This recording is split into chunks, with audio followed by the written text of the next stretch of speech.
Hello.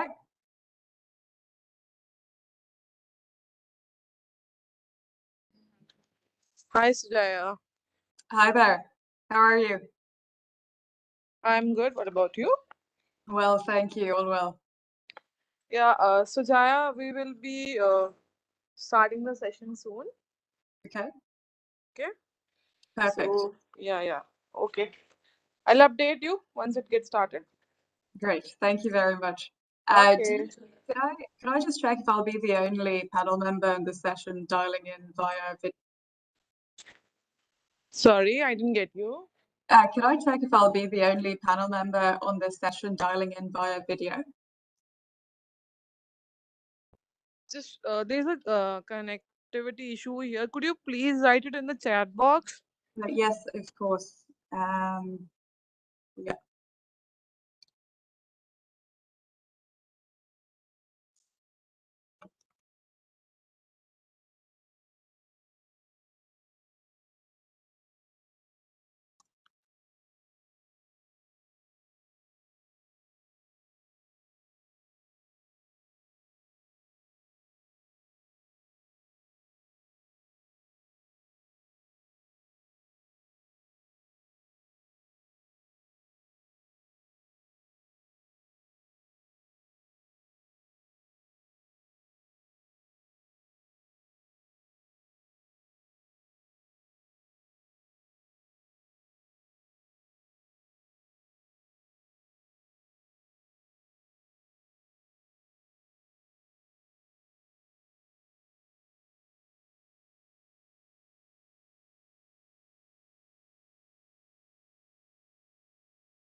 Her Excellency Mariam bint Mohammed Saeed Harib Al-Meri, Minister of Climate Change and Environment, UAE.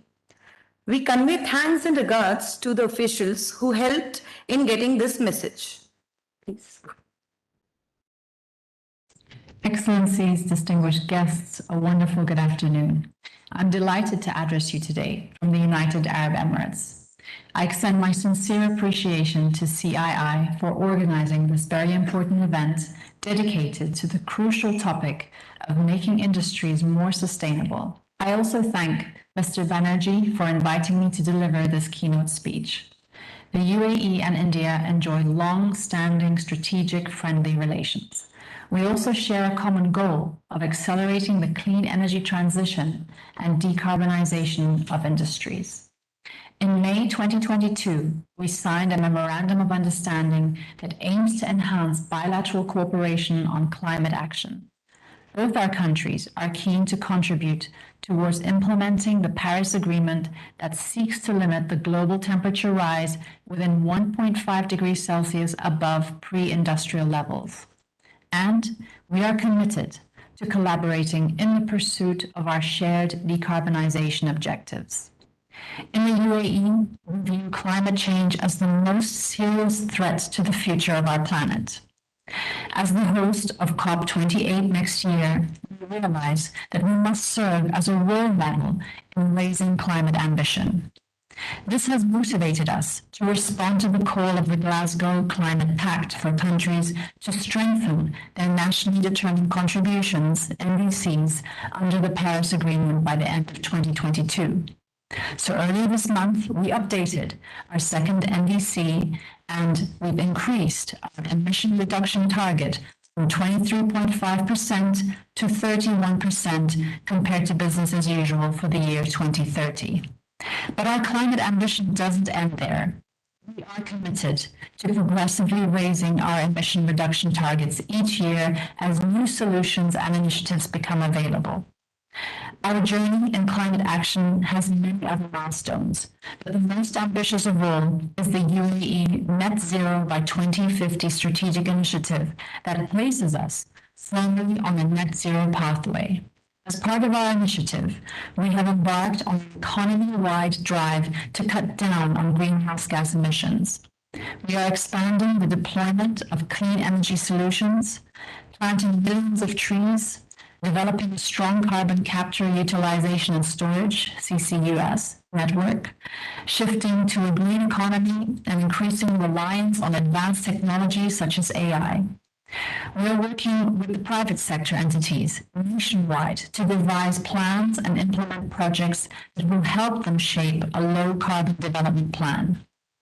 To streamline the process, we have launched the National Dialogue for Climate Ambition that seeks to ensure active stakeholder participation in meeting the UAE's climate targets. The series of stakeholder assemblies focused on a different sector every month, which serves as a platform to raise sectoral climate ambitions with the aim of establishing a national sustainability outlook. Earlier this month, we also introduced the UAE Climate Responsible Companies Pledge. The document commits its signatories to measuring their carbon footprint and taking concrete steps to reduce it and to integrating sustainability principles across their operations. It will come as no surprise that industry is one of our target sectors, not only because it's hard to abate, but also because it has a significant potential for emission reduction. We, the UAE, are dedicated to helping our industrial companies adopt science-based targets to reach net zero and implement key technologies that will enable them to achieve these targets. These include direct air capture, CCUS, clean energy solutions, and electrification. This summit are a testament to the interest of Indian industrial companies in adopting sustainable practices. And we are keen to exchange knowledge and experience with you in this domain so that together we can fast-track our respective journey towards climate neutrality. Thank you. Excellencies, distinguished Thank you to her. Thank you to Her Excellency. Ladies and gentlemen, with this, we move on to the first session of today, which is on plastic management policy and business perspective. I welcome all our eminent speakers of this session who are here with us today, and I welcome them to take the stage, please. Some of our speakers are joining virtually.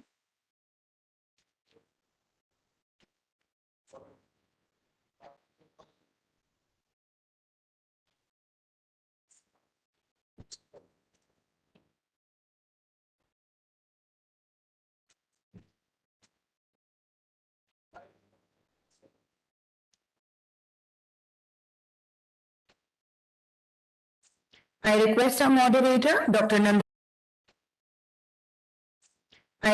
moderator, Dr. Nandini Kumar, Consultant, CII-ITC Center of Excellence for Sustainable Development, to initiate the first session of the second day of Sustainability Summit. Thank you.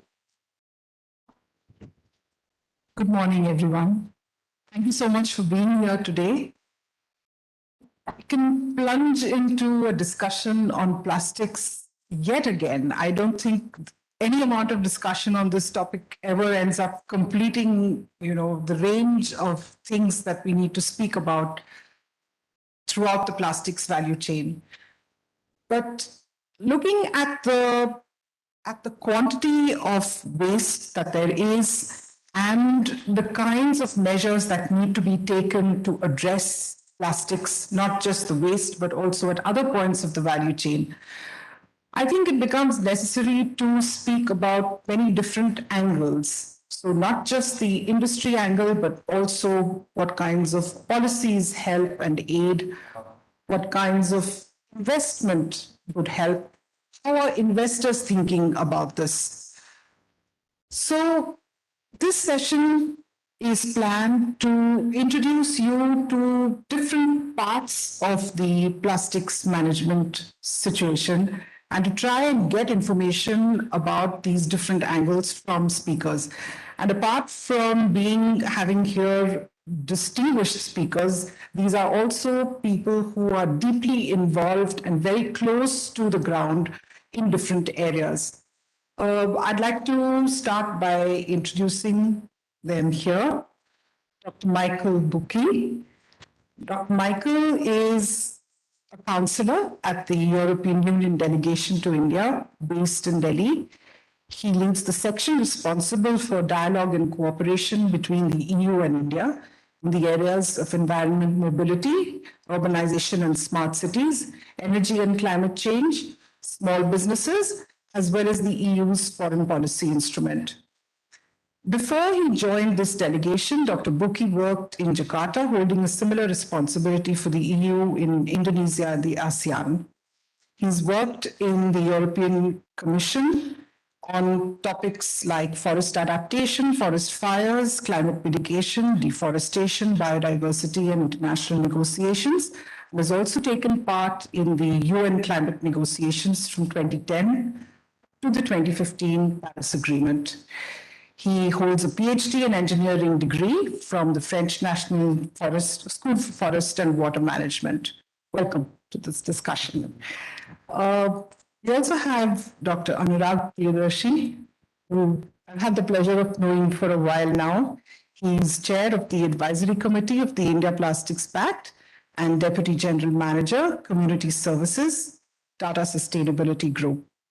He is the practice lead for CSR and business and human rights at the Tata Sustainability Group and former director of sustainability at Tata Consumer Products.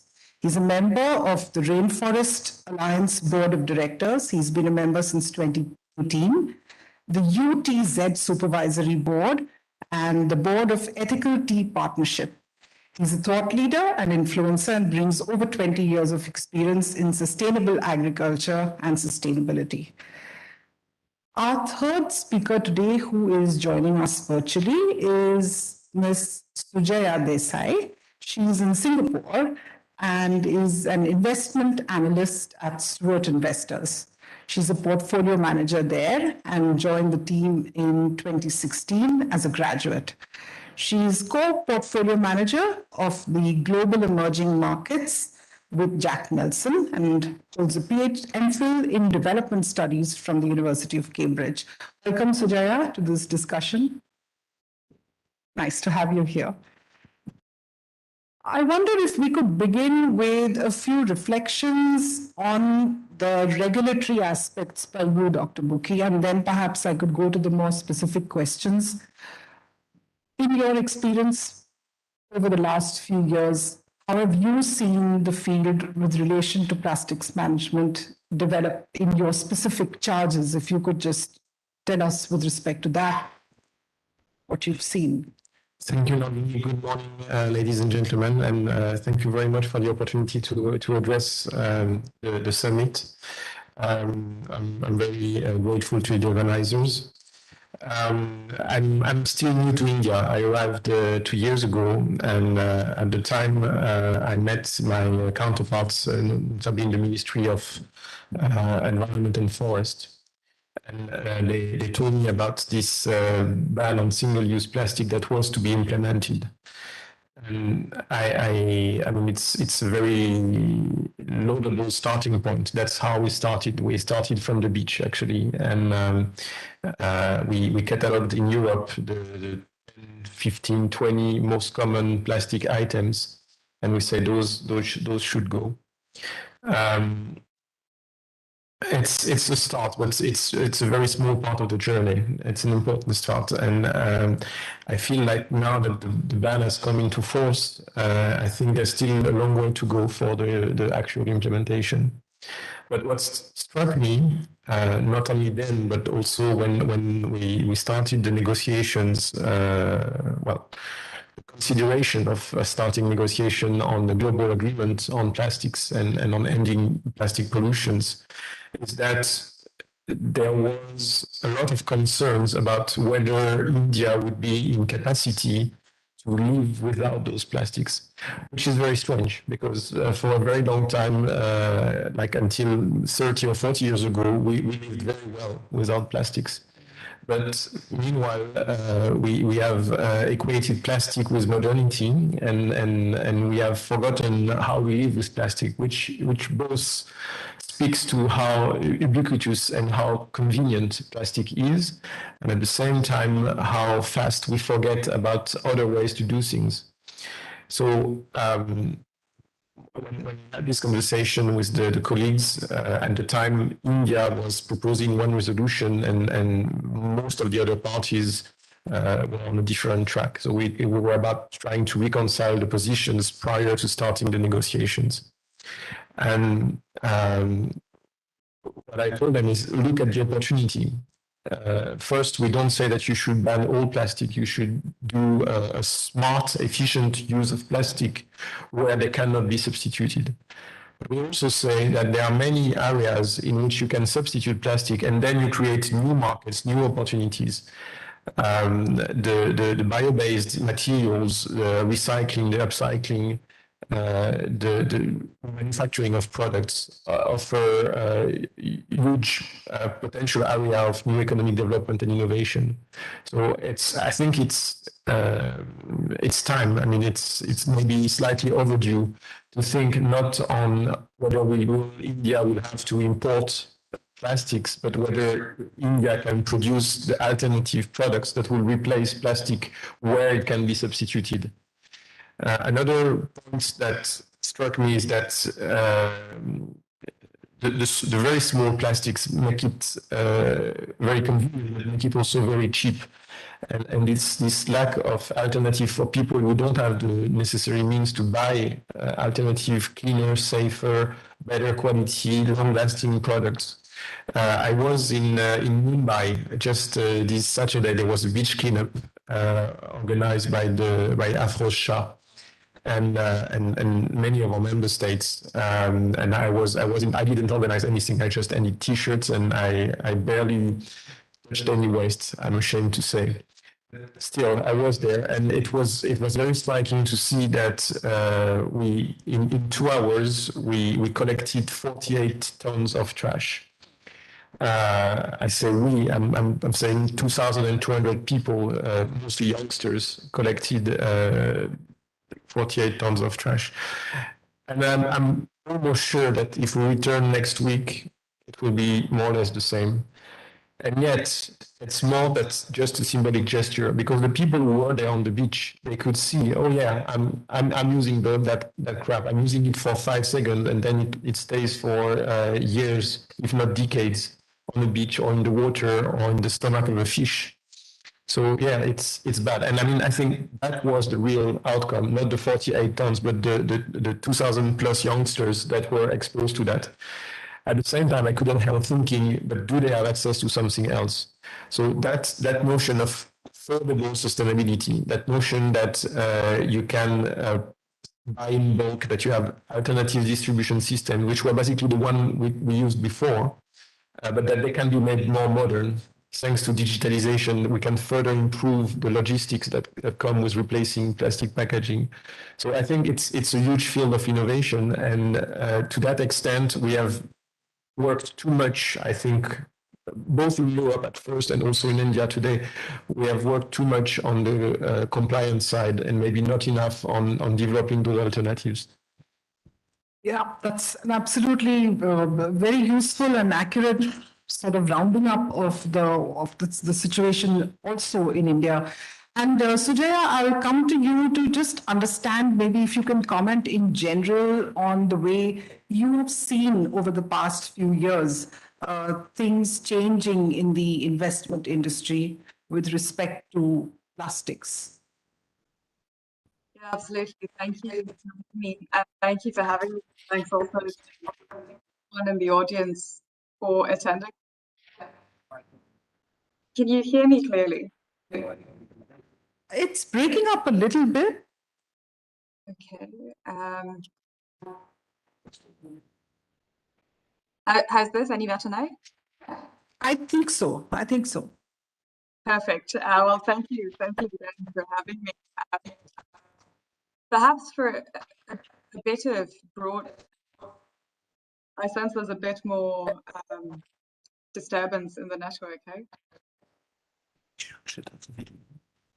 Would it help if we were to switch the video off, do you think? Or, yeah, can we try that? Let me get Is this any better? Could you just carry on speaking for a bit and we'll be able to figure that out? Perfect. Yeah, absolutely. So for a broader context, at Sturt Investors, we're a long-only, long-term equity. That long-term time horizon has been a critical in launching our first sustainability strategy in 2005. So to us, thinking about sustainability headwinds and tailwinds, it's a natural extension of a long-term concept. And we view sustainability as a driver. So we've been investing in India now for close to 3 years. When we think about both the country and the benefits that we invest in operating with, we're acutely aware that they can. Is that connection still pretty bad? Sujaya, we are not able to hear you all that clearly. Is there a way out? Can something be done? Yeah. Could you try rejoining? Maybe you leave and try once again, please. Absolutely. Let me give it a go. We'll wait. Yeah.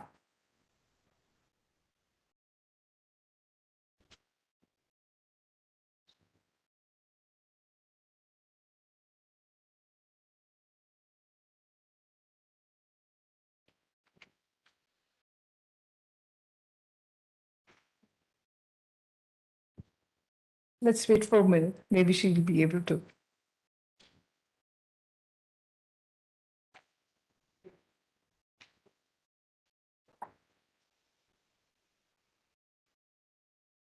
Okay, let's just wait for her. Maybe it's going to take a little more time. Anurag, I'll come to you then. What are your reflections on what's been happening in the plastics sphere over the last maybe 5 or 7 years? Just a general sort of impression that you get being in the position that you are. So I would thank you so much, CII um, Nandini, for inviting me here. Always a privilege to be here to speak and view our thoughts on this. Uh, the very idea of the Indian Plastic Pact came at a CII some conference about 2 years back, and some of us who were part of, I was part of the Tetley discussions at the the UK Plastic Pact, and also with EU Plastic Pact, and we were, and it was always at the back of the mind. Look, this is working so good. You know, the UK Plastic Pact and EU Plastic Pact. Can't we have something like this for India? And about the same time, there was this huge, both from a regulatory perspective, you had the plastic waste management and handling rules coming in. You had a lot of public outcry about plastics and all its harmful effects. So many studies coming out. So there was always a reason, that can we have an India Plastic Pact? And it was absolutely timely. We are now reflecting, looking back the last 1 year, I think last 5 years, ever since the regulatory landscape changed, there has been significant interest. A lot of funding has come into the plastic economy. Absolutely the right time over the India Plastic Pact. Maybe I'll take a few minutes to also talk about the developments of the India Plastic Pact here in the last year. Um, the first thing which I think the India Plastic Pact did was about institutional building. Now that's so much important, and we were talking about it a few minutes back. It takes time, it takes a lot of effort, it takes a lot of patience. It doesn't happen overnight. But I think a lot of credit to CII, the Secretariat, Sina, and all of you in the team. So you've done a wonderful job in creating this, the Secretariat at India Plastic Pact, with the support from RAP UK and WWF. You bring in so much of your experience and expertise of how plastics pacts work in other countries. Pre-competitive collaboration is something which I absolutely believe this is the way forward. I mean, companies in any sustainability sphere. I've had the opportunity to work for sustainable agriculture, collaborating with the Unilever and many of our other competitors. And here again, in India Plastic, where we are all different FMCG companies and other companies across the value chain, but especially the pre-competitive collaboration, I think that's important. Unless you have all the competitors on the same page, it's difficult to change that industry. And one company may not be able to change their packaging unless the others also do it. There's a cost involved, and India is a very cost-sensitive market. So I think the pre-competitive collaboration, and finally the governance. The governance that India Plastic Pact has put in place is absolutely correct. It's vital. We have a advisory committee at the top with about 10 members across the value chain. Then we have all the members in the collaborative action groups. So we have 4 targets, and every target has a collaborative action group which is taking the target forward. So I think those are the institutional building part. Apart from that, you have the targets, which is important. We have so many forums which speak about plastics. Every other day you hear about a forum which is talking, but they're only talking. This is the Plastic Pact, which has targets for 2034 targets, and companies are required to disclose progress. So every year we have to report back with data in terms of where we are in this journey. I think that transparency and holding each other accountable is absolutely important. That's how we can progress on the targets. And finally, I would talk about the roadmap. All of you have received that document. That's the process. That's the way that we want to move the Plastic Pact ahead. Very clear, well defined, but at the same time living. So as we move, it's a learning journey. We will know more things we don't know, and we will change that roadmap. From a techno-commercial perspective, I think getting the projects in place especially around recycled PET. You have projects around a few other things, and funding coming from UKRI. That's vital because we need these projects. We need to understand how certain things work or don't work and how companies can progress on that. And finally, now that Sujaya is back, I think the role of investors. I think that's one, because Steward Investors was one of the first investing companies, investors who came in India and back in 2018, that's almost 4 years back, you had this workshop where you invited many companies where you've invested, a lot of them FMCG. And that was the first time, I realized that investors are going to be interested in packaging. And today, of course, it's at the top of the agenda. So you have not just investors, but the investor rating agencies.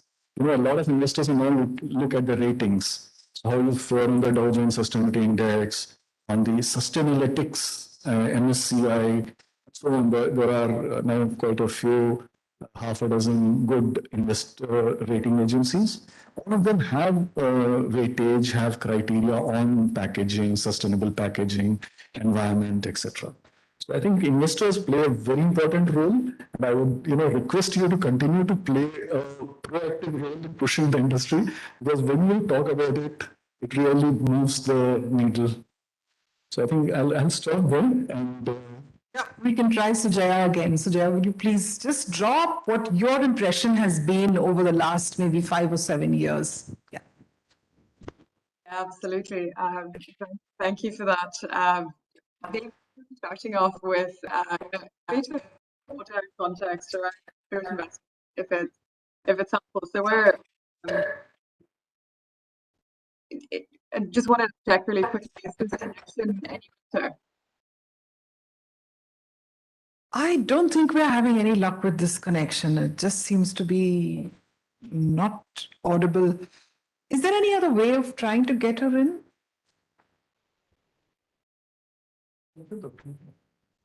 Yeah, maybe Sujaya, you carry on. We'll try and figure out something. Okay. Please. Yeah.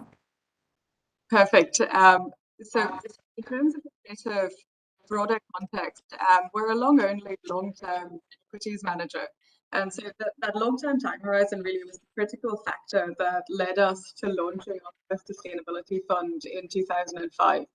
To us, thinking of these sustainability headwinds and tailwinds, it's a full extent of having a long-term mindset. And we very much view sustainability as a driver of investment returns. So we've been investing in India now for close to 3 decades. When we think about the country and businesses within the country, we're acutely aware that they can't follow the same development pathway that other countries and companies have followed in the past. We simply don't have the planetary resources for it. Instead, what we've come across in India, numerous companies trying to leapfrog their competitors and peers. And think that plastics is one such issue in India, where companies have to do things very differently to peers elsewhere. So as Anurag mentioned, we started thinking about this topic about 8 years ago. And the reason as investors we started thinking about this topic was that we're invested in consumer goods companies across the globe, both emerging and developed markets.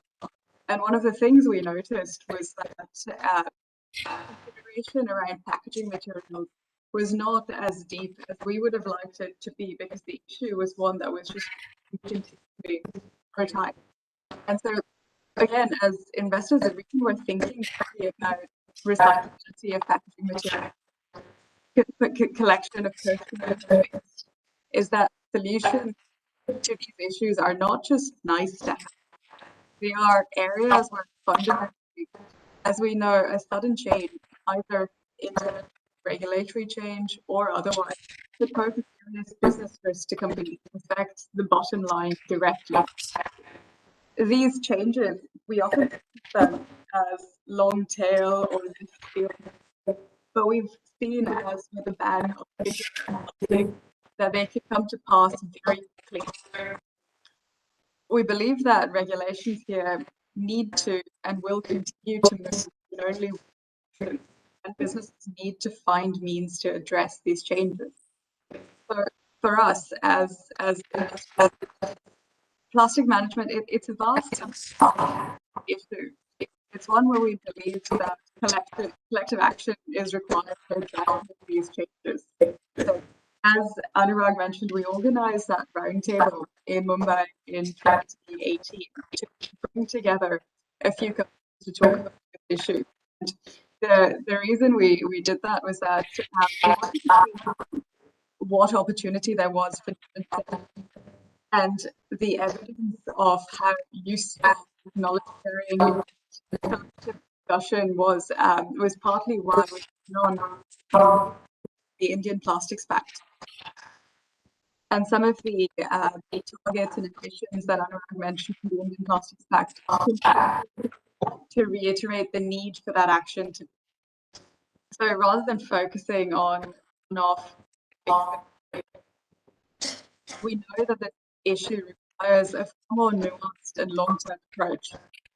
We've been pleased to see certain companies we invested in India bold around recyclability of packaging material.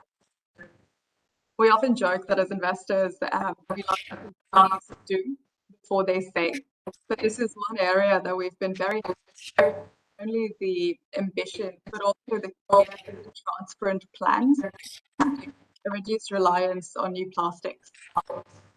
The transparency of thinking and reporting in terms of published data on plastics use and progress goes a very long way in our minds to helping investors understand how the stewards of these businesses are considering the risks and opportunities in this area.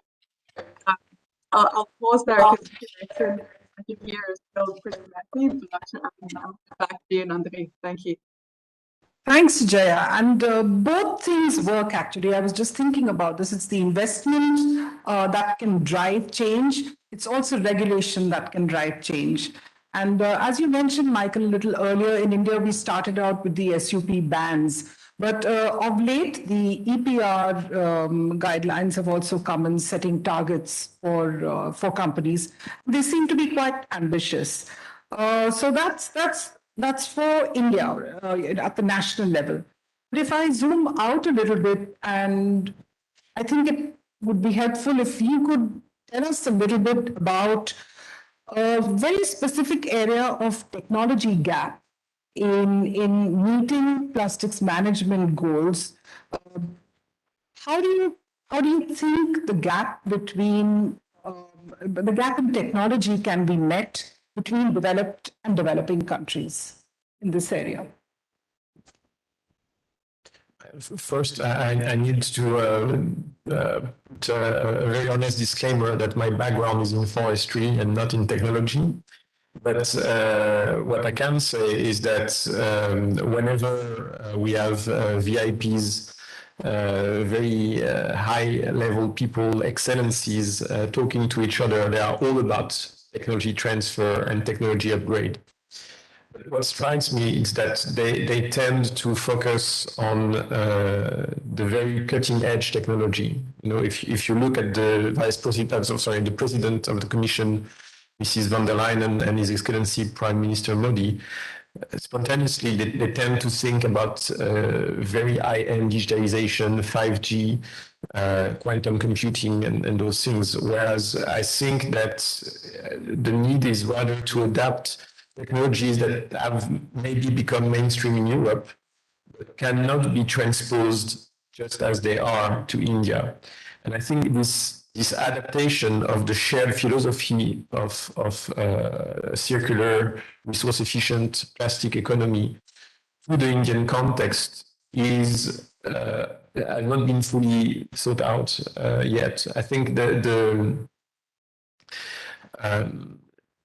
we look at the informal sector as something that needs to get modernized, that needs to be improved.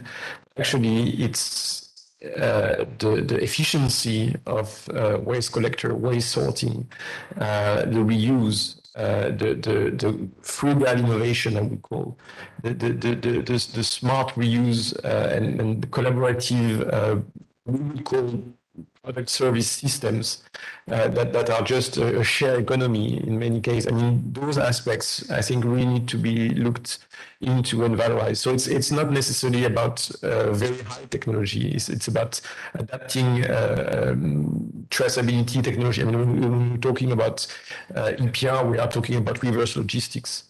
But I know for a fact that there is amazing reverse logistics happening in all streets of Old Delhi every day, except they are not called like that.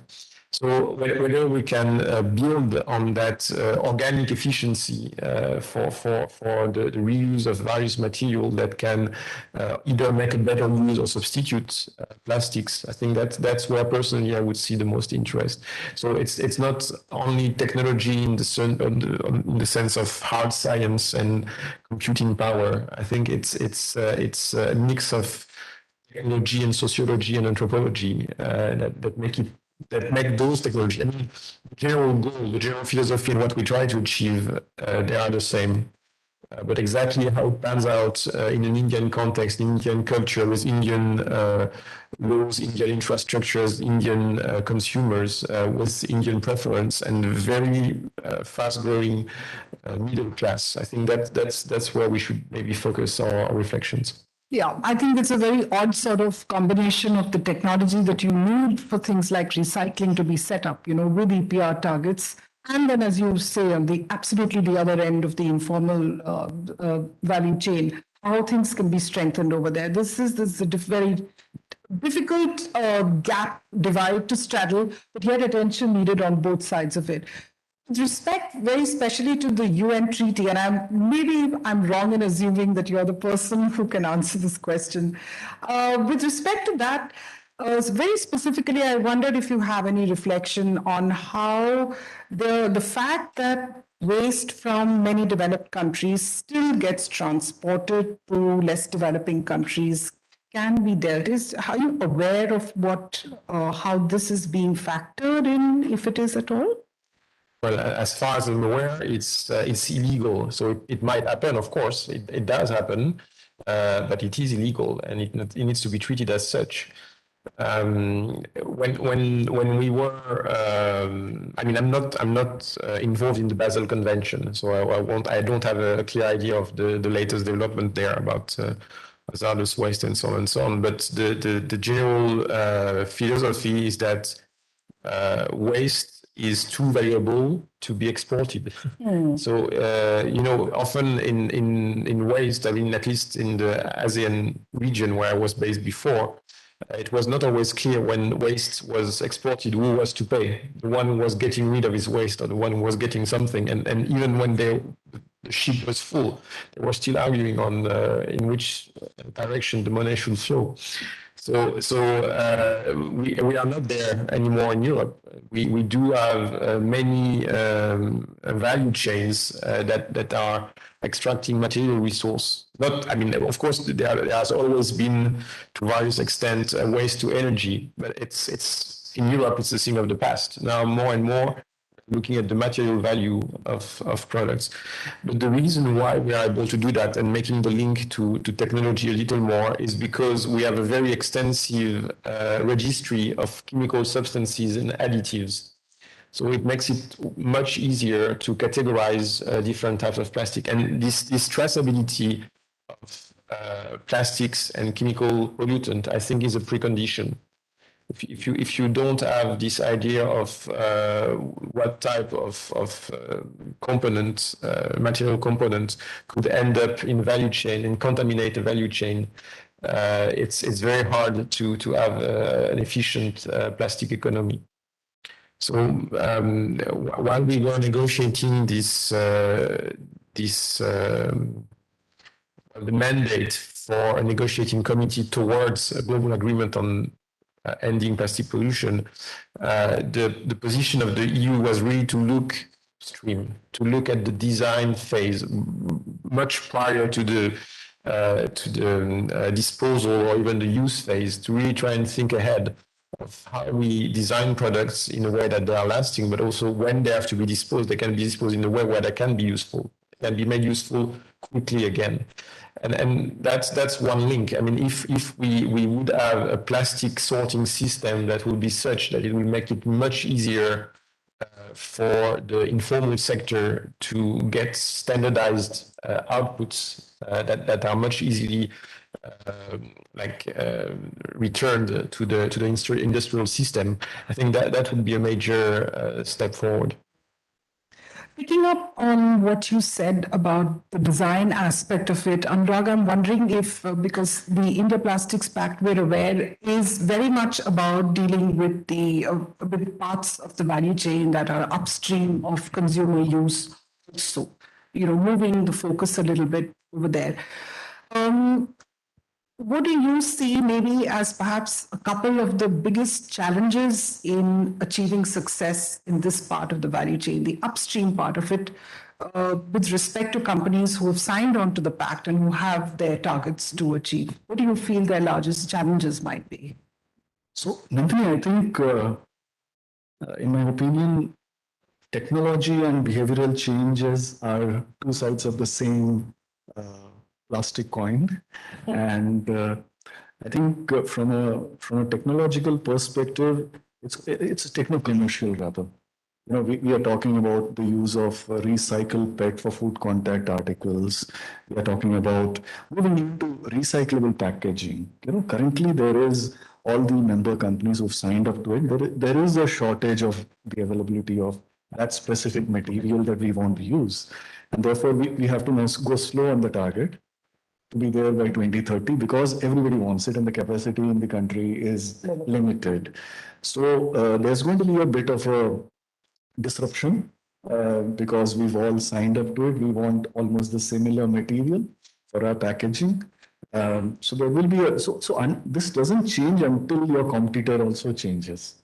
Because like I said, there is a cost involved and therefore your competitor in your specific sector, whether it's packaged tea or detergent or whatever, your competitor also needs to move. And therefore it's important to have everybody as members of the plastic pact so that we can move the sectoral in the same direction.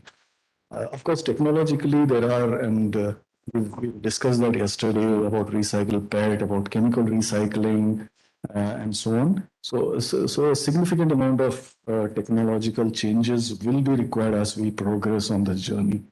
Companies will have to build the cost into their production, into their products, etc. When you change packaging, you also need to change your machines. So you just cannot change the packaging. You also need to align it with the consumer preferences because not all packaging will give you the same color or the same look and feel. And packaging is a very consumer-facing thing. So for consumer-facing organizations, changing packaging is a little difficult thing because consumers recognize the package with the color, with the hand feel, so on. So we need to, from a marketing perspective, we need to be very, very balanced in the way that we talk with our consumer and the way we talk with the sustainability part of things. At the same time, the behavioral change is important. So yesterday we had this very nice, very thoughtful presentation from Hasudullah, and which was about refilling and reusing, detergents. And I think that's more to do with, so you can have that refilling example for any different, it can be for shampoos or hair oils. In the past, it has been for milk. The important thing here is a behavioral change. Does the consumer willing to go there and take your own bottle, fill it up and bring it back? And that's something which the consumer has to step out. Not everybody, we move to an age of convenience, right? So not everybody wants to go and do that. So is there a way that we can create that behavioral change? Is there an incentive we can provide? Is something that the industry will have to work on this journey. It's about the convenience versus the environmental part. It's so much more convenient and also with the small formats. The sachets, the small bottles. It's so convenient. If you're traveling, you need those small things. But obviously, they're not so good for the environment. And also in certain parts of India, it's much more affordable. If it's a 2 rupee sachet, it's a 3 rupee sachet. rather than spending on a bottle which may be 100 rupees. It's much more fits into your budget. So I think all those things, that's a behavioral change part of things, about small formats and convenience versus environmental. So those are two parts. I think the other challenge we always, and I really salute these organizations who are working in the informal sector, the waste pickers, the sanitation workers. They are really our warriors. They go about cleaning the city. They keep our city so clean. But at the same time, I don't think they're receiving the incentive that is due to them because of the extended producer responsibility, the law which has come in place, the plastic waste management handling rules. I think thousands of crores, and people put some numbers, but it goes beyond 1,000 crores, which is going into the EPR sector now. We don't see that amount of money flowing into the informal sector and changing the lives of the waste pickers. And that's something which really concerns us. So that's a challenge, you know. I mean, you cannot only bring about changes in consumer behavior, in technology, but not have changes in the lives of the people who are actually doing the real collection. So I think those are few challenges one wants to highlight. That's absolutely true. It's a very, very difficult set of circumstances to optimize. Very tough. Sujaya, just for maybe a short comment from you on, I'm aware that you are shareholders in a few businesses operating in India. I wonder how you manage to encourage these businesses to manage their plastics better. Is there a definite way that you hope to go about this? Thanks, Nandini. There's certainly no definite way. One of the things we've found over time is that engagement with all of the companies we invest in it's a journey that's slow and it's a journey that requires persistence. But as with our work with Tata Consumer and Anurag, one of the things that we've learned over time is that being long-term shareholders and active owners is a key way to drive some of those changes. We're investors at the end of the day, so thinking around plastic, the details around plastics management, we're not experts on any of these topics, but being able to learn from academics, from NGOs, and third parties, take some of those best practices into dialogue with stewards of these businesses is how we think about driving those changes. At the end of the day, we think about working on issues that we see as business risks. And so issues that we would hope the stewards of businesses we invest behind to want to engage on. And so for us, when we have those conversations, they're conversations with a decadal time horizon, because as with plastics, we don't have a solution tomorrow. And so speaking with the likes of Tata Consumer Products over a long period of time is how we think about driving these changes. And some of those details around transparency of information, disclosure of the work companies are, goes a long way towards helping us understand the work that's being done on the ground and understanding what else to ask of our companies as well. Yeah, I think there's also a huge difference between the kind of environment that prevails outside India, and different geographies probably have their own characteristic features, which makes it very difficult to apply the same principles everywhere. Thank you so much. Thank you, Michael. Thank you, Anurag and Sujaya, for your insights and your comments on this very, very complex area. I think the more we talk about plastics and their management, the more we realize that there's so much work to be done, and work to be done at every single point of the value chain. So I think we all just need to wish each other the very best of luck, and hope that we get somewhere as time goes by. Thank you so much. Thank you very much, Nandini. Thank you, Sujaya. Thank you. Thanks, Sujaya.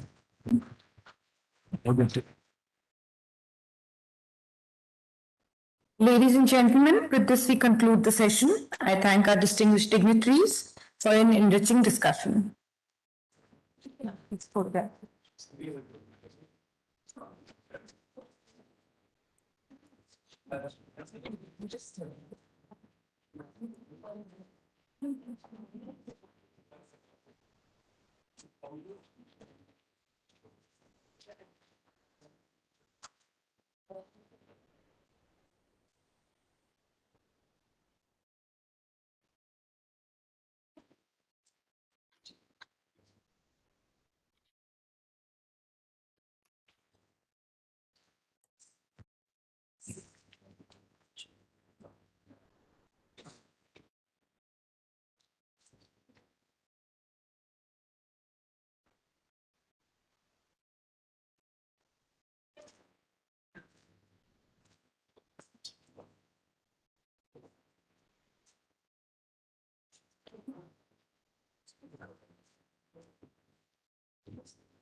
To all who have just joined us, Namaskar and welcome to our 17th Sustainability Summit. Let's move on to the second session on corporate action on human rights. I welcome our key dignitary of the session, Ms. Cecilia Ekholm, Ambassador for Sustainable Business, Ministry for Foreign Affairs, Sweden.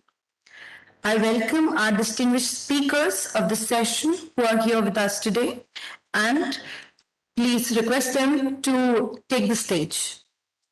Some of our speakers are joining virtually. Please.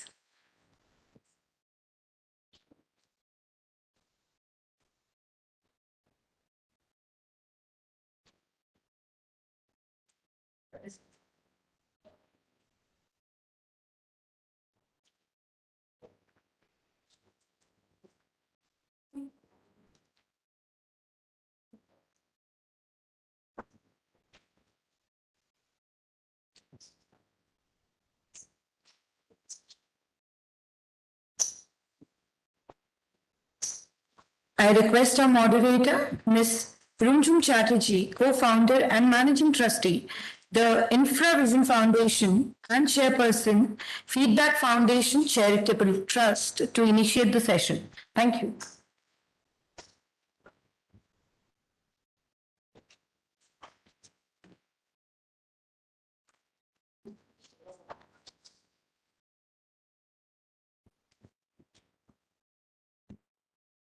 Good morning, ladies and gentlemen, and welcome to this very interesting session, very relevant for the times that we live in as well.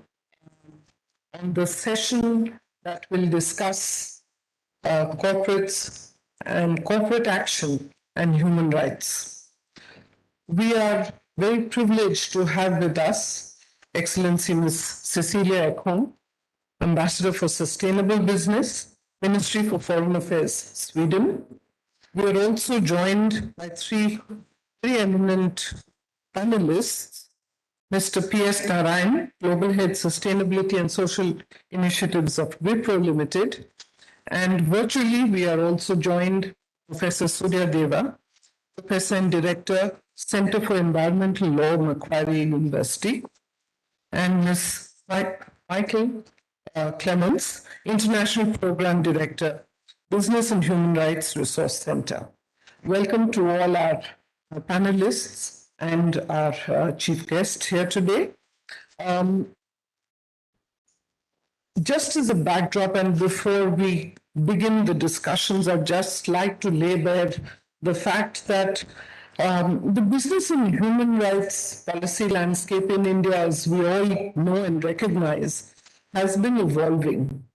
It's still work in progress. Since 2011, we did adopt the UNGPs on business and human rights. But there is some work that has been done, more needs to get done.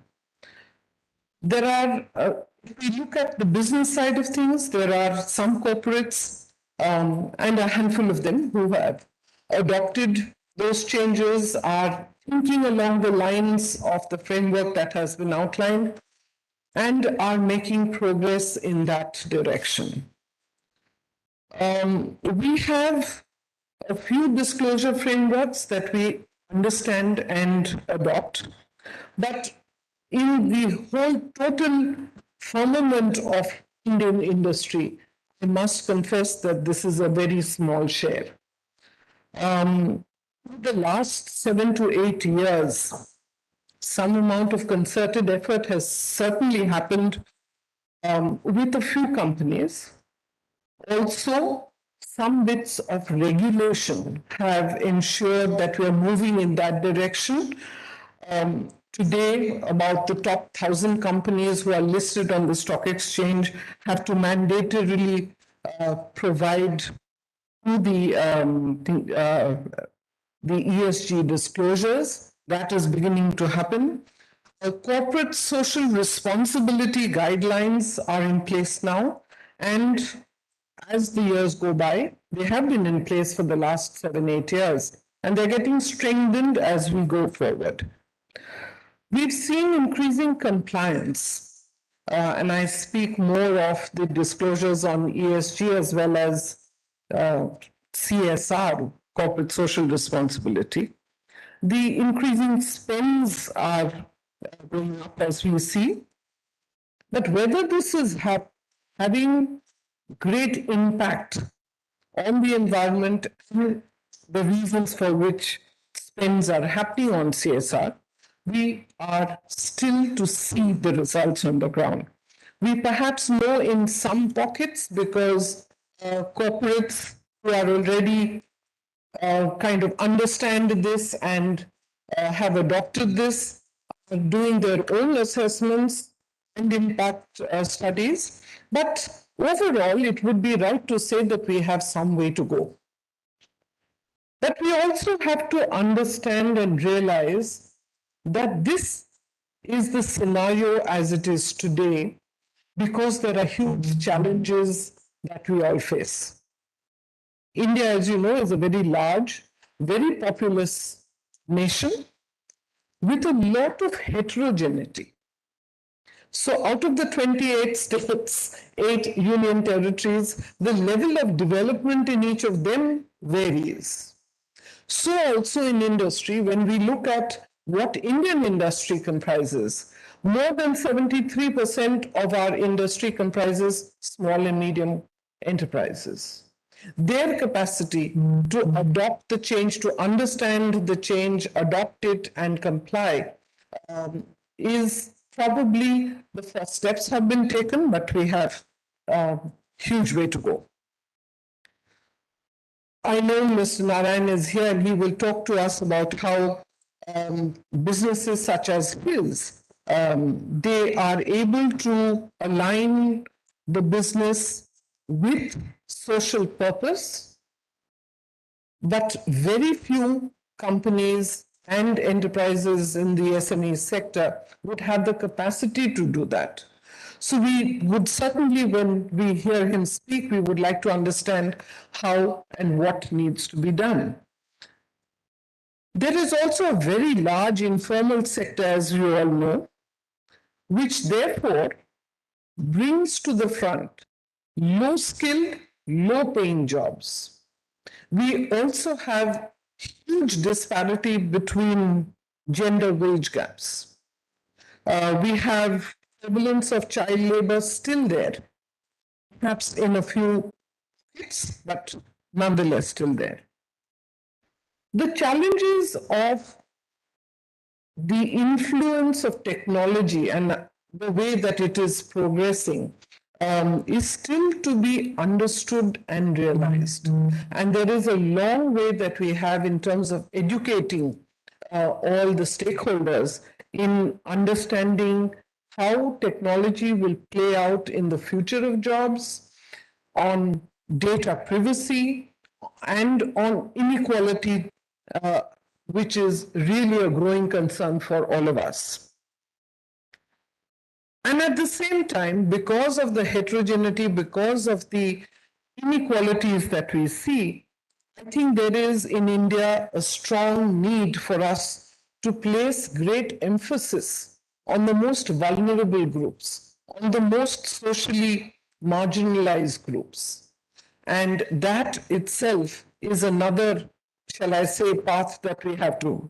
So while CSR plans of corporates are directed at improving and working in the areas of these socially marginalized and the vulnerable groups, there will still be gaps that remain to be identified, analyzed, as well as acted upon.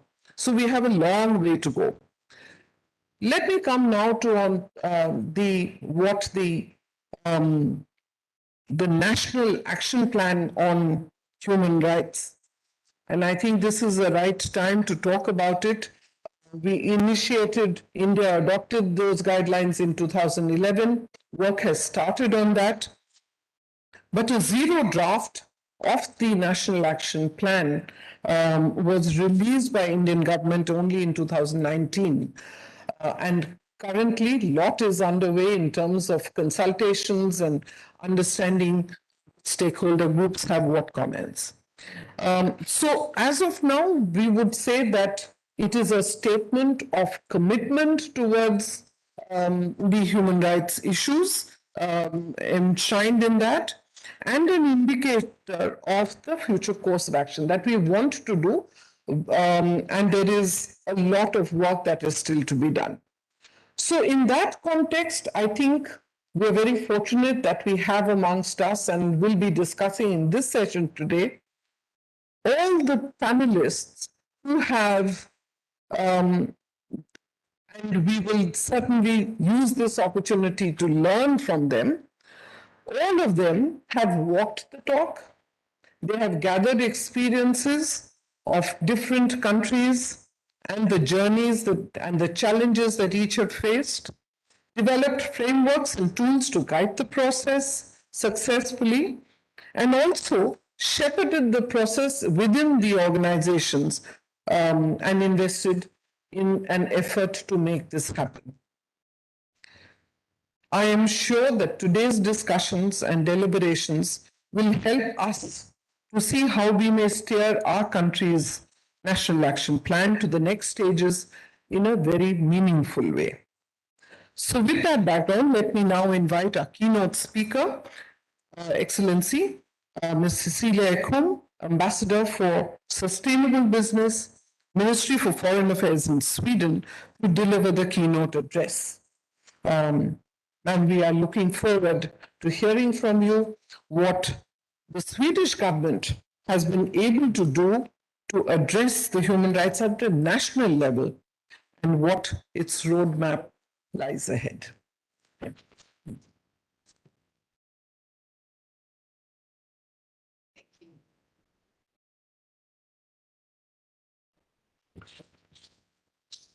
Thank you, ladies and gentlemen. Well, thank you for inviting me to kick off this very important session. And there is an impressive set of experts in the panel, so I really look forward to hearing them. And let me just say, starting by saying how very happy I am to be here in person. This is my first bilateral visit since the pandemic as a CSR ambassador. And that is because India is a very important country for us. And I'm very happy that I was able to also participate in the Sustainability Summit. Now, before I start, maybe I should just say a few words about the role as ambassador for sustainable business, because I think that might be a function that is not very common in most countries. In Sweden, we've had an ambassador for sustainable business since 2002, so 20 years now. It started out as a CSR ambassador, but when we talk CSR, it's what you call ESG. So basically, what we started working with in 2002 is companies' own work in their own operations, with their subsidiaries and in their value chains when it comes to sustainable business or responsible business conduct that we usually talk about as well. Now, of course, in the early 2000s, and you already know this, is where the UN Global Compact was started. And it was also in the Millennium Development Goals that we first saw that the private sector is a very important partner in reaching a sustainable development. And from there, I think the development has really just gone exponentially upwards when it comes to how we work with sustainability. Now, moving on, I would like to say that we see in Sweden, and I have been here in India for a couple of days now. I started in Monday, on Monday, went to Pune on Tuesday, and arrived in Delhi yesterday. And I've had the opportunity to talk to students, to Indian businesses, to government officials, to think tanks, and to Swedish businesses. And it's very clear that this is a topic which creates a great deal of interest. And we see the same in Sweden. Of course, it's also interesting for me to hear about the Indian experience. And in India, you were very early in establishing voluntary guidelines on CSR, already in 2009, which was actually ahead of the UN Guiding Principles in 2011. And that India is also very progressive in issues such as sustainability reporting. And as Ms. Chatterjee mentioned, the zero draft of the National Action Plan was presented in 2019, and we really hope that that work can resume now in the post-pandemic stage, and that you will have your very own National Action Plan on Business and Human Rights very soon. Now, I've been asked to share some of the experiences from Sweden, and I will start by giving you a background to why my country is engaged in corporate action on human rights. So Sweden has a strong commitment to respect, protect, and fulfill human rights, and we were the 6th country in the world in 2015 to adopt a National Action Plan for Business and Human Rights in line with the UN Guiding Principles on Business and Human Rights. And after that, we've taken several measures to implement the UN Guiding Principles. And I would like to mention a few. I won't go through everything because then we will be here for a lot longer than I'm allowed to do my keynote speech. But I would like to start, as Ms. Chatterjee said, with some national initiatives, but I would also like to mention a bit of the global work we're doing in trade and business and human rights. So on a national level, as an example, the government has introduced legislation on sustainability reporting for major companies. And this is based on a corresponding EU directive, because it is, in fact, a lot of our legislation on sustainable business is originating at the European Union level, so all EU countries are working actively with this issue. But the legislation that was introduced in Sweden went beyond what was required at the European level, because we wanted to take it a step further. We also have clear sustainability criteria in our Public Procurement Act. So when there's public procurement, we want to make sure these criteria, such as human rights, are respected by everyone and every business that we work with as a state. We also have state-owned enterprises, and we have government agencies. And it has been made very clear that these state-owned enterprises and government agencies need to act as role models in sustainable business. They have clear requirements to comply with international guidelines on environment, human rights, and working conditions, as well as anti-corruption in all of their operations. But then business and human rights transcend national borders. So the Swedish government also expresses a clear expectation on our enterprises to respect human rights in all of their operations, both in Sweden and abroad. Business and human rights is an integral part of the Swedish trade promotion and exporting financing system as well. For example, we have a trade promotion agency called Business Sweden. It is a trade and investment promotion agency. And they have clearly formulated that they have zero tolerance for all forms of violations of the UN Declaration of Human Rights, labor and child labor. But not only do they have zero tolerance, they actually work actively to strengthen the awareness and knowledge of responsible business practices among the Swedish companies and partners that they're working with in outside markets. And they do that by identifying and managing risks within all their frameworks for all of their consulting projects. But Sweden is only one nation among many who are implementing the UN Guiding Principles on Business and Human Rights. It definitely requires a common effort on a global level, and we want to support that effort as well. We want to strengthen the global implementation of the UNGPs. We have a regional example. We're in Asia, where we have supported the business and human rights agenda for a long time. We were actually the first country in 2016 to support the UNDP to give technical advice to countries in Asia who wants to formulate their own national action plans on business and human rights. And of course, these very same days, and some of you might be aware of that, on the 20th to 22nd of September, the UN Responsible Business and Human Rights Forum for Asia and the Pacific is organized in Bangkok by 9 UN agencies and over 100 partners. Truly showcases the engagement in the region. And the main supporters of this forum are, again, it's Sweden, together with Japan and the European Union. And of course, and not the least, and maybe the most important part, is that this is a topic of great interest and engagement from the business sector in Sweden. Today, we see that many Swedish businesses are proactive and have placed sustainability at the core of their business model. But even though more than 90% of Swedish companies have respect for human rights as an integral part of their strategies and values, a smaller number are actually working with risk mapping at an operational level, what we call due diligence. So while there's been a clear process for Swedish companies, we also have a way to go to improve how we work with on a systemic level when it comes to human rights. And we know that global value chains are a key component of the globalized economy. But we also know that a chain is only as strong as its weakest link. Production can only be considered responsible and sustainable if it is so every step of the way.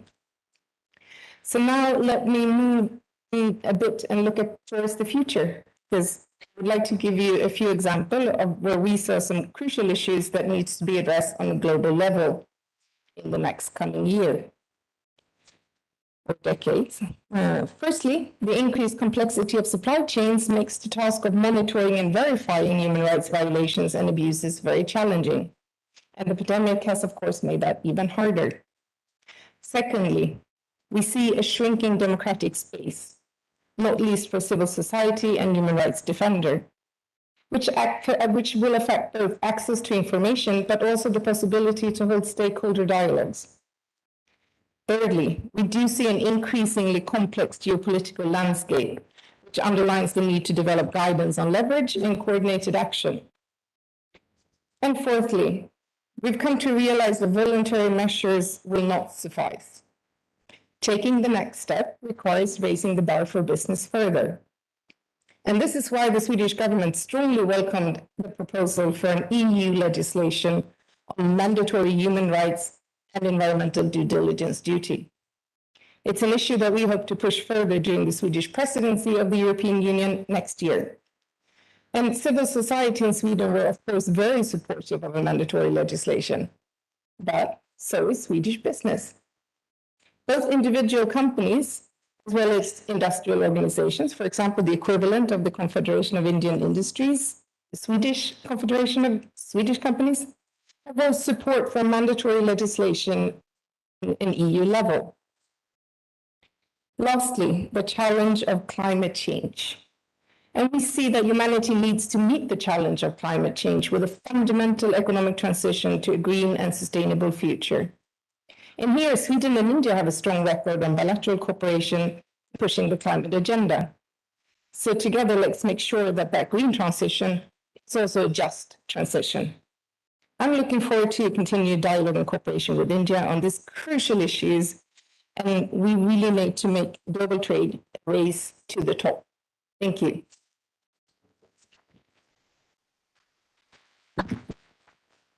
Thank you, ma'am.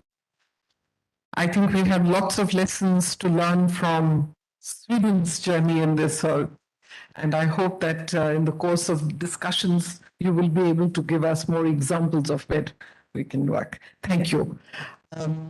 Let me now call upon Mr. P.S. Narayan, Global Head, Sustainability and Social Initiatives, Wipro Limited. Mr. Narayan, please. Can I speak for you? Sure. Thank you very much, and thank you for setting the context and the keynote.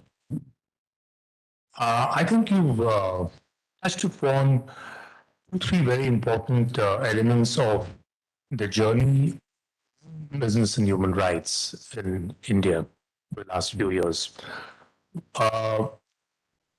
One of them is that, like anything else, whether it is climate change or any other sustainability dimension, I don't think there is one universal picture that is emerging or one universal template that we can, refer to or talk about. There is there's a diversity of perspectives on this because of cross-sectoral differences, geographical differences, size of the business. For example, what is feasible or what is possible for larger businesses? Is that possible for the MSME sector? And so on. The good thing I would like to say, I mean, I'm going to largely bear the hat of business in general and not about my company, while I will give specific examples from my company. The good thing that we've seen is because of multiple developments in India, one of them is, of course, the National Voluntary Guidelines and its, reporting requirements in first PRR and now the business responsibility and sustainability reporting. At least the larger companies, 1,000 companies by market cap, the biggest companies by market cap, are aware of the need to and therefore to do something. If you're going to report on human rights, which is one of the 9 principles in BRSR, obviously it presupposes that you should have been doing something on it, and you need to show progress against goals. So I think that has set in motion a certain process of reflection within companies, and how do they need to engage on this. We must be aware that a lot of elements of human rights are things that probably companies already engaged with. Whether that is, anti-corruption, ethical practices, basics like child labor, forced labor, and so on. They were already aware of, and it was embedded in some way or the other. I think in many companies it has been embedded as a code of conduct, as a code of ethical business conduct within the corporation and within its value chain and with its suppliers. The question for business is what next? How do you sort of, strengthen that foundation that you already have and build on it in alignment with global principles like the UNGP and National Action Plan that India will hopefully come out with. I was fortunate to be part of the NAP committee that looked at all the feedback that has been coming from all the stakeholders, and so we are aware of which are the areas where probably we can make progress faster and which are the areas of challenges. Let me lay out 2-3 important challenges I think that businesses talk about. One of them is, of course, when it comes to emerging technologies, be it renewable energy or be it electrification of transport, I think what businesses are going to look at, are going to face, is a new set of challenges. For example, I think this is a classic case of 2 sustainable goals actually coming into conflict with each other. So you have a net zero target for the country, you have many companies adopting net zero targets, and therefore you're talking about very large scale expansion of your renewable energy footprint, very large scale expansion of your electrification footprint, and so on, right? Which are good targets to go after.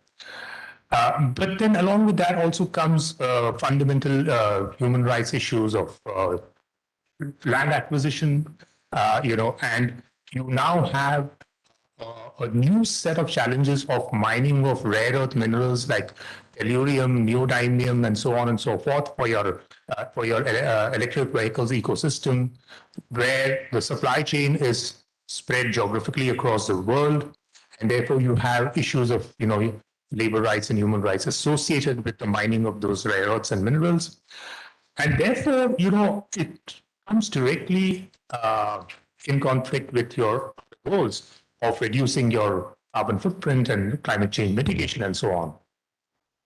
And businesses therefore have to recognize and respond to that quickly, sooner rather than later. We were one of the companies earlier this year to adopt principles of responsible renewable energy procurement, which is to say that when we procure renewable energy, we are currently at 50%. Our renewable energy footprint, we have a net zero goal of 2040. When we procure renewable energy, not only must we see standard parameters of cost, quality, and so on, but we must look at the human rights angle as well. So we have formally adopted that as part of our procurement policy. But this is just to illustrate that from certain developments that are happening very fast, which is ostensibly to address other challenges like climate change, you have a new set of challenges on human rights that you must also address. One of the key roles that the larger companies can play in this whole thing, in this whole game, is to co-opt their suppliers and to carry them along. Because it is true, the reality is that the smaller companies either do not have the financial or the organizational capital, let's call it, to to engage with human rights, or they don't have the awareness, or both. And therefore, the larger companies have a crucial role to play, just the way they've been doing earlier in the quality revolution when they co-opted their suppliers, and now increasingly in the net zero targets. If you see, many manufacturers are co-opting their suppliers, very closely. So they must co-opt them and work along with them in this. That's one way they can bring about.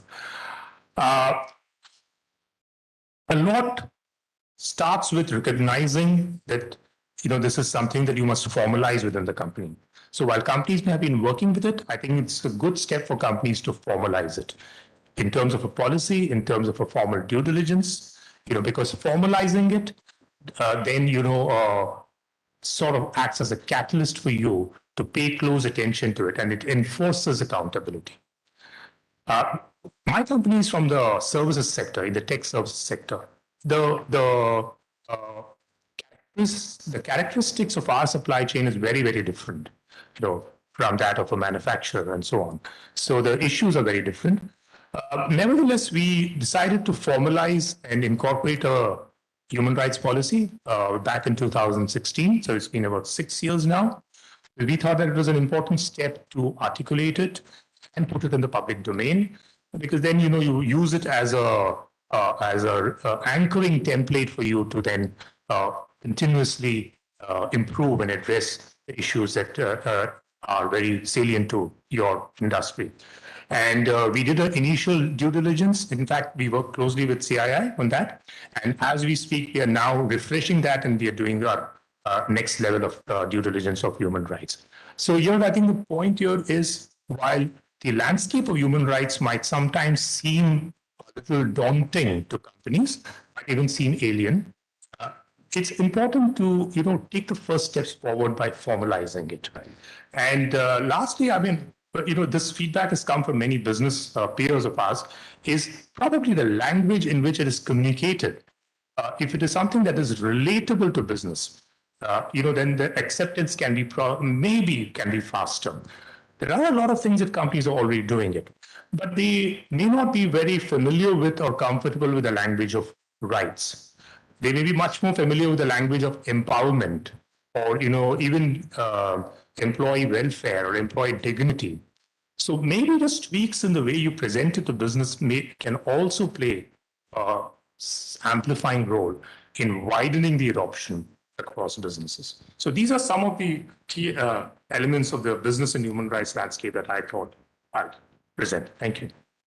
Wonderful. Thank you very much, Mr. Narayan. Just to build on what you have said, we understand that Wipro's sustainability charter is something that I think will be useful to share with the audience here. I understand that it marries business and the social purpose. So could you just spend a couple of minutes to tell us about that? Well, our sustainability charter is based on the classical triple bottom line of environmental, social, and governance, or the economic aspect. What we try to do is, for all our key stakeholders, whether they are customers or employees or suppliers or investors and communities, what does each of these elements mean and what salience does it have? So, for example, when we talk about human rights, what does it mean for employees? What does it mean for suppliers, customers? So for customers, human rights in our sector is essentially about protecting their data privacy. You know, it's a lot about that. For suppliers of ours, it's a number of things, including, of course, the contractual obligations and so on and so forth. Our employees, their age profile is typically between 25 to 35. So the good thing about a young workforce profile like that is they come in with very progressive expectations of the company. Do you have a climate change program? What are you doing on some of these aspects of human rights? They do not call it human rights. I mean, they may be more, focused on diversity. What are you doing, therefore, responding to employees' expectations on human rights? On diversity, for example, while we have diversity programs for the last 15 years on gender, persons with disability, LGBTQ+, and so on, we firmly, sort of incorporated diversity of perspectives. So how do you respect diversity of perspectives within the workforce? And that's something very important to the young of today. How do you have different perspectives? I think the elephant in the room is investors. The last 3 years, investors have become very interested in ESG, but the primary interest in it is from a risk perspective, and therefore it is all focused on climate change. Okay, what are we doing on climate change? I don't think they're looking at human rights or they don't understand it well enough. I think the day that happens, then I think you will see the needle move significantly. So I think when you frame your human rights program, you must make it aligned with each of these stakeholders. Very nice. Thank you. Can I come back to you, Cecilia, just to understand? We spoke about diversity. And I think a large number of the companies in India today are also now interested, and some have even got cells that monitor DEI. Tell us how we can move in India beyond the D and focus a little more on the E and I. What has it been for you in Sweden? What have you? Well, I'm thinking that if you were thinking about diversity, then it's really important to work on this on a more of a structure. Well, you have to start working with it on a structural level, because in the end of the day, it's all about your mindset, right? So in order to change your mindset or get a different kind of mindset, you need to work on the numbers. So, for example, if you talk about women in the workplace, and in Sweden, we are a fairly gender equal country, but we still have sectors where gender equality or gender diversity is quite low, for example, in the mining sector. So then you have to work very consciously and structurally to see what are the issues when it comes to increasing the number of women in the mining sector. And why do we do that? We do that because we know diversity is a good thing. It's good for production. It's good for the workplace. We are better and happier people when we work in a diverse workplace.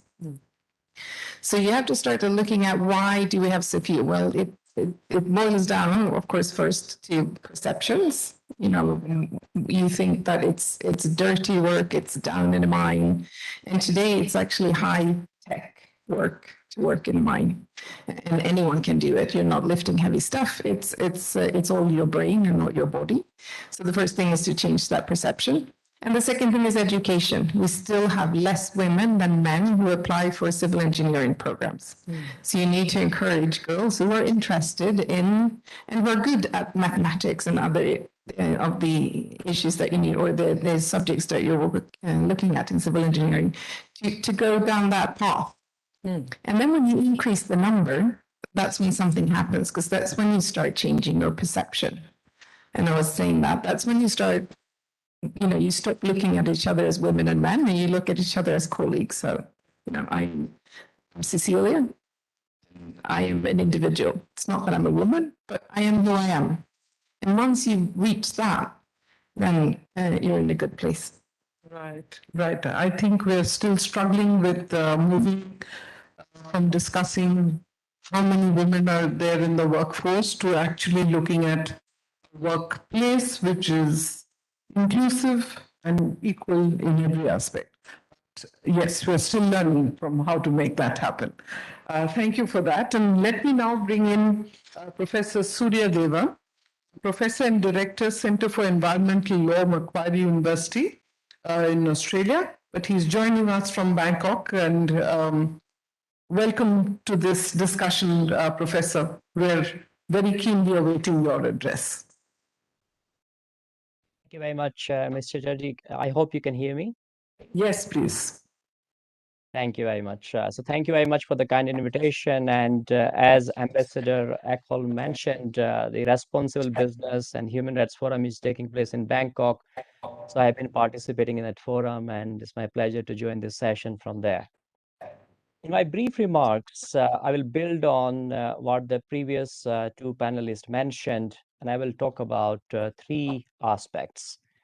I will briefly mention the landscape of business and human rights. I will mention briefly the challenges, in particular in the context of Indian businesses, and I will highlight the way forward in my view. Let me start with the landscape. I will articulate the current landscape in terms of profit with principles. Businesses are entitled to make profit, but they must follow certain principles while making that profit. So this quest to make profit is subjected to what I will call non-negotiable principles, preconditions of doing business. And respecting human rights, and I think we can broaden it to respect people as well as planet, in my view, is a non-negotiable principle. These are the rules of the game going forward. Now, what are the key attributes of this landscape? Now, I've been working in this space for more than 20 years. And I see that there is an increasing convergence of national and international standards. I think a reference was made to national guidelines on responsible business conduct, the draft, zero draft of the National Action Plan, BRSR, all these are national standards that are coming out of India. But you can also see that there is a dynamic relationship of these national initiatives in terms of international standards, UN guiding principles, the OECD guidelines, the ILO declaration, the ISO standards, global compact. So if you look at those standards that are emerging, there is a growing convergence in my view. I take Mr. Narayan's point that businesses are different. So I think you have to, in terms of application, diversities are important. But in terms of normative standards, there is definitely a convergence in my view. My second point of landscape is that there are various push and pull factors because of which it is inevitable that all businesses of all sizes and all sectors have to respect human rights in some point of time. It's a question of when, not whether. And the factors are investors, consumers, litigation is happening. And that could happen anywhere. So an Indian company can be sued in the UK, in Germany, in France, in Australia and Canada. And then we have the benchmarks that are emerging. We have CHRB, for instance, corporate human rights benchmark that is listing hundreds of companies, how they're performing. Media is becoming a key player. And of course, mandatory human rights due diligence initiatives, initially at the national level in Europe, but now also at the European level. We also have the treaty process going on. I don't think that was mentioned yet, but I think I wanted to flag it that the treaty process on this issue is also taking place. So I think that is definitely something to keep in mind. The third element I would say is the rise of ESG. I think a reference to ESG was made.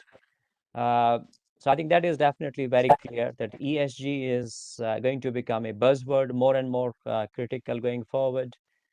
The fourth and the final point I would like to make about the landscape is the growing interlinkages between human rights, environment, and climate change. And a recent adoption of the United Nations General Assembly resolution recognizing this right to clean, healthy, and sustainable environment is an important step, and it will have clear implications for businesses anywhere in the world, including in India. So I think these are the landscape, some key takeaways from my perspective. Now, let me quickly move on to some of the challenges that I see. One key challenge at the starting point is lack of awareness. And that lack of awareness is a major challenge, especially about SMEs and the informal economy actors. I don't think most of the businesses in India have heard of UN guiding principles. So some big businesses, medium-sized perhaps, are aware of these international standards or even national guidelines on responsible business conduct. I think we need to do more work on that. And that is where the chambers of commerce like CII and others have a key role to play. I think these standards also have to be translated, in my view, into local Indian languages. Can we do street plays, for instance? How do we bring into the common narrative of these standards? I think that is a key issue. The second challenge I see is that I'm trained as a lawyer, but I also see lawyers are part of the problem. The legal teams in businesses see the issues as legal compliance, and that may encourage tick box compliance of the mandatory human rights due diligence initiatives, and that will be counterproductive in my view. So businesses should look at not merely risk to themselves, not merely a legal issue, but it is more than a legal issue because you're part of society and you have to approach this issue in a more holistic manner. The third challenge I see is that is still we're talking about corporate social responsibility, corporate philanthropy, and this 2% thing in India, with due respect, is not working. It's not bringing that transformative change that it was supposed to make. And I also see the risk of ESG becoming a new kind of CSR. And this ESG washing is a real risk. I can already see that happening in some other countries. And I think we have to be cautious about that. The fourth challenge I would see is that the engagement with business, with civil society actors is very less. So businesses do not talk with critical voices. That is a challenge elsewhere, but that is a challenge in India as well. And I would link it with the civic space issue that the ambassador highlighted. I feel at pain that the civic space in my own country in India, the largest democracy in the world, is shrinking. And I think businesses must stand and even challenge the government that we need this civic space, because if there is no civic space, businesses cannot do human rights due diligence. If they are not independent trade unions, if they're not independent civil society organizations, how would you find out what risks are there? And I think that is a real challenge that I think businesses should see their role in highlighting this important role. The last issue in terms of challenges is access to remedy. Prevention is good, but prevention is never foolproof. Any business activity will inevitably have some adverse impact. Now, the key question is, what is an adverse impact which is acceptable for society and what is not acceptable? And that's where remediation is crucial, and it is not easy to hold businesses accountable. There's a huge power imbalance between the affected communities and the businesses, and I think we need to address that. Now, let me quickly talk about the way forward. I will be very brief because I know we have limited time now. First of all, I would suggest 5 quick points. Businesses should see this as a holistic agenda. BHR, climate change, SDGs, new technologies, all these are interlinked issues. Second, businesses should be aware of differentiated impacts of their activities on children, women, persons with disability, tribal population, SCs and STs in India, and others, migrant workers, and the COVID pandemic has shown how we are impacted differently. Third, I think UN guiding principles are talking about do no harm. But I think that will not be enough, I can tell you now. Businesses, of course, have to do no harm, but they also have to positively contribute in ensuring that we build an inclusive and sustainable society. The extent of poverty and inequality that we have, businesses are part of the problem. They are creating it. They have to fix it as well. Right. The fourth issue I would like to highlight is businesses must take critical voices of civil society actors and defenders seriously. You keep them close to your heart, listen to them. You don't need to agree with everything that CSOs may tell you, but you need to listen to them very seriously and then address those issues. And my last point is, and I will conclude with that, is collective action. There are many issues that I'm highlighting that will demand not just one company, even of the size of Wipro, able to fix those issues.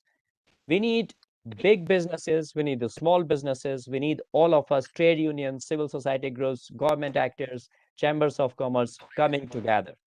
This is what we want to achieve. That is where we want to take India together in 20 years. And that collective action, in my view, is very vital. Thank you very much for giving me this opportunity. Wonderful, wonderful. Thank you very much, Professor. I think you've highlighted the challenges, you've highlighted how we should go forward. And I'm sure there will be a lot of questions from this audience here, but we will park that for now and invite the next speaker, Ms. Michael Clemens, International Program Director, Business and Human Rights Resource Center. Over to you, ma'am. Thanks so much for this opportunity, and to all my fellow panelists for their really insightful contributions so far. I can say there are very strong common themes among us, so I'll do my best to add and not repeat, but we're certainly all aligned. We've already heard today, and we all know that it is a really critical and complex time to be a part of the business and human rights movement, and we are all part of that movement. One element of the business and human rights resource work involves taking up with companies more than 1,200 grassroots allegations of corporate abuse each year. And a key conclusion of this work is that the core drivers of social and environmental abuse in both operations and supply chains are unsustainable inequalities of power and wealth, the climate crisis, as we've heard, and a global governance deficit. The combination of these factors, it's our observation, all too often create these circumstances in which corporate human rights abuses become the norm, where the model of short-term profit maximization that perpetuates inequality and ecological crisis really appears to thrive. And this has direct and often dire consequences for society's most vulnerable groups, amongst others, including women and migrant workers, child laborers, and rural and indigenous communities, amongst others. We know too, and we've heard today, that previous efforts to drive the kind of transformational change that we need through voluntary frameworks and efforts, multi-stakeholder initiatives, social auditing, all of these have really fallen short in addressing human rights abuses on a grand scale. At the Resource Center, our research, unfortunately, continues to bear this out. So just this year, this has included one report highlighting the prevalence of gender-based violence and harassment in India's garment factories, which supply, as you will know, numerous global fashion brands and retailers around the world. Just to put that into context, every one of the 90 women that we interviewed had witnessed or experienced this kind of abuse in the workplace. We've also published case studies this year from Kenya's renewable energy sector, highlighting allegations of land rights violations, loss of livelihood, and violations of the rights of Indigenous peoples in that area. And as just one other example, we developed an online tracker of worker abuse allegations in Myanmar, highlighting the significant increase in labor and human rights violations of workers since the military takeover there. So these are all obviously concerning findings. I don't think they'll be too new to many of us who are here today, and they're certainly just a smattering of the work that our teams have done to draw out these issues across a number of sectors. But all is not lost. There is good reason for optimism, and a number of these have been touched on by other panelists, and so I'll just quickly highlight a few. The first is the mandatory due diligence effort that we're seeing globally. We've heard today about the imperative of human rights due diligence by business actors. The UNGPs are explicit that all businesses have a responsibility to respect human rights, as Professor Davis said, which means continuously conducting human rights due diligence throughout a business lifecycle. But in the decades since the adoption of the UNGPs, we know too that while this due diligence guidelines represented a good start in shifting corporate behavior and calling attention to the need for human rights due diligence, they've fallen short in truly addressing the endemic abuse in global value chains that we continue to see today. Benchmarks, including the Resource Center's own Know the Chain benchmark, tracking human rights policies and practices of companies across a number of sectors, generally show quite low levels of commitment by companies, even today, to basic human rights due diligence. And that's why the momentum behind the movement for mandatory due diligence increasingly matters. As Ambassador Ekholm said, it's quite interesting to see that there's been significant support from business and investors for these kind of initiatives alongside civil society, because what they promise are a level playing field. So while some companies are already acting on assessing and reporting on their impacts, their human rights and environmental impacts, this kind of legislation helps to ensure, or will help ensure, that the best practice by a few corporate actors is not undermined or undercut by a lack of a uniform standard that could apply to all or most business actors. The second thing I wanted to point out that I think has real impact for how corporations approach human rights is the increasingly informed and active communities and other impacted rights holder groups on the receiving end of many business decisions. The importance of continuous and robust engagement with affected rights holders is a critical element of any kind of proper due diligence. And where companies fail in this effort, consequences are becoming increasingly substantial.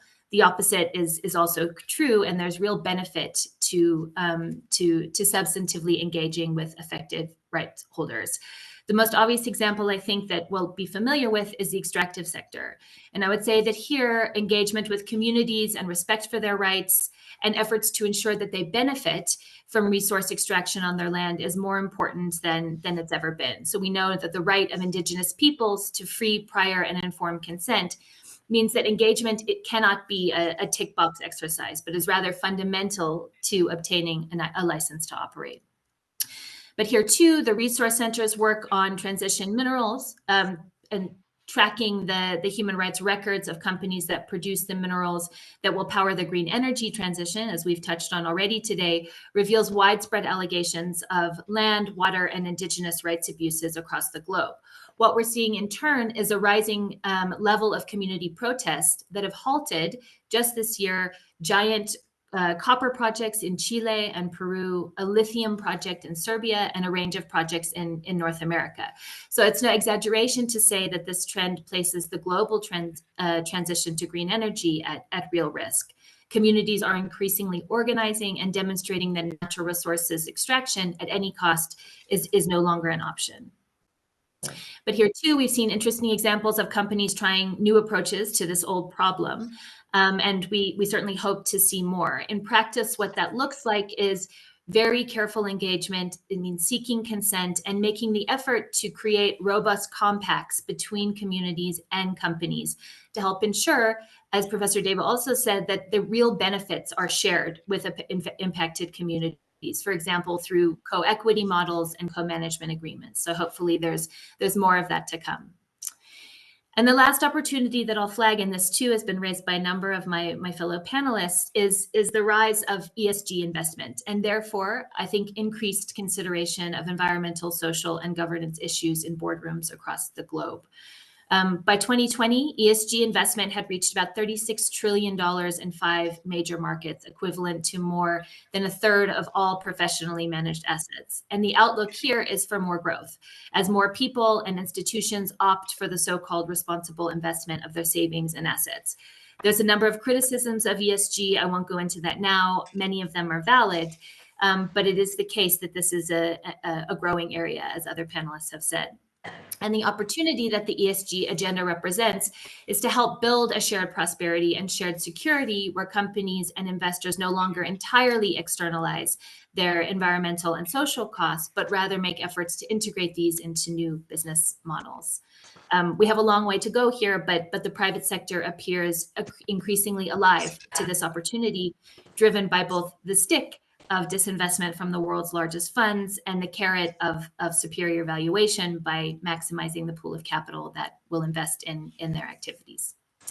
So I'm mindful of time, so I'm going to close, but I do think that this is a new moment for the role that civil society, that global capital, and businesses of all sizes can play in addressing the biggest sustainability challenges of our time. And I think there is a shared sense of purpose that is developing, but which will need to be carefully nurtured and sometimes prodded, if it is to deliver, to really deliver on the results that, of course, we all need. And that means a continuation of responsible investment, the development of thoughtful mandatory standards with which business must comply, and the realization that at the end, we're all really as strong as the weakest among us. And the more we do to minimize evident harm through our value chains and share benefit, the better all of us will be.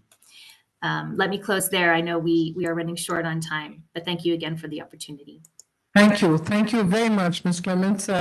We have actually run out of time. I would have liked to throw the house open for a few questions from the floor, but I'm afraid we don't have time. We have to close for the next session to begin.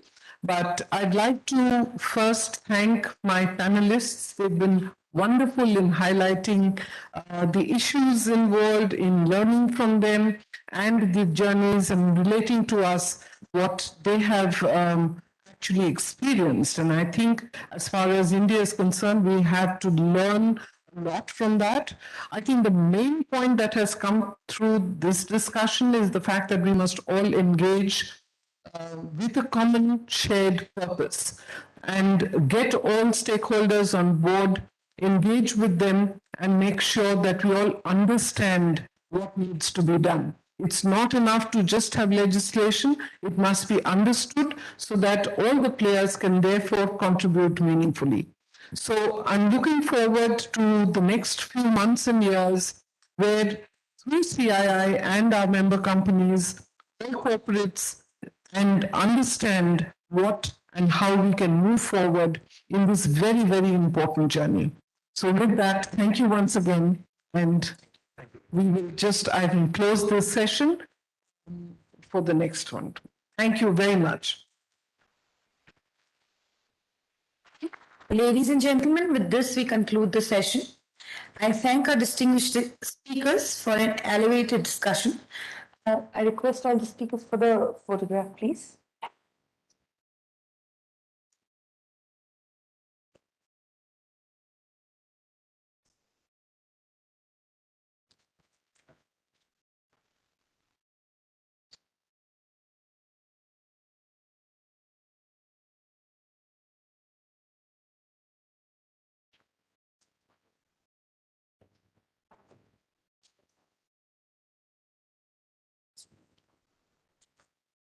Thank you. We will now break for a tea and reconvene at 11:45 hours. Post tea break, we have parallel sessions on Save Water, Save Life in Sovereign Hall 1 and ensuring just transition for decarbonization in Sovereign Hall 2. Thank you. Change. Embrace it, and your business can improve our climate. Give more people a place to call home. Inspire a global workforce to be a force of innovation and growth, and help reduce food waste and combat hunger. See how the value we bring to your business can create more value in our world. Accenture, let there be change.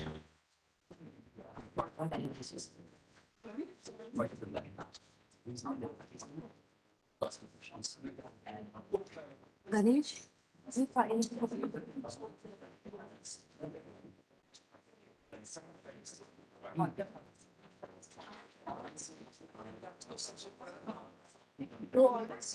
हाँ बोलो भैया आरती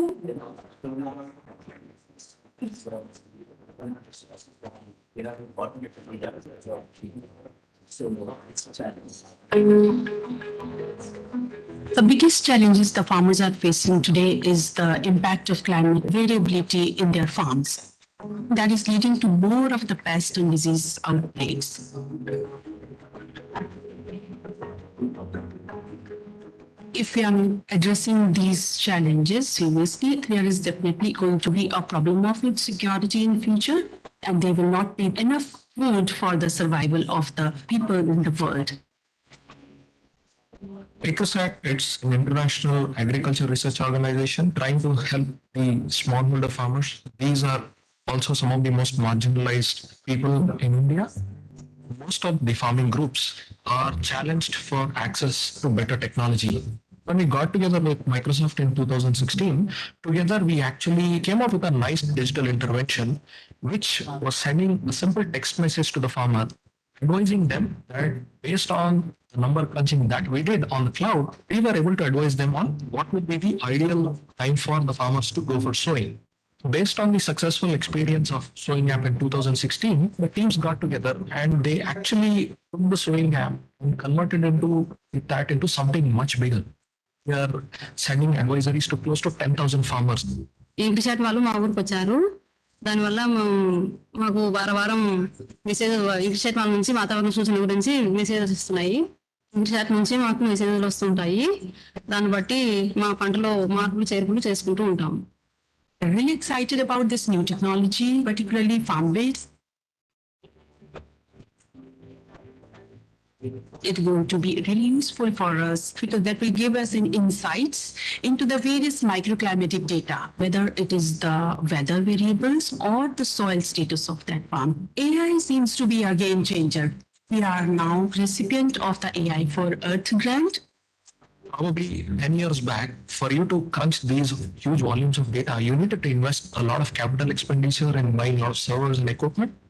Today, with some of these innovations like AI for Earth, some of this computing power has genuinely got democratized, where we can crunch a lot of this data and extract something meaningful out of it. What I'd like to see is a lot of these many moving parts coming together in a way that we create a system of agriculture where the farmer is making a dignified income, has a dignified livelihood, and together we all experience a more sustainable economic upliftment, which also addresses some of the environmental concerns. We want to see a world that's here for many more generations, not just for a few generations.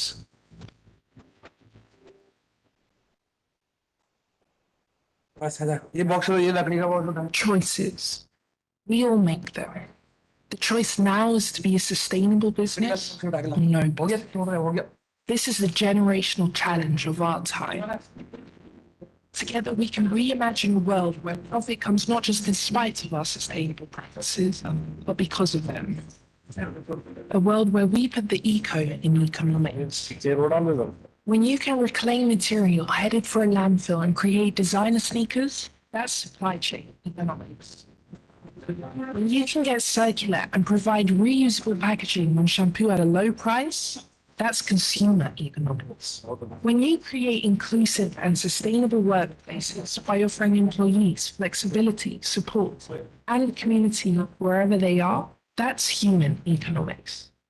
SAP has the people, technologies, and processes to put it all together across all operations and industries, building a better profit and planet. But we can't do it alone. The only way forward is together. It's a sustainable future. It's a profitable future. It's our future.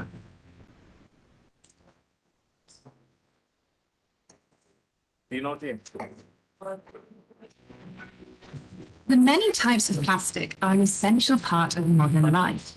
They're lightweight, flexible, and incredibly durable. But because they're so durable, no one should want them to end up here or here. They're a precious resource with value that should not be wasted. Conventional mechanical recycling works by sorting, cleaning, grinding, and melting products before they are mixed with new feedstock and made into new products. But some products, waste sources, and locations aren't well suited to mechanical recycling. Imagine a world where we could convert these plastics back into their original building blocks instead. To make plastic, building blocks from petroleum sources are joined to make long chains, and these make the products we use every day. What if we could reverse this process, breaking down long chains into their building blocks from which new products can be made, including new plastics? So this is not mere recycling. It is taking in old plastic waste and producing brand new plastic that is again recyclable. If that sounds to you like science fiction, it is not. At ExxonMobil, we are helping to build this world. The process works by turning sorted plastic waste into a liquid, which is mixed with other liquid sources. This feed is broken down, yielding the building blocks of new products, including ethylene and propylene. By taking the plastic back to its basic building blocks, this advanced recycling allows plastic waste to be converted into brand new products that are no different from those made from conventional materials. A circular process that transforms plastic waste into materials safely and reliably. Using conventional and advanced recycling methods together allows a far broader range of products to be recycled, and that can help society pay for sorting and collecting them. All of this will put us one step closer to a world where society can capture much more value from plastics.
Good morning. I request all the participants to please take their seats. We shall begin with the session in next few minutes.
At the heart of everything we do lies ESG.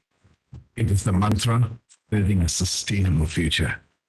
Mahindra Pride Schools have been focused on driving positive change, especially in the lives of youth from socially disadvantaged sections of the society. Nandhikali can bridge the gender digital divide by empowering underprivileged girls. We took another significant leap in our journey to become carbon neutral by 2040. Project Haryali helped revive Araku Valley and brought a positive impact to many lives. enabling kids like Prem Ngombam, Bharati Gadi, and many more to brave the odds and rise above challenges was one of the primary objectives of the Mahindra Foundation. With an aim to set gold standards in governance, compliance, and disclosures, we embarked on a journey to shape a better future. A journey where ESG acts as the compass that guides us. We will stay undeterred, committed. We will rise together.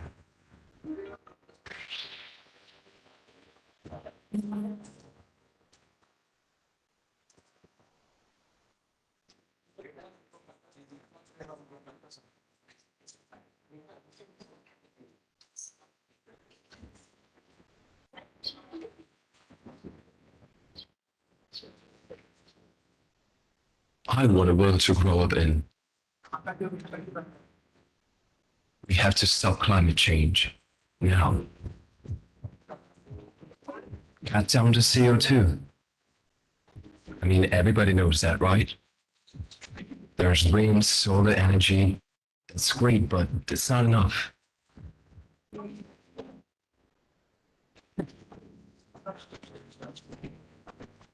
What about all the other stuff?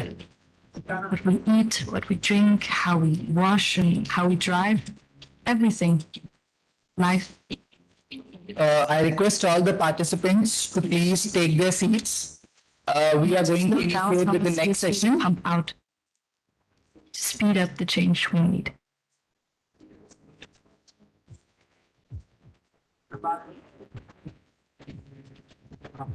We can change the way the things are made.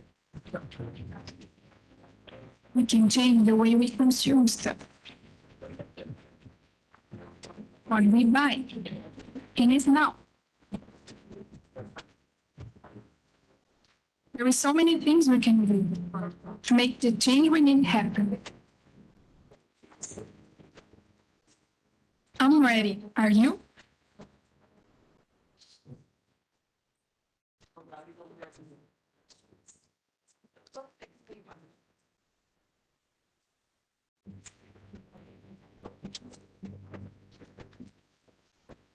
Microsoft recently lowered a data center to the bottom of the Atlantic Ocean. Known as Project Natick, this and previous drops tested the practicality and benefits of underwater data centers.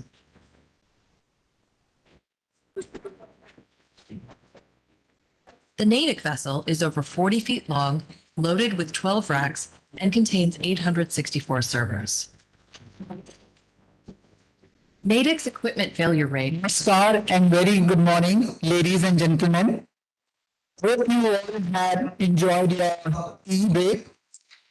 It is my pleasure to once again welcome you back to our 17th Sustainability Summit, the tea. I would like to inform that participants can access the summit details by scanning the QR code available in the holdings, standees, and at the registration desk. Now, I would like to request our distinguished speakers for the next session to please take their seat.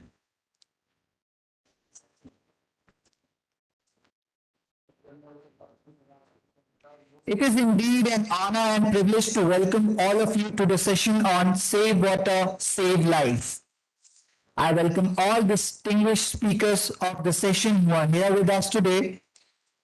I request our moderator, Mr. George Rajkumar, Country President, Greenforce India, to initiate the session.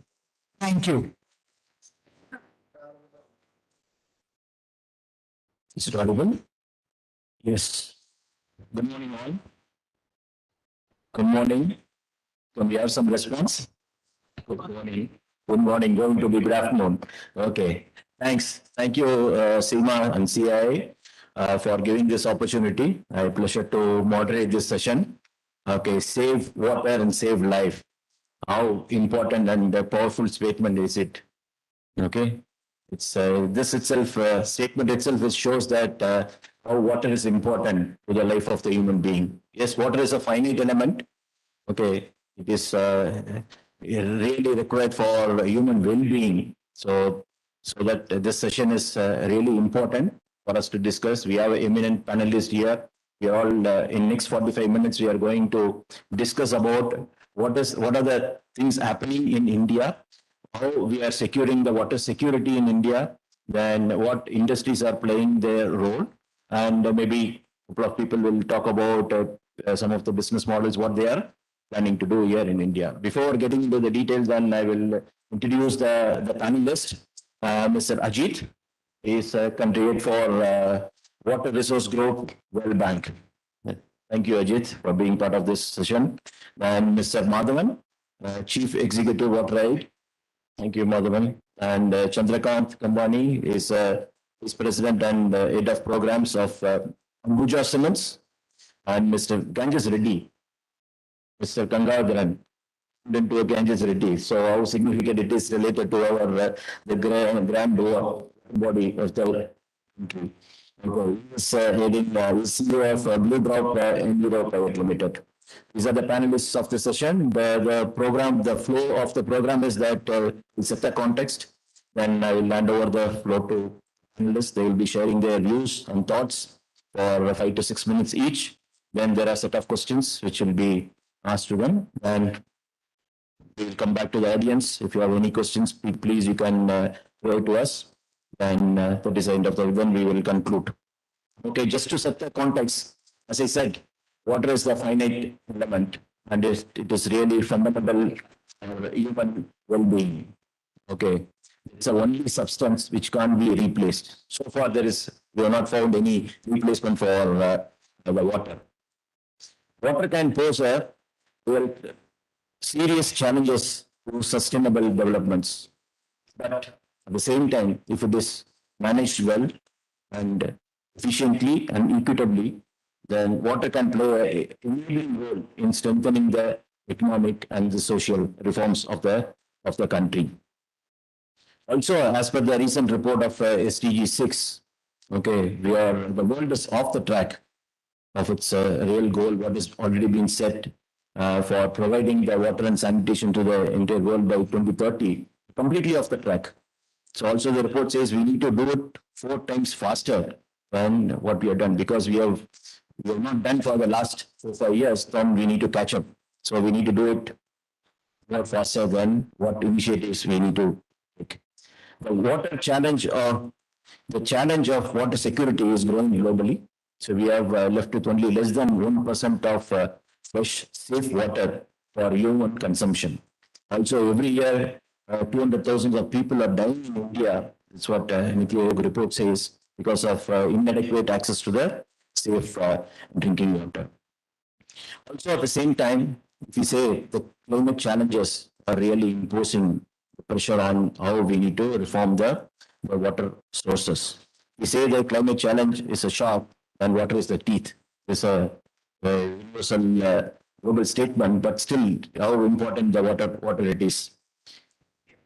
The water is really renewable if it is really managed well. If you see at least in India, there is no dearth of water sources. We are scarce. It's a question of how well we are managing it. That is what we are going to discuss today in the panel discussion. So there is already a mismanagement of water, additionally in India, because we are using almost 70 to 80% of the water for the agriculture. Even 10% the savings which we can bring from the agriculture sector alone, it's going to provide the water for the entire community in India. The second is the excess extraction of the groundwater. How do we prevent that? How do we prevent the excess extraction? So for providing that, we need to reuse. There should be compensation for the extraction. So that is why we need to reuse the water, multiple time use. We need to do that.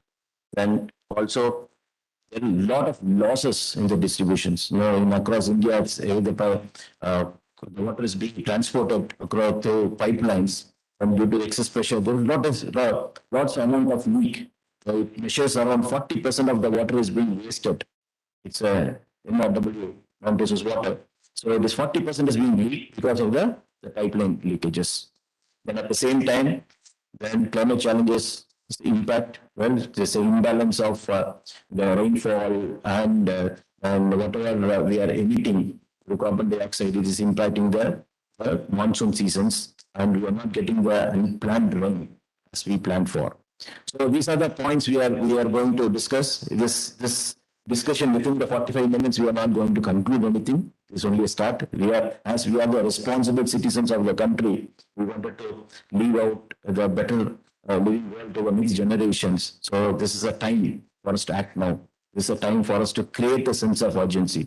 That is why we have the discussions like this are happening. So now what we do, we will hand it over to the panelists. They will be sharing their thoughts and views about how to save and save the life of the people by saving the water. So first I will request Mr. Ajit to share his views and thoughts. Yeah. Thank you, George. Welcome to also to fellow panelists. I think this is not a topic that we are new to. In fact, water has been a major topic in most of the global discussions that's happening now. It's also, we are just fresh from the Stockholm Water Week that just happened 2 weeks ago. So the priority that the world has given to water has been kind of on the rise when it comes to development issues, when it comes to geopolitical conflicts, and when it comes to daily management challenges that we see on a day-to-day basis. Now, we have some opportunities, and also George did outline some of them, including water reuse, including better water management in agriculture, which consumes almost 85% of the water that we have on a day-to-day basis.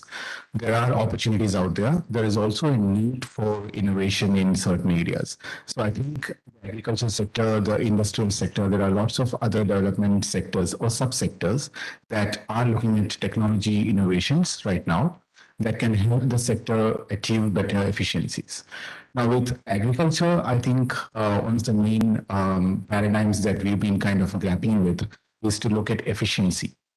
And George did mention that we need to increase the water use efficiency. I think we have one of the lowest water use efficiencies globally.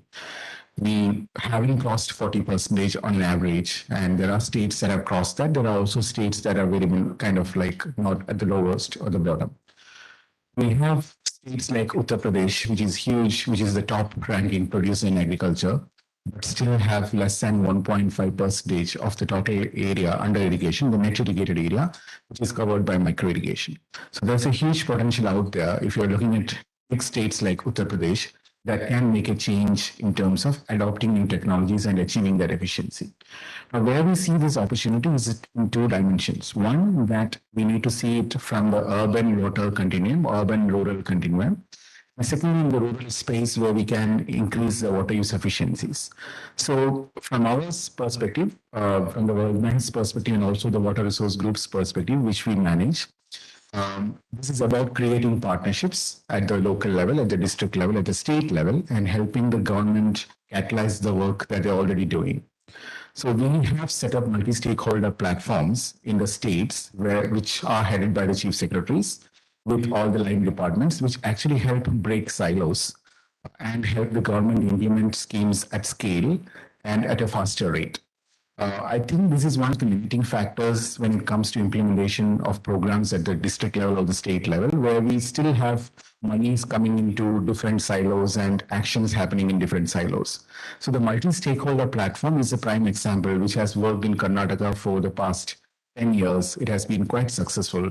It has implemented one of the largest micro-irrigation programs in the world, covering almost 100,000 hectares in automated micro-irrigation, bringing benefits to the farmers and for the government. We have been able to save almost 3 trillion metric cube of water, liters of water, over the past 2 years. So that itself is kind of sufficient to give water security to households at scale.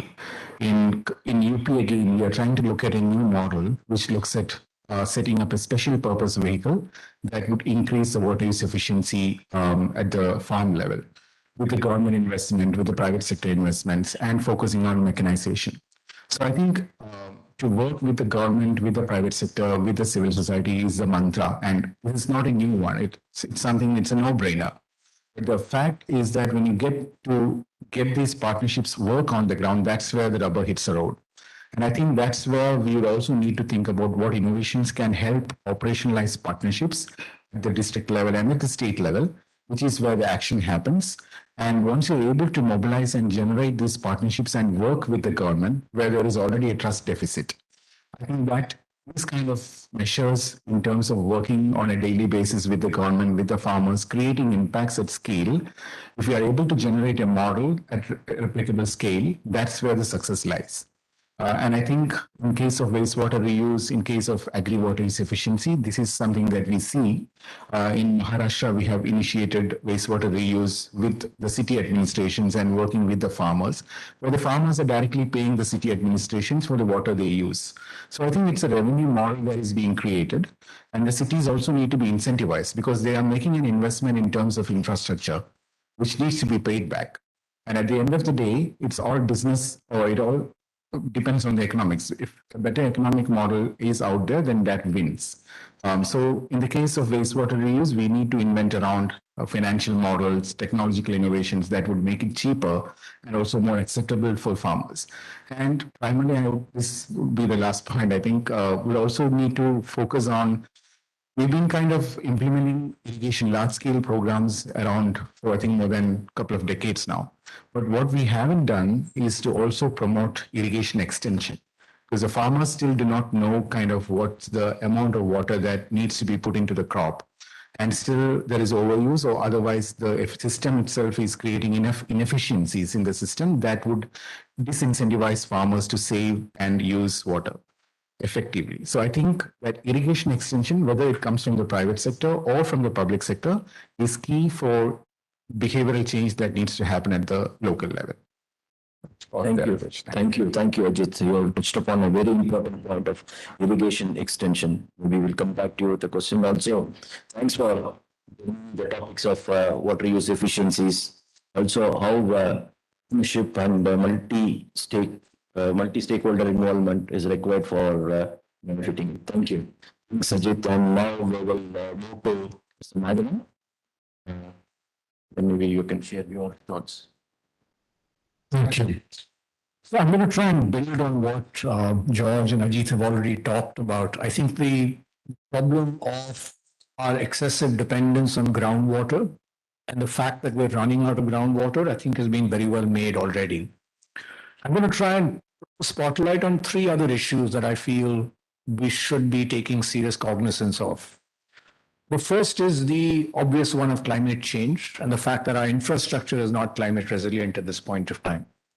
Whether it's Bangalore floods recently, whether it's floods in Assam a few months earlier, what Mumbai has gone through in the last decade, what Chennai has gone through in the last decade, shortages of water in Shimla are all indicative of a growing crisis with regard to climate change and its impact on the ability of the system to provide services on an assured basis.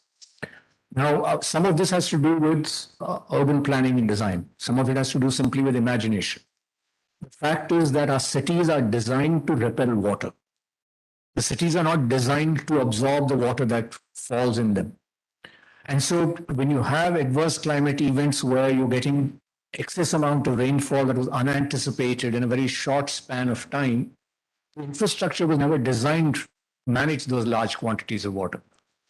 To make it worse, a large number of our cities have always had traditional water bodies. A good example of that is Chennai, from where George lives. And a very large proportion of water bodies in Chennai actually acted as sinks.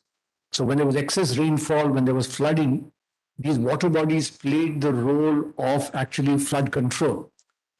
The same is true in the case of Bangalore as well, which is that Bangalore had very large proportion of traditional water bodies. Drainage channels that allowed for excess water to flow into these water bodies have either been encroached on or filled with waste, as a consequence of which these water bodies also then can't play the role that they have to. So in some sense, it's a question of starting to re-question the way we are planning and designing our urban spaces, and then to look at the role of water bodies and the role that they play in actually handling these shocks to the system. I think the second problem that we need to recognize is the growing problem of water quality. in a different context, Ajit talked about the trust deficit. This trust deficit is not, is very clear if you look at water quality. The fact of the matter is that all of us live in large cities where the municipality is sourcing water, is treating it, is delivering it at our household level. And yet we choose purification systems that very often are not even required, simply because we don't trust the ability of the government to provide us with safe drinking water. If you were to actually look at the market for packaged water in this country, it's one of the fastest growing markets. And the reason for it is simply because of this trust deficit. We doubt the ability of the state to provide us with safe drinking water. Now, today, any of us in this room could possibly use a mobile phone app or the internet, order a blood or stool test or a pathology test, have someone come collect a sample at our home and deliver the results to us by WhatsApp or email by the evening. You can't imagine doing this, get your water quality tested. So in some sense, there is a huge opportunity that exists, which is that today we don't have democratic access to water quality testing facilities. And since access to water quality testing is not easy, as a consequence, those who can afford it are choosing to buy purification systems without even worrying about what the quality of water is. So you end up between a mismatch between actually the quality of water and the purification system, simply because we don't have the ability to get our water quality tested reliably. In addition to bacterial contamination, which there's very little information available on, we all assume that there is going to be bacterial contamination. But if you look at government data, there's very poor data available about the extent of bacterial contamination.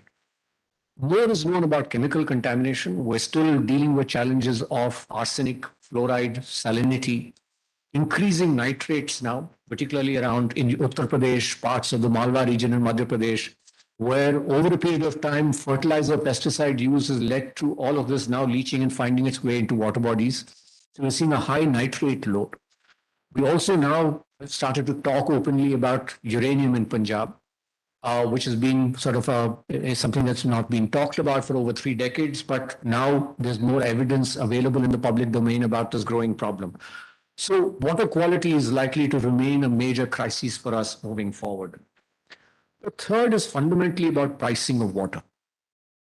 If you do not value water, you will have no incentives to conserve it or to use it judiciously. And the reality today is that we're all beneficiaries of hugely subsidized water. And the absence of looking at pricing and ensuring that consumers of water know the true value of water, we're creating a problem on a massive scale. Now, today, if agriculture uses groundwater to such an extent, some of it has to do with the fact that groundwater is free. In many cases, electricity to pump that groundwater is free as well or subsidized. Now, we're going to see the same thing happening in our urban areas where, so there's a study done by the World Resources Institute, which, for example, demonstrated that depending on whether you had access to municipal water supply or not, the cost that you spent on accessing water increased tremendously. So in Bengaluru, they found, for example, that settlements which were not linked to municipal pipe water supply, families there spent 12 times what someone who had access to a pipe water connection was paying. In parts of Mumbai, it has went up to 24 times. So in some sense, there is an inequity that also exists in our cities in terms of do you have access to municipal water supply or not, and you also benefit from that subsidized water. In the absence of that, people are either buying water from tankers or they're buying water elsewhere and incurring huge costs in doing that. So in some sense, we have to get our water pricing right. I'm going to just end with 2 small other issues, which is one is to do with the fact that it is ironic that today there is not a single city in India which has 24/7 water supply. Not one city in India. There are parts of cities which have 24/7 water supply, but there is not a single city in India which has assured 24/7 water supply today. And that's one of the tragedies of our time. We're all starting to recognize that increasingly India is going to become more urban than it's ever been. And the fact is that we don't have the ability to provide assured, safe drinking water to families that reside in our cities today. And in the absence of that, what's going to happen is that families who can afford to bore a well are going to have become producers of water. They're going to have their own private source of water. Those who can afford to buy purification systems are going to be ensure that they have adequate water quality. But those who can't, so in some sense, there is a need for us to start to look at utilities in our urban context. Look at whether these utilities have the skills, the capacities, and have the financial viability to be able to assure citizens in a growing urban India access to water 24/7. Thank you. Thank you. Thank you, Mr. Madhavan, for your strong and powerful statements. So you touched upon urban planning, especially you talked about the city of Chennai. If you see the statistics, in the past, Chennai had 144 water bodies. But today, only 48 have been restored. We don't know what has happened to the rest. Not only that, before coming inside, and I was discussing with Kanjis, then see, we are focusing on, even the government is pushing on for putting money for regeneration of the water bodies. We are only looking into the peripheries. They are deslitting and deweeding and beautification of the water bodies. And we are not talking about how do we store and how do we, as he was saying, then a few months after, if you regenerate, then it will become a cricket ground. And once the cricket ground is there, after a few years, it will become the building.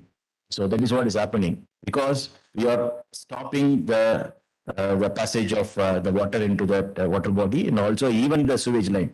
So we need to think about how do we naturally we need to treat and to get the water into the water body. Only thing, water body will stay as a water body. Otherwise, it will become a ground. Okay. Also, thanks for touching on the water quality. Yes, last week we had a event in Copenhagen, IWA. There are thousands of startups. Okay, people are incubating the startups. The car industries are incubating them. So they work mainly on sensing the water quality of water. So since you touched upon, there is a threat on the quality of water, but there are things are happening. Thousands of people are working on how do we do the online sensing of the water, so that like how the pathology labs are offering, even the water quality also can be offered online. Okay. Also, same way that we have talked about the pricing. There was a session from organized by the Danish Embassy in Denmark about the pricing of water. You see that because there are plenty of groundwater available in Denmark. Okay. So the processing of the water, providing a 24/7 pipeline supply to them, it costs in Indian rupees, 700 rupees per cubic meter of water. But here in India, if you compare, it is more than 2.5 times at present. Okay. Having said that, yes, thanks for sharing your thoughts. Now we will move to Mr. Chandrakant. Okay, he's from Ambuja Cements. Ambuja Cements is already ahead of the curve. Okay, almost 5.5 times water positive. That's what they declared. So let's hear from Chandrakant.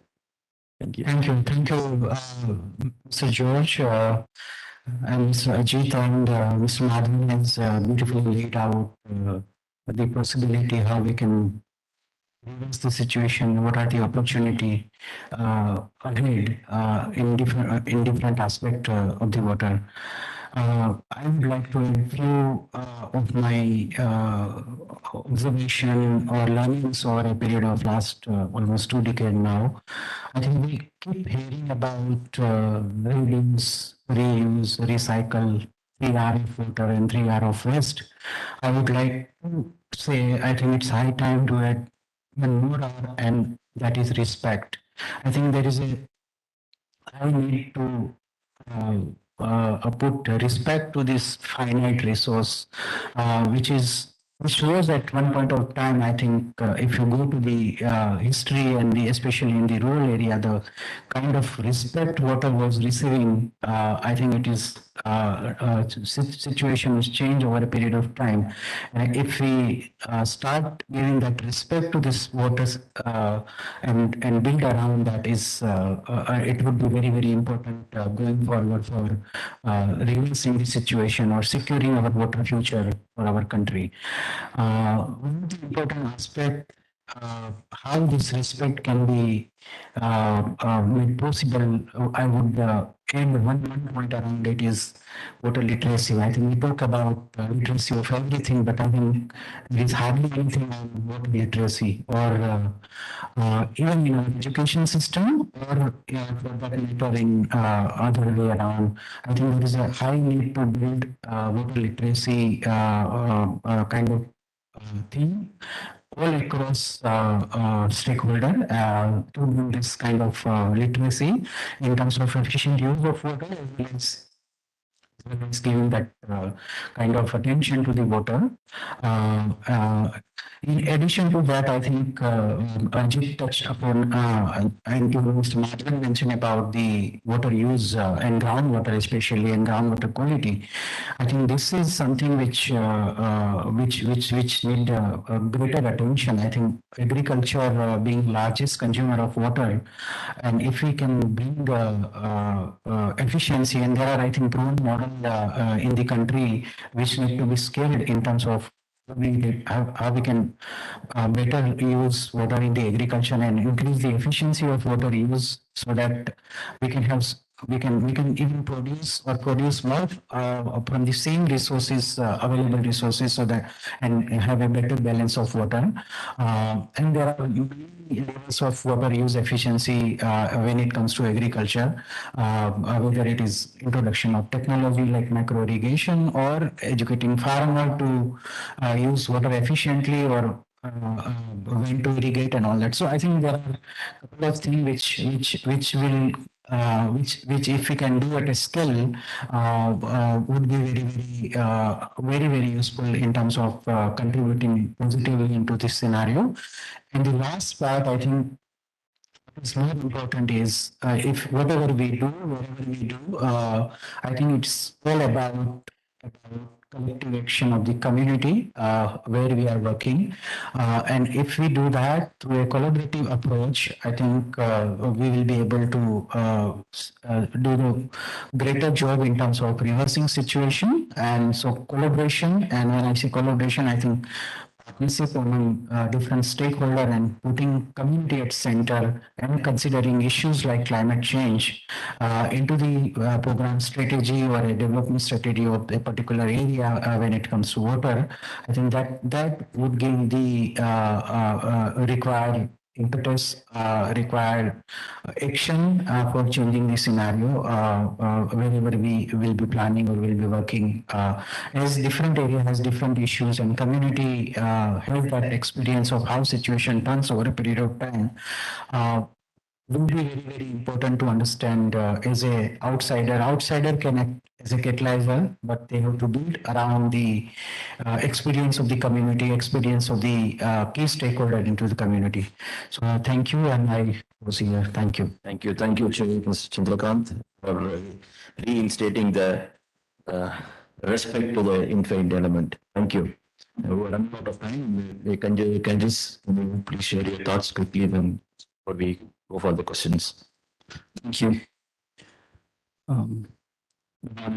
Sisters and brothers, thank you for the valuable thoughts shared by my co-panelists. Say what is the theme of the session. It directly relates to one thing, water security. And water security directly relates to what Bhagavad has said before, water quality. It's not that there's no water. There's a lot of water all around us. They say water everywhere, but there's no water. It's just the quality of the water that determines the water security of the country today and for the citizens. I don't live at a private limited based out of Hyderabad. We work on nature-based solutions to rejuvenate the misused or used wastewater. So we build sewage treatment plants and effluent treatment plants using nature-based solutions all across the country. Thanks to Danish Embassy for inviting us here and my partners in Denmark. There has been heavy emphasis on rainwater harvesting, recycling of water and things like that. We see the water forms, basically have the rainwater, or the groundwater, the surface water, and then the major component today, the wastewater. A lot of us merely use the water that is coming out to our homes, but we don't know what is happening after we use the water.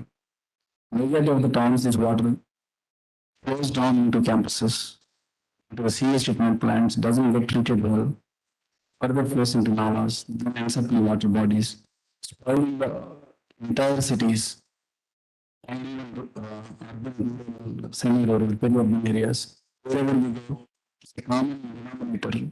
Delhi has SZs, but it also has a lot of SOZs, like every other city. What is SOZ? Special order zones. Where in the city you find where Nala is flowing, where is water body, what is happening around. This is the state of the affairs, and indoor water is safe today. So, very vital points Madhavji has raised.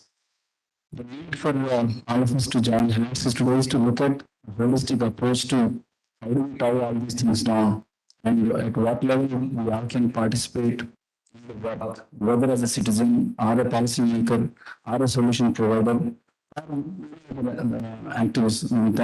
Thanks to CII for bringing people together on this forum, connecting the dots and taking things forward. A very important fact today we're talking about climate change. I was asked to speak about what is the impact of climate change on the world that I do, which is wastewater treatment. Surprisingly, the fact came out in study that there is not climate change affecting the wastewater treatment. Wastewater treatment systems are the sixth largest contributor to the climate change today. The amount of carbon that we're losing, the kind of methane that we can released in this treatment processes, they're affecting climate change big time. Everything else is going for a toss. So there is a need to look at solutions that are coming to the marketplace, whether they are sustainable, whether they are environmental. What is the certain impact on this whole thing? So with that, a few thoughts. We will look for a discussion and share more. Thank you. Thank you. And just since you're stressed on time, maybe quickly go to a round of questions to all of the panelists. Maybe you can, in 2 minutes, if you can conclude your answers, it will be better. Ajit, you are working with World Bank on Water Resource Group. Can you please share what are 2030 water groups vision and what are the plans to scale up water efficient technologies in India? Sure, thanks. I'll try and keep it within 2 minutes. So basically, the idea is to work with the state governments and also the national government in partnership with the private sector and the civil society. Now, civil society to us is a broader definition that includes both the NGOs and the academic institutions and think tanks. And what we do is to create these institutions which are legal or have a legal backing from the government in terms of withstanding political changes, and create incentives by catalyzing studies, technical assessments. One thing that I guess maybe as the panel here missed out is also the fact that we are looking at a situation where we don't have good quality data on the ground for making any of these initiatives to begin with.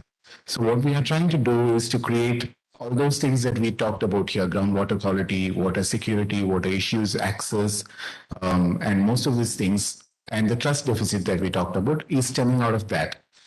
Today, if you go to the government or to the private sector or the civil society and tell them that we are going to do a project on something, we do not have a strong baseline to begin with. So that issue becomes the kind of a legacy issue that gets carried into different projects, derails some of the investments, and then helps kind of systemic issues crop there. So what we are trying to do is to kind of create that incentive for the government to work on a scientific basis on policies, create the data points for the government to initiate actions, design better programs, target, prioritize, and help channel investments. Now, investments, not just government investments, it's also the private sector investments. Wherever we work with the governments, and as professionals, you all would have met with this experience many times in your professional career. When you talk to the governments, when you talk to most of the administrations, it's not the money that's a constraint. It's actually a replicable model and implementation experience that the government is looking for. And most discussions actually converge at that point that the money comes to the government, it rests with some department, and then implementation happens in some other departments. So one classic example is the case of micro irrigation in the country. Most of the money that is targeted or earmarked under the PMKSY comes with the horticulture department, whereas in a state like Uttar Pradesh, which has got a large area under sugarcane, and the sugarcane commissioner has got an annual demand of 50,000 hectares under micro irrigation, the money doesn't reach him because the money rests with the horticulture department and it's used for some other crops. So I think where the water guzzler crops are in the country or in the state do not get the attention from the policies because the prioritization is happening in a different set format.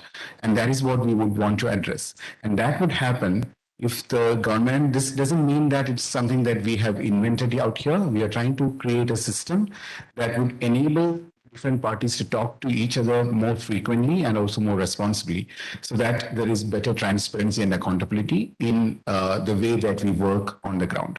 So that is the kind of change that we are trying to do and to bring about.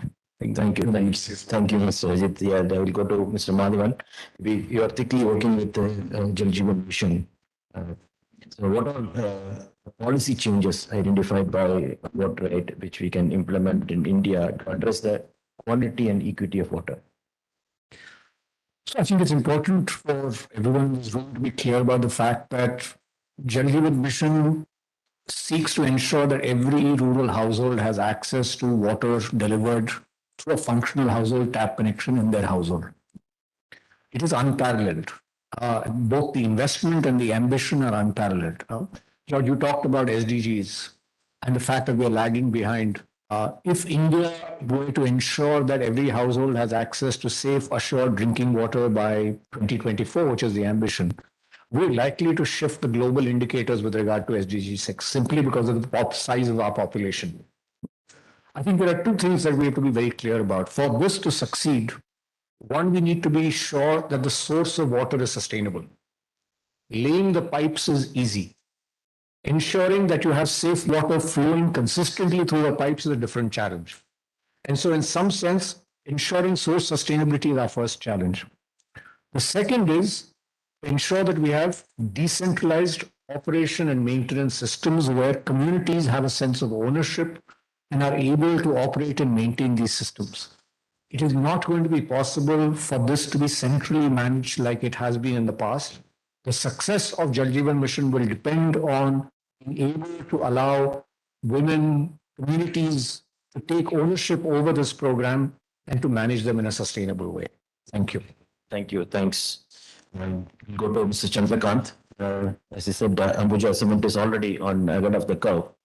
Maybe you can share your views on how you are working with the communities locally, so to develop or reduce the water crisis in the rural area.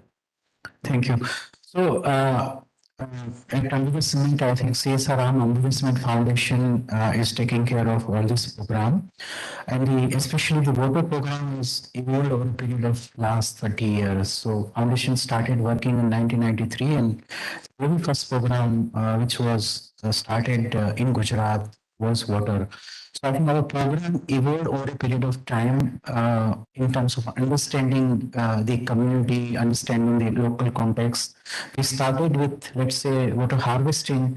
We immediately realized that it's not only harvesting, but we have to focus on the core issues like drinking water, issues of water use in agriculture. So we have ended aware of how we can bring water use efficiency in agriculture. And finally, as I mentioned, I think we have started focusing more building water literacy in the different stakeholders. So over a period of time, so wherever we work, we are focused on a long-term horizon. I think we can't fix this problem by simply working on a project for 2 or 3 year time. So it's required a long-term perspective, long-term investment, and long-term vision for changing the scenario or the crisis scenario wherever we start working. So I think it is important to understand that the situation where we are is a result of so many years of action or inaction or bad actions, whatever we say. So you have to have long-term perspective to reverse that also in terms of investment, in terms of building respect around the resource, in terms of water literacy, and I think what is important from the perspective of the rural area, I think how we can build a collective action so that it continue and sustain over a period of time. So I think it is a perspective, it's a journey one is to take wherever it want to do it, and I think results are fantastic in terms of when we work long term in the community with the community action. I think situation will change as per the strategy, whatever strategy suits for a particular area. Thank you. Thank you. Thank you. Maybe and just we talked about water bodies and how to regenerate the water bodies. Since your organization is working on that concept, maybe quick remark on Absolutely. what can be done effectively and efficiently. Thank you for pointing this water body issue that, a lot of water bodies I visited were resonated. Resonation means create nice bunks, eco-friendly walkways, solar lights, and some benches. The water body is resonated. What are we talking water? Resonation. Those two components are gone. Bank resonation is done. This is what the situation is. So we are on a mission to resonate water bodies in the next 3 years. Every city has water bodies that are polluted. The moment you try to stop sewage coming into the water body, now you don't have separate sewage lines from stormwater lines. You stop both. Actually, they become dry within a short span of time. They become green grounds. They become encroach. This is what the story everywhere. So it is time for us to introduce technologies where when the sewage is flowing into the water body, we have to find methods to regenerate the water in the water body and the food web that is already present in the wastewater. So we are doing that work. The idea is to let every water body have a share of sewage water coming in, which is always happening. If you're able to treat each water body 100, 200, 300, your load on the city will go down. You're spending about 2 crore rupees to build a STP, 1 million STP. The same money can be thrown into the water body, regenerate the water body, create very high quality water with the kind of technologies that are available. At the same time, protect everything else, the ecosystem in the water body. Thank you. Thank you. The organizers are staring at me, so I need to close. So any good discussion come to an end. So we need to conclude because whatever we discuss in the 45 minutes may not be enough. Correct. We have only shared a few thoughts. What can be done better? Okay. The only thing is I wanted to say before we conclude, the enough of awareness we have already given. We have already given awareness to the society. It's enough. It's a time to act now. Sorry, sir. You want? I just wanted to ask, we have been doing a lot of work. What do you see as the most important things missing in our plans and policies? If you allow me to comment. Say the country, of course, local, we can say anything, but in the policy framework in the country, what do you think is missing? The only point what is missing, sir? Yeah, I understand. The governance. The governance is missing. We have enough money. People are taking action. There are plans in place. We need to, the people who are owning plans have to govern well. That is what it's important to implement. We have very good action plans. But only thing is, if you permit, I will say. It's okay. Can you permit 1 minute? Yeah. Now, mostly the water supply engineering and all this stuff is from the Indian stream. All our Jal Board and many other such like organizations or even irrigation is manned by civil engineers and all that stuff or engineers. This governance, water governance issue is absolutely alien for them. This is my feeling. Those who are dealing with it, they have no understanding of governance with reference to water. They may know governance in their office, governance in a project, but water governance, I somehow little. Thank you. You got your point, sir, but this is not the forum to discuss about the governance. No. Yes. Because you said it, something needs to be done about it. Yes. We need to do it. It's okay. So we need to conclude because panelists for other session are waiting. So thank you very much for listening to us. Thank you, panelists, for joining here and sharing your thoughts. So now we need to, at least whatever the takeaways are, then we need to go back and put it into action. Thank you very much. Thank you. Thank you, speakers. I would request distinguished speakers to kindly gather for the group photograph.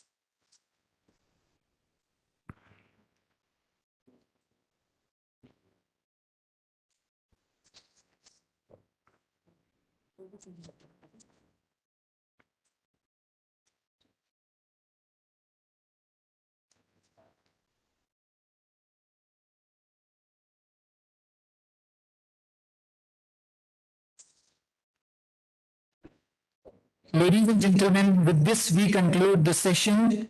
I thank our distinguished speakers for this insightful discussion. Quickly moving on to the next session on integrating sustainability in value chain, I welcome our distinguished speakers of the session who are here with us today. I request our moderator, Ms. Swati Tiwari, Senior Counselor, CII-ITC Center for Excellence for Sustainable Development, to please initiate the session. Thank you.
Good afternoon, everyone. So first of all, my welcome also to all the participants who are joining us today for this very interesting session on integrating sustainability in the value chains. My first task is to introduce a very eminent panel which is here with us today. So let me take this opportunity. We have with us Mr. Sanjay Khare. He's Vice President, Safety and Sustainability Strategy, Skoda Auto Volkswagen India Private Limited. Mr. Sanjay brings with him almost 30 years of work experience, and he's mainly heading the sustainability function at Skoda Auto Volkswagen, and he's also looking at the integration of sustainability in the automotive value chain. Thank you, Mr. Khare, for joining. Mr. Jayant Roy, Managing Director, Lindstorm Service India Private Limited. Jayant brings with him 18 years of work experience in sales, marketing, business development, and general management in the service industry, as well as the consumer durable industry, and has experience of multiple geographies. We are also joined by Mr. Amitabh Bakshi. He is the Chief Procurement Officer, Tata Steel Limited, and he has wide experience of 32 years. In his last assignment, he was the Managing Director of Jamipol Tata Steel Promoted Joint Venture. Thank you, Mr. Bakshi, for joining today. We're also joined by Dr. Paul Davidson. He is Director UKRI for Smart Sustainable Plastic Packaging Challenge Program, and he is bringing with him 20 years of experience in the field of plastics.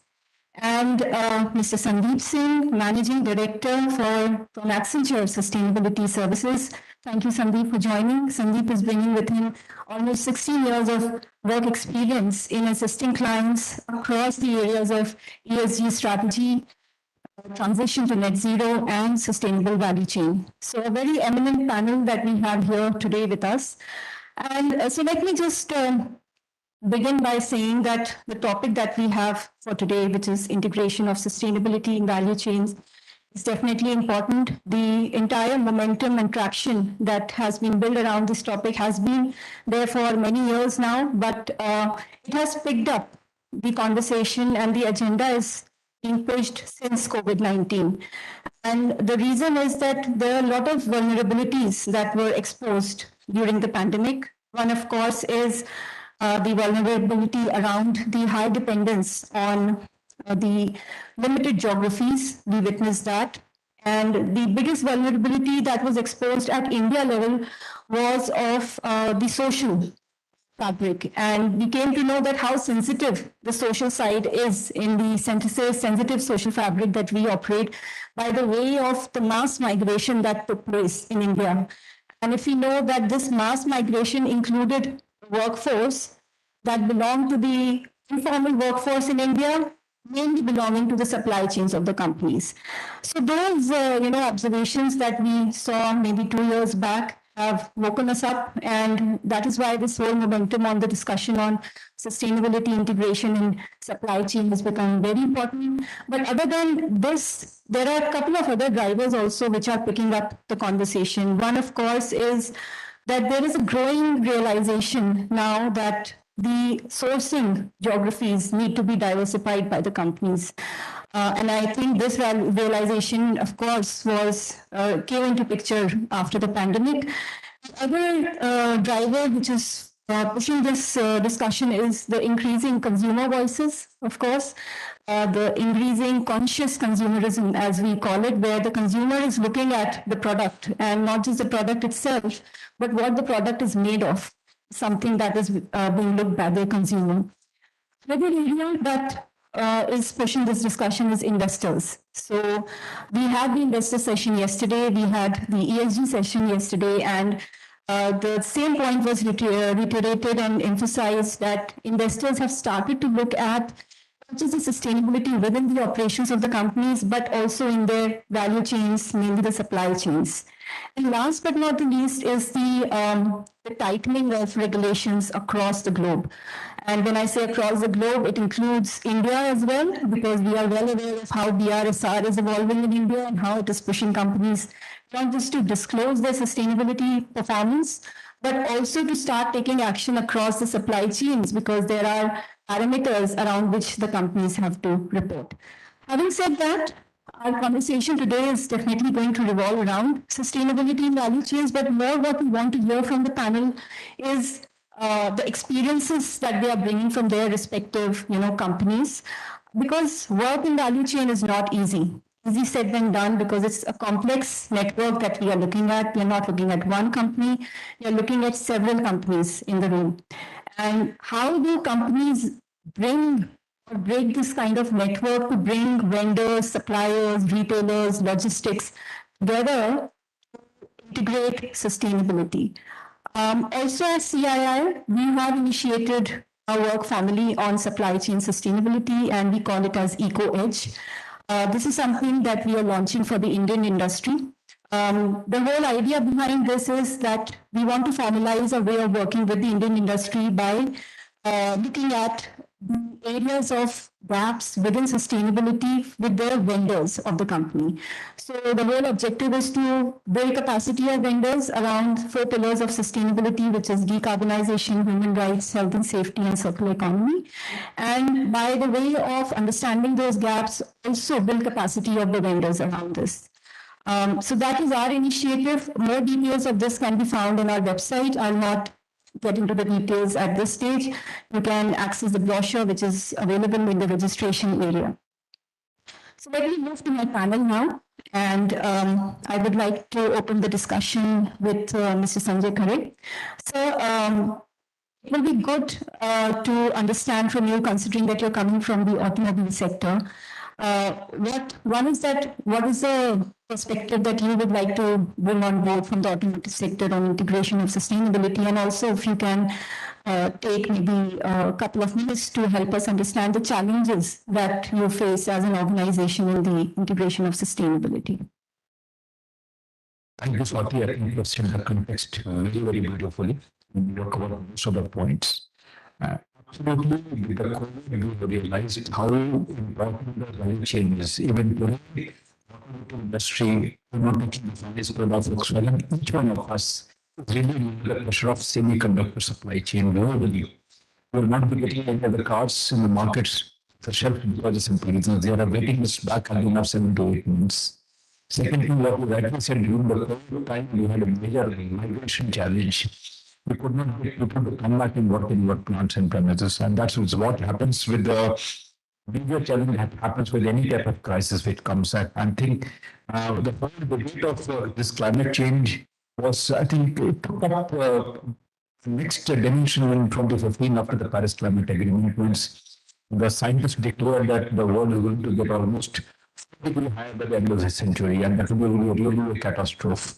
And then after that, all the companies, all the governments started making big climate goals. So basically, some companies have made goals based on 2018 as a base or 2020 as a base, that by 2030 they'll be able to cut their emissions. And by 2050 they'll be making it to go to zero, literally go to zero. We also signed a big statement calling that we will go to zero by 2050. Across our entire value chain.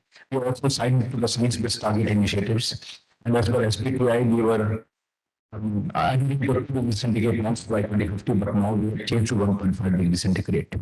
And we are going to avoid that. And if you see the entire automobile value chain, almost 2% part goes into the manufacturing part.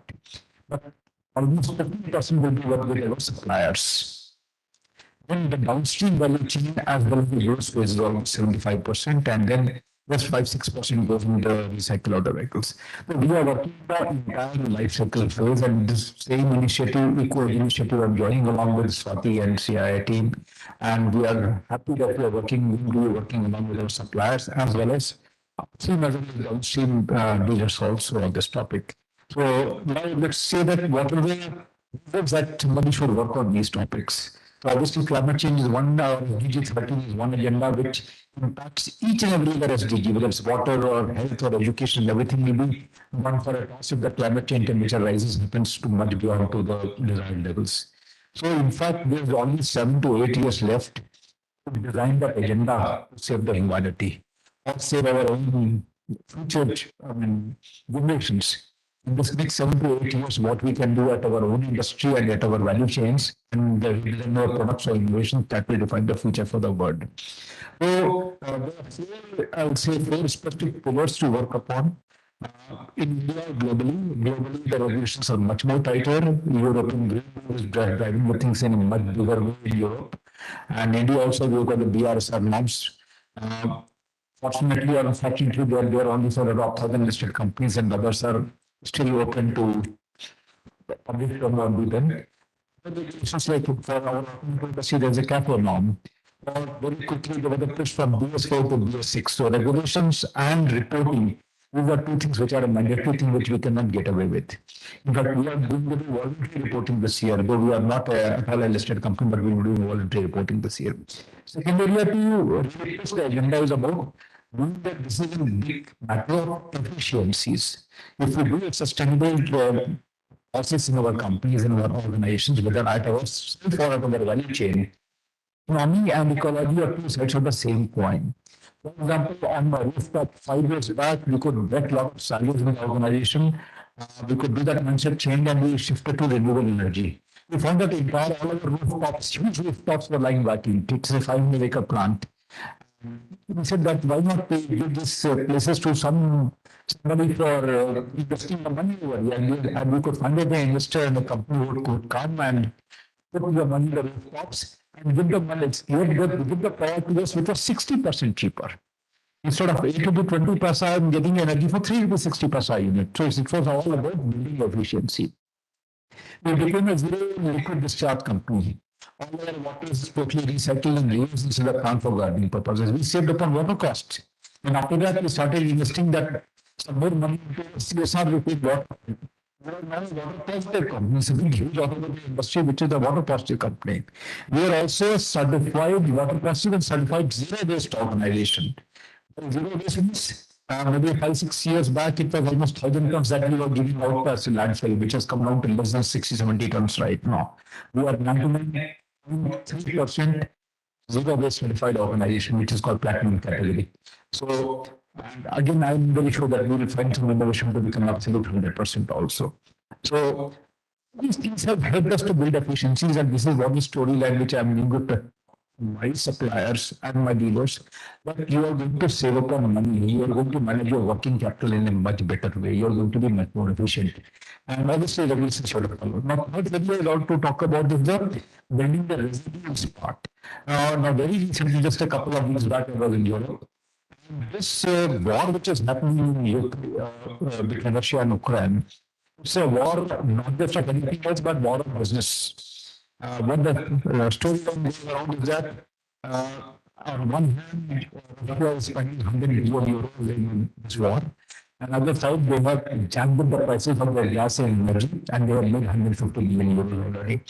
For an industry who is working in Europe, Czech Republic, or Germany, the energy cost is the euros per megawatt have gone up even up to 750 to 800 euros. Something like saying that the power which is available to us for 5 rupees a unit goes up to 80 rupees a unit. Just imagine what will happen. So if we have a resilience program, so now, I mean, when I was listening to the Czech minister, I mean, I was in Vietnam, and they were really pushing hard on how we can build a renewable energy over here. So this is a very agenda we can talk to our suppliers that how we can build up resilience.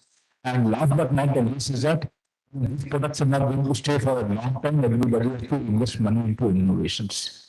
And for innovations, into carbon capture and storage or in the conventional battery technologies, we need money for that. And all this money will come to us from the investors only if they're very sure about ESG performance. That's all. I think I'll stop over here.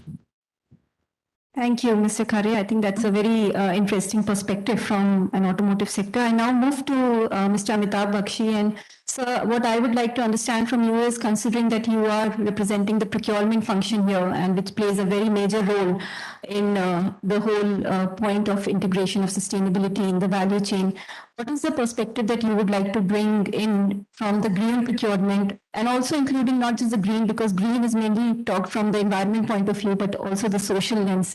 Sustainable procurement, your thoughts on that, sir? Thank you, Shweta. I think we are here to discuss a very important aspect. And one of this point is about cost sustainability. I would like to focus on the upstream, which is what training process can do contribute in this topic. And we see that if we really want to build in sustainability or sustainability in the upstream value chain in any organization, we have to address the major stakeholder in the value chain, which is our supplier base. Alone, the organization cannot probably build sustainability in the value chain, unless the supplier base is also aligned with this particular process. And this is where I feel that supply management is a very important part of our work in this journey. And maybe the first and foremost that we would like to start with is to assess our supplier base, and with, what is their preparedness, at what level are they in terms of the sustainability. And that assessment actually gives us a lot of insights as to where we are as an organization, where our supplier base is as as partners in this entire journey. So that's one important aspect of the fact that we want to get into this journey in the upstream value chain. Having said that, what is the next point of important step is to look at the entire issue in a very holistic manner. It's more of a transformation, in my opinion, to actually, bring in sustainability in the entire value chain of the company. And if we really want to, address this transformation, then we will have to address all the 4 P's: the people, the process, the policies, as well as the product. So when it comes to people, as we were discussing earlier, one very important part is to change the mindset of our people as well as our partners. That focus to sustainability, how important it is, and as Mr. Khare was mentioning, that how do we really build in economy with ecology? Because the general mindset is that if we move into this, then probably we will increase our cost base. It will make our business feasible, not feasible. The second is the process part of it, where it starts from the suppliers' processes as well as the organization's procurement processes. Like we were discussing a little while back, that it's important that the organization actually makes the procurement process amenable, approachable for the suppliers to actually get into this mode of building sustainability in their products as well as their services. I don't have to talk about products because that's an important aspect of it. How green is our product? How much are we able to reduce our carbon footprint? Producing the product at the supplier's factory and by using the product at the organization's end. Last but not the least is the policies, because these policies, whether it is at the government level, whether it is at the organization level, these are the policies which are going to actually support this entire journey of sustainability in the value chain. I'm resting at this point over here. Yes, Swati. Thank you, Mr. Bakshi. Let me now move to Mr. Jayant Roy. He's representing Lindstorm. Jayant, if you can just also briefly tell the audience what Lindstorm is into. Also, if you can help us understand your work areas which you talked about with respect to recycling and the rental model which Lindstorm has, and how that is contributing to the sustainability in value chains. Yeah, thank you, Swati, and great insights from Sanjay and Amitav. Just taking from what they were talking about, that suppliers or the upstream, when you're looking at partnering with vendors, suppliers who should also understand the concept of sustainability.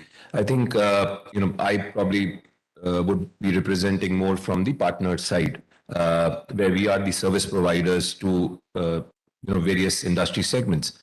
And if you would have read, one of the biggest waste generators today is the garment industry. If you look at the hierarchy of waste that is generated, we always talk about what can be prevented, but then the next factors that could be having the most important impact would be whether this could be reused, recycled, or reduced. So how you could do these three parameters. And I think that's where, of course, we are based out of 24 countries worldwide, and it's a Finnish organization that we've been here in India for the last 15 years. But then what we've also understood, or we've tried to partner big organizations, manufacturing setups, is that how we could look at contributing to various parts of this value chain. When we talk about reduce, typically what organizations do when they handle their workwear management in a layman's language, their entire uniform management that people would be wearing and going onto the shop floor, or manufacturing different application, wearing the uniform. So that's what we called workwear. And when you look at this, typically organizations would buy it, store it, and give it out to their employees to use, and then give it for washing somewhere. How we are looking at reducing this is we've got a production on demand facility where we try and only manufacture what is required. So thereby, the organizations don't need to stock up inventory in their warehouses. Similarly, then comes in the concept of reuse. So the same garments, today, which is given, or the workwear that is leased out to these organizations, are reused by people. So, they are designed in a way that they have longer shelf lives. if it does not get impacted by employee turnovers, because then these garments can be leased out to the next set of employees that are coming in. Of course, like Amitabh was mentioning, that mindset, because in India, typically people still feel that, okay, why am I wearing something that has been used earlier? And that mindset change becomes very important. So it is not only the vendors that need a mindset change, but also the organizations and their employees that would require that mindset change to kick in. And then how do you reuse these garments? And after that, how, when these garments have lived their life, are they recycled and then brought back into bio-based fibers or recycled fibers back into making garments again?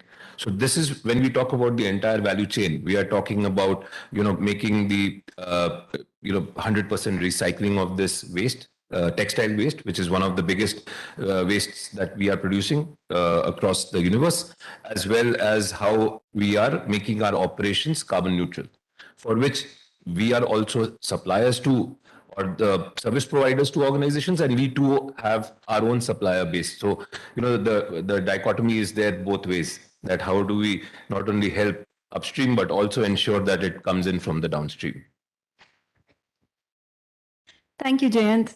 Again, very interesting perspective. Let me move to, Sandeep. Sandeep is representing technology company and a very important enabler. Sandeep, technology has a very big role to play in making value chain sustainable. Your thoughts on how Accenture, your experience on that, how technology can play a major role, and any examples that you can quote from that. Sure. I think first of all, we have heard some great points in terms of the need of the hour. Why exactly do we need to talk about sustainable supply chains, and exactly what it means in terms of driving behavioral shifts, driving partnerships, driving the use of technology. I'll probably just take a step back and put this entire conversation into perspective in terms of how critical is it in terms of the broader challenges that we are facing. And then let's say, think from the perspective of climate change, which is the most talked about challenge that the humanity faces today. So there is a piece of study which tells us that almost about 60% of global emissions actually come from supply chains. And it also goes on to tell us that 50% of the global emissions actually come from just about 8 supply chains, which includes things such as food, construction, electronics, automotives, fashion. Now that's one part of it. So quite clearly, given just the contribution that supply chains make towards the global emissions, it is critical for us to think about how do we decarbonize these supply chains to be able to win the challenge with respect to climate change. That's one. Now, second is that if it is as intuitive and as straightforward as that, why is it not already happening at scale? And that's where I think one has to start to think about exactly what is the nature of these emissions across the supply chains. Now, we all talk about things like Scope 2, Scope 3. Just so that we are all on the same page, essentially Scope 3 emissions are the ones which happen not necessarily from your own operations, but something which happens either upstream parts of the value chain or downstream parts of the value chain. And there is evidence that almost about 11.5 times emission actually happen outside the boundaries of an organization. So which is to say that if there is 1 ton of emission happening within the boundaries of an organization, there is an equivalent of about 11.5 to 12 tons of emissions happening for that same emission, either upstream or downstream. So very clearly, it requires an organization to think about end-to-end approach. It requires them to think about not just within their boundaries, but thinking from all the way from the upstream parts of the value chain to all the way to the end of the consumption cycle, and then reinstating it back into the value chain. So that's the second part. Now, exactly what does it mean, and what are the implications or imperatives which emerge for the businesses? I think 2 things really stand out. One is that it has an implication in terms of the license to operate itself. We talked a little bit about all the new regulations, the EPI guidelines, the plastic waste management policies, the electronic waste policies, the BRSR guidelines. There is enough and more, and there is more to come yet. So quite clearly, there is more scrutiny, and organizations do need to get this right for them to be able to continue their operations. And secondly, and more interestingly, from a business perspective, there is evidence that it makes business sense. So we did a piece of research recently wherein we found that companies which are more ESG focused and who are trying to embed sustainability concepts across the supply chain, they actually outperform other companies with respect to both returns to shareholders as well as with respect to their operating margins. We found that there is almost 3.7x multiple in terms of the magnitude of the shareholder returns that they deliver, and almost 2.5 times operating margins that they deliver with respect to companies which are not embedding ESG principles in their supply chains. So very clearly, it's not a conversation around doing something because it is a good to do things, but it is something which makes business sense as well. Now, that brings me to my third consideration and probably the most important one.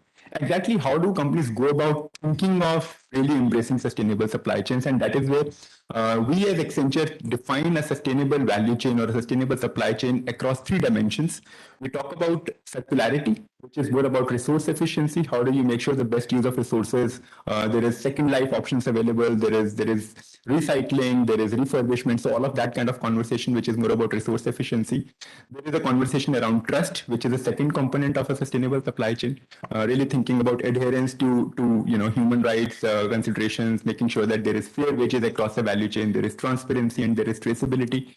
And the third is really about net zero, which is probably the most talked about conversation, which is to say that how do you decarbonize your supply chains? Now, the last thought that I'll kind of make before I hand it over back to Swati is, how do you go about doing it? Because we're talking about an ecosystem which comprises of, let's say, thousands of suppliers, tier 1, tier 2, some of them not operating at the same scale at which a big MNC might be operating, much smaller in scale, kind of grappling with legacy systems which don't necessarily talk to your systems.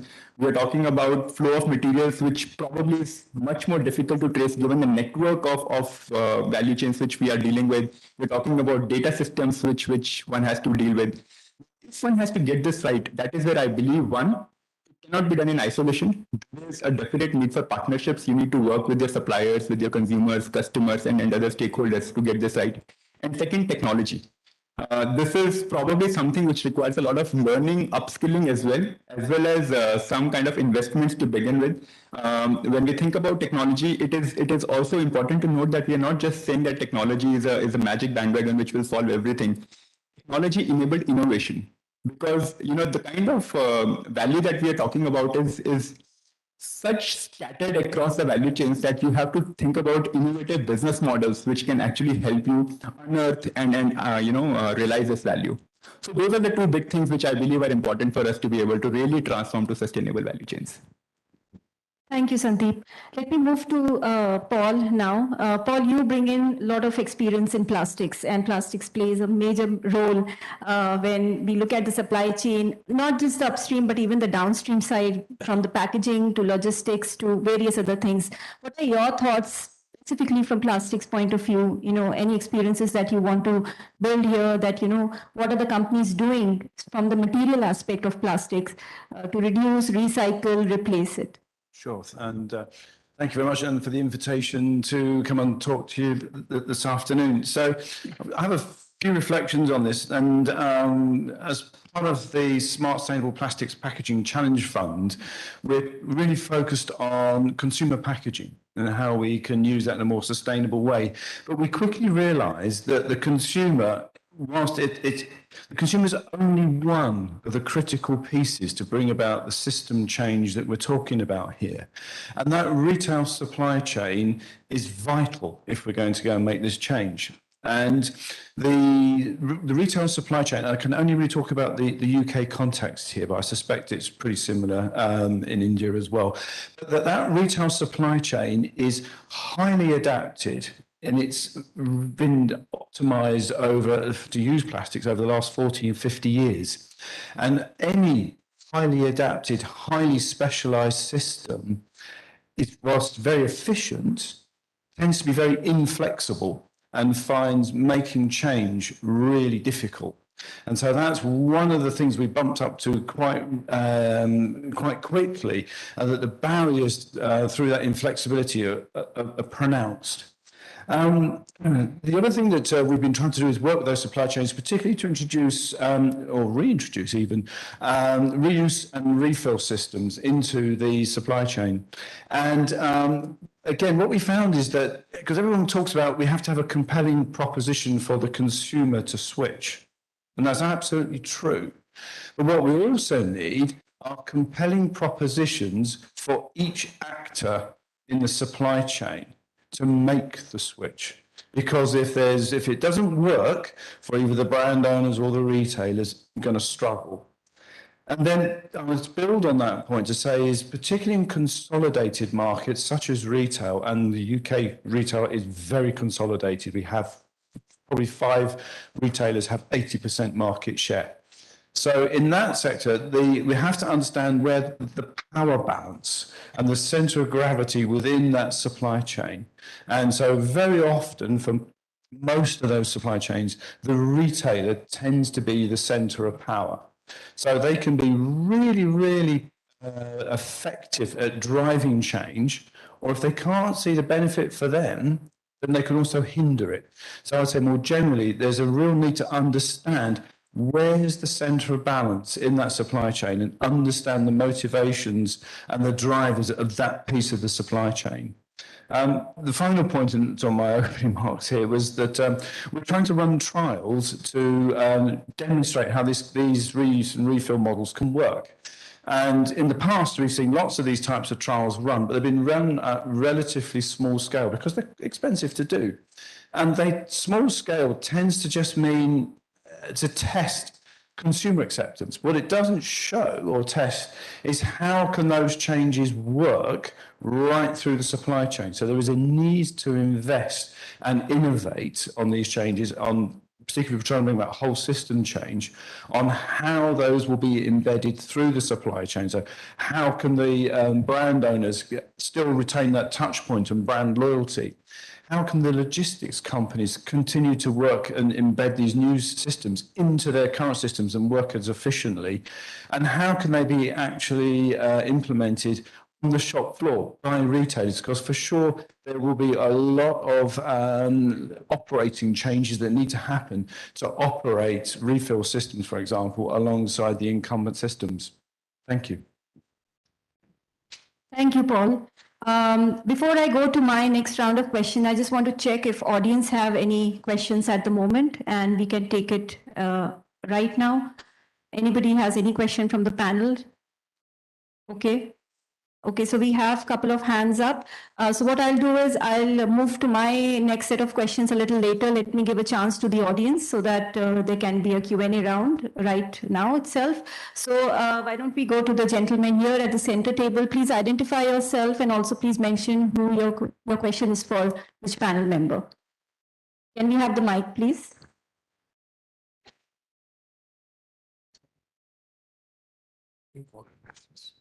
Hi, good afternoon. Myself Nitin from Dower, India. I'm from sustainability background. So my question to Sanjay sir. So actually, in morning I had some BMW person is also coming, and you are also coming from automobile. In past, I am also a part of automobile sector. So in upcoming time, all person are looking for EV, for electrical vehicle, and all automobile company looking for the electrical transformation. So as per the current e-waste management and e-waste recycler in India, what we are doing at ground, we are dismantling the electronic part and reuse and resale to the another reason. Literally, technically the metal recovery and other things are not going at ground. So in upcoming time, if we are transforming to electrical vehicle, then lots of the electronic batteries waste will be generated. So what is your future planning for handling the same?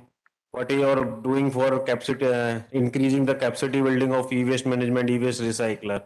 At currently, same in plastic, government releasing lots of the regulation for recycling, for reuse content. But at present, the plastic industry capacity building is very low, very less infrastructure. So in electronic waste in EV, if we changing to electronic buses, electronic scooter, electronic, so maybe the same problem will be coming in future. So what is your view for increasing the capacity building for in terms of e-waste? I think for e-waste I'll talk, but for plastics, I think Paul can answer better on this topic. You're very, very right. Making any transition into industry, it's not easy job. It's not just about bringing it to the consumer. It's also about seeing the entire infrastructure, upstream and downstream both, whether the right charging infrastructure is there or not. Because the biggest thing that happens to somebody's mind when they're using the EV, whether range is going to be there or likely or not the right word to use for this range anxiety. That is one topic where the customer gets literally irritated in buying the EV. So we are certainly working on one of the best technologies to get a vehicle charge up to 600 kilometers plus. Already we have launched a couple of vehicles in India, but obviously on the higher end, they are Porsches and Audis. And they do have a range of almost 450 kilometers and 500 kilometers. We have got some mid-range vehicles also operating right now on a trial basis, say Skoda Enyaq and Volkswagen ID bus vehicles in India also. We are on trials only. Europe, they are really selling very well. And you are very, very right. In Europe, it's a very, very matured system of vehicle recycling. Every city, every area at every 50 kilometer would be a recycling base available. And as far as India is concerned, though we have bought these vehicles in the initial state, but we already made tie-ups with certain manufacturers, certain recyclers. I know a couple of them have done a really good job. I know this guy in Atero. Atero is a company based out of Varanasi and started by a couple of IT Delhi people. And they are able to do the resource extraction to the last drop of lithium and cobalt and nickel. So that technology is available, and even they are thinking of how they can transfer this technology and have the centers opened up in Europe also. I'm not trying to advocate a company. There are other companies also like this. So all these companies, whether we or say BMW gentlemen that you are talking about and others, they already make tie-up with these recycling companies where we can give the old recycled batteries. And we certainly hope that we want to bring the EVs, the technology is there, but the entire infrastructure system has to mature. As far as our plastics are concerned, whatever plastics goes along with the car, we obviously have compliance to EPRs, wherever equivalent amount plastic gets recycled and reused, whatever way. But I'll give to Paul for the response, specifically on the plastics part. So the first and I think the overarching point is that from a carbon perspective in cars, the largest emissions by far and away are the in-use phase.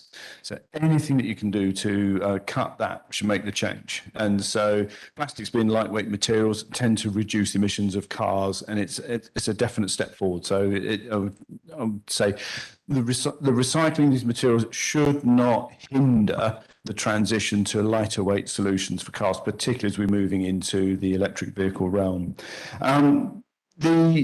The other thing I did want to point out actually with the recycling of plastics is that, as is rightly pointed out, that is mandated in Europe from the End-of-Life Vehicle Directive, which actually focuses predominantly on the weight of the car and the amount of recycling you have to do per the weight. I think it's like 95% now. So the steel component is the most recycled, but there's certainly a lot of recycling on the polymeric content as well.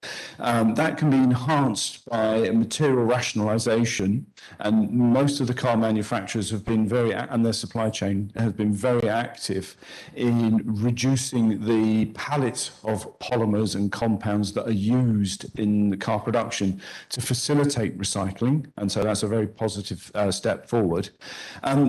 The remaining challenge, or one of the larger challenges that I think will become an increasing issue, is the consumption of tyres. Because obviously during their use phase, tyres wear, and we end up with a lot of tyre crumb being released in an uncontrolled way into the environment. I know per tyre, it's a few kilos per tyre, but globally, that's a lot of rubber that's getting out into the environment in a very finely divided form, which is one of the forms that we're quite concerned about. So both the tyres, that tyre crumb, and the additives releasing into the environment, and we don't really understand the implications of that yet. So I can see that becoming increasingly important agenda point as we move forward on sustainable transportation. Does that help the answer at all? Thank you, Paul. Thank you, Mr. Khare. Yes, can we have another question? I'll request if you can keep your question brief and mention who this is directed to. Sure. Thank you. Good afternoon, everyone. My name is Ankit and I'm from Bristol. So my question will be directed to Mr. Amitwa Bakshi. So you talked about, to achieve sustainability, we need to have the supply base also aligned, and also to start assessing the suppliers, right? So if I ask you, there are multiple metrics that we need to assess over here, but if I want to ask you, what are the one or two metrics that comes to your mind And how is it that you are actually motivating your suppliers to be more sustainable? Is it like more of a carrot or a stick approach, or is it actually motivating them to follow sustainability? Thank you. That's a great question. So as I was saying that, we need to address all the 4 Ps. Okay. So here also, what is more important is to first address the supplier base, because they are our major stakeholder, or one of the, biggest stakeholders in the upstream supply chain. And this is where, we have signed up with Responsible Steel, which is a certifying body of certification of the World Steel Association. So they have their own criteria, okay, and it is based on both all the 3, pillars: environment, social, as well as governance.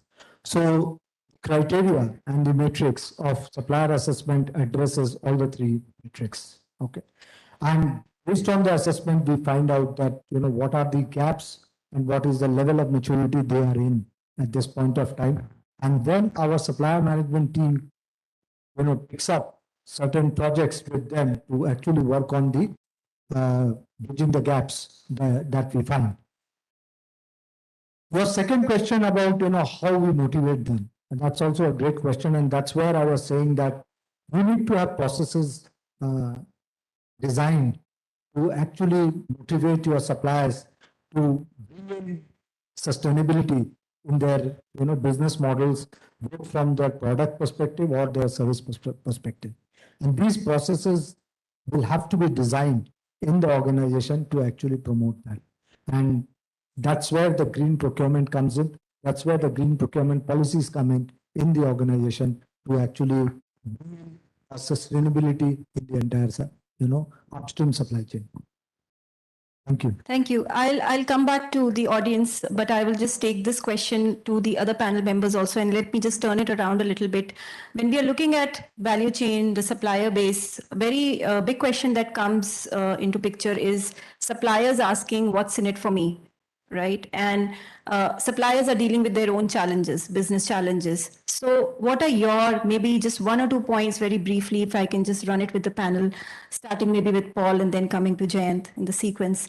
How do we deal as companies? How do we deal with this kind of a question?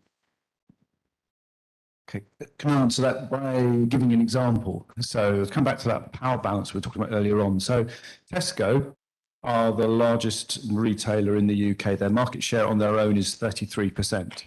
And this is where they really use that purchasing power to bring about change. So they produced a RAG table, red, amber, green, for their plastic packaging. So they said, right, if it's on the green, you can continue to supply to us anything that's on this green list. So it's PET, high density, polyethylene.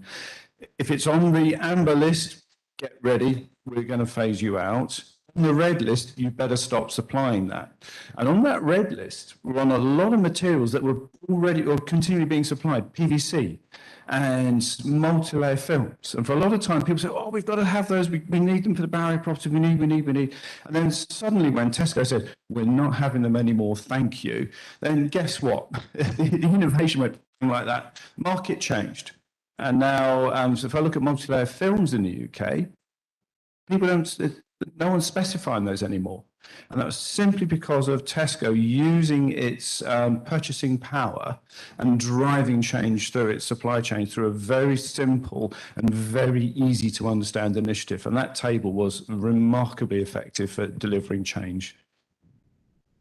Jayant, your thoughts on the question, what's in it for me for the suppliers? I think, what's very important is we have to understand that finally the suppliers or the partners are also a part of the family, right? And if the purpose of my organization is to care for the people and the planet, and how do I then take it to the suppliers or my partners there?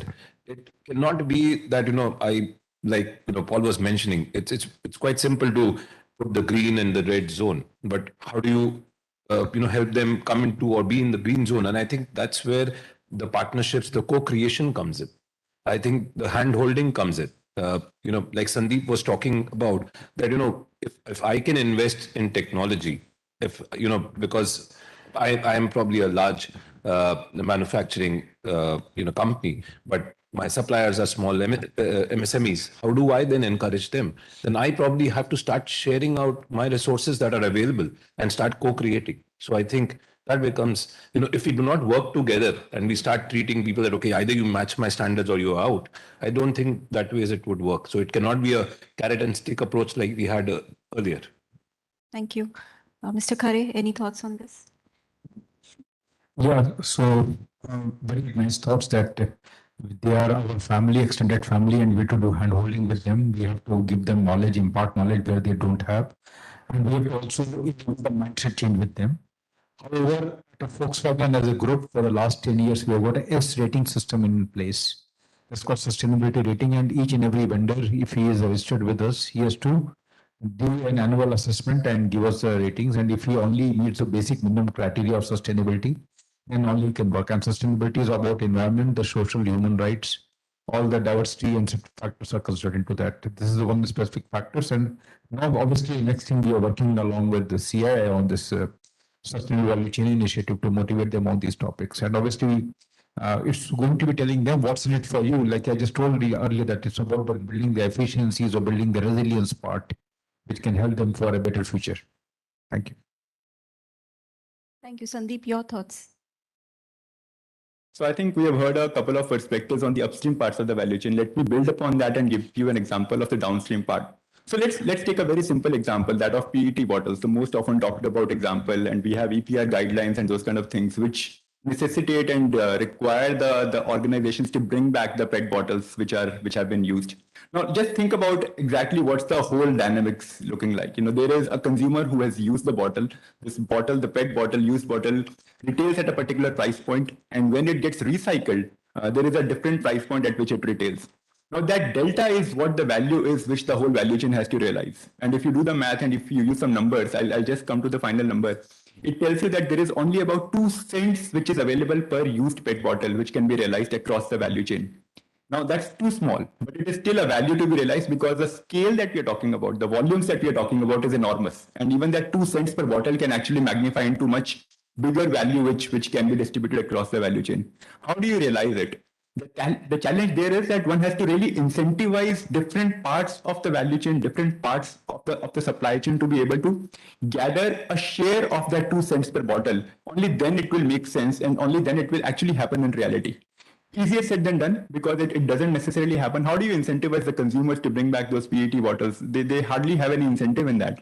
Now, that's where I'll give you an example of one of our clients who's actually working with a startup called Reward for Waste to be able to solve this problem. What they have done is that they have identified a scan code based technology which requires the consumer to just quickly scan the bottle before they dispose it off, and they can scan the smart bin in which they're disposing it off. And the moment they do that, there is some accrual of some incentives in the form of some redeemable points which they get, which is the incentive, which is some share of the 2 cents per bottle which goes to the consumer. I think that's the kind of innovation, that's the kind of co-creation that we were talking of, which can actually help you unlock this value. Maybe last 30 seconds, we were talking about electronic waste. I think there is about $1.5 billion worth of opportunity in India in terms of realizing the value from precious metals, gold, platinum, palladium, electronic waste. It is not yet getting captured. It is not yet getting realized. Why? Because 80% of e-waste in India is actually locked in warehouses. And there is no incentive for that part of the stakeholder ecosystem to bring it back to the parts of the value chain where it can be actually recycled and precious metals can be extracted. Again, the need for co-creation. Whoever is realizing that value has to understand that a chain is only as strong as the weakest link in it. So we have to incentivize that end part of the value chain back to the use of technologies. Thank you, Sandeep. Let me come back to the audience here. Last set of maybe 2 questions that I can take up, one from you and one from the gentleman behind. Can we have the mic here? Please keep your questions brief. Hello, my name is Virendra Turi. I come from Visar Asia. My question is with the perspective of the last large companies whose turnover is more than 1 lakh crores to 10 lakh crore in India. Now, looking at that net zero, the companies are going to transform totally with respect to their plant and machinery. And since I work with them, I also see that, on annual basis, the kind of capex that they have to make is more than the profit that they make on annual basis. How do you see this happening for these companies, in terms of transforming them to net zero emission? That means they are, from oil to gas or from coal mines to, they are going to, become energy companies someday, uh, by some ways and by some means. How do you see this happening? How do you see that money coming in, pumping that money, getting pumped in? And then lot of challenges coming in terms of, skilling your manpower, changing, transitioning your manpower from, from blue collars to the white collars, and even looking at, the companies which are in the value chain who are a small player, they also aligning their, technology part and making those investment into that. What are the kind of thought and the work that the So you have asked too many questions in one question. I'll also take the last question from the gentleman behind, and then the panel can answer both the questions together. Hi, good afternoon, everyone. This is Ranjit Sahu from Accenture. This question is to Mr. Bakshi, and specifically on account of Tata Steel, I've been closely associated with that account. So, sir, we are talking about supplier management, and it's a necessary evil. We cannot ignore that. Now, the point is that when Tata Steel at one end is looking for a very expansive, aggressive growth, like going to around 40 million ton over the next few years, now there will be a huge dependency on expanding the supplier base. And depending on the nature of the components and different kind of technologies, equipment, etc. So there is a fragmented market. It's not about only the tier one suppliers, but it will be a lot of small players also getting pulled in into your ecosystem, supplier ecosystem. Now, my perspective is that how do we ensure that at one end, looking at the aspects of responsible sourcing, right, and you're ensuring that the supplier database or the supplier base is compliant to the sustainability standards. At the same time, you have a pressure of ensuring that I have an aggressive growth plan. I need to onboard the suppliers to get the material on time, right? So, what's your view on that? Okay, let me come back to my panel and, just request some of you to answer the question posed by the first gentleman, and then, sir, to you.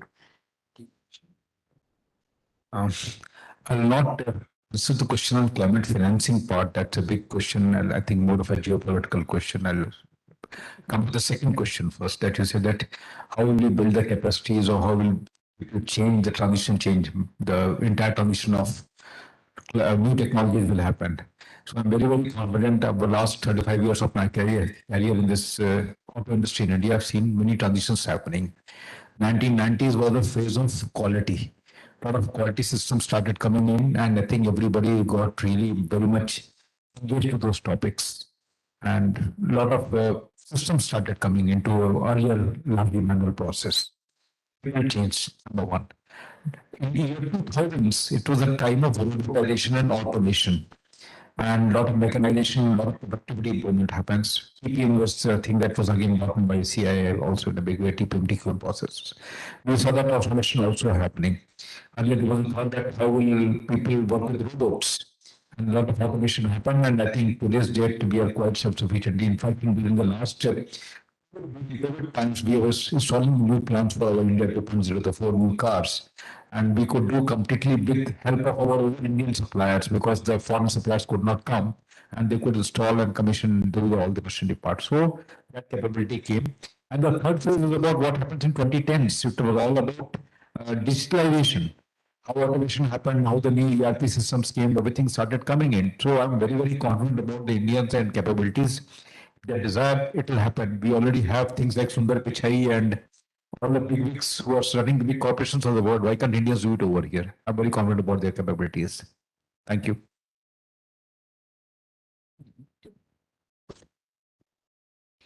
Yeah, thank you for that question. I can speak for an hour, but I'll try to restrict it to a couple of minutes only. So yes, it is a very big challenge. It actually poses multiple challenges. When we want to grow at a pace at which we have planned for ourselves, we have to see how we can, develop our supplier base and that ecosystem at a similar pace. Having said that, it is not only about capacities. It is about all those challenges we talked about. whether, how they will be sustainable, how much we can really address the social perspectives by being small suppliers in our business transactions, because there is a limit to which you can handle smaller size suppliers. So there is a challenge of consolidation also coming into the picture. So there are multiple such challenges over there. That is what the supplier management team as of now is really working on, to develop a roadmap to see how we can build in all these perspectives in our preparedness to support the growth plan that we have going forward. Thank you. Thank you. I think it's already time for the wrap up. So I'll not get into Q&A more, but let me just wrap up the session by some 5 key takeaways that I have noted from each of the panel members and presenting it here to the participants also. The first point that I have noted is to identify the center of power in supply chain. I think once that has been identified, to drive the initiatives around sustainability or ESG becomes much easier, because that leverage can be used to drive all the actions. The second is to build on policy systems and processes. Of course, once you have the policy, and a lot of companies have policies, but more important is the processes that need to be driven down to the value chain level in order to ensure that the policies get implemented. And of course, the people, which is the mindset that has been talked about, mindset change. The third point is assessment of suppliers. I think it's a very important area. Every supplier is different. They are either small enterprises, medium, big enterprises. To know your supplier base from sustainability point of view, understanding the material issues that each supplier has. So that assessment is another area to be looked at. The fourth is do small changes, as mentioned by Paul. Invest for solutions before you even scale up. But then those solutions should be implemented right to the ground level to see what are the results that are coming out. And the final part is nothing is possible without partnership, collaboration, use of technology for innovation and co-creation. All of this has to be enabled together to make sure that we as ecosystem players are able to integrate sustainability in value chains. So with this, I thank my panel members for a very fruitful discussion, and also my participants for very interesting questions. Thank you, everyone. Thank you, Swati. I request all the speakers to please gather for the group photograph.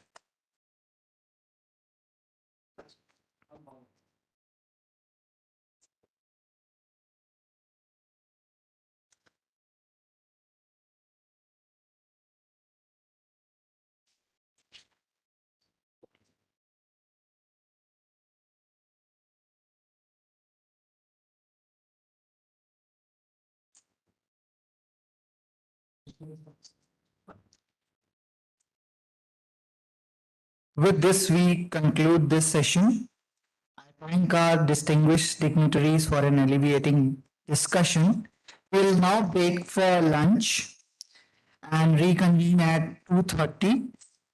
Post lunch, we'll be having a parallel session on reversing nature laws in Sovereign Hall 1, partnerships and innovations for India's circular economy transition in Sovereign Hall 2. Thank you. Please join us for lunch. And combat hunger. See how the value we bring to your business can create more value in our world. Accenture, let there be change. The biggest challenges the farmers are facing today is the impact of climate variability in their farms. That is leading to more of the pest and disease outbreaks.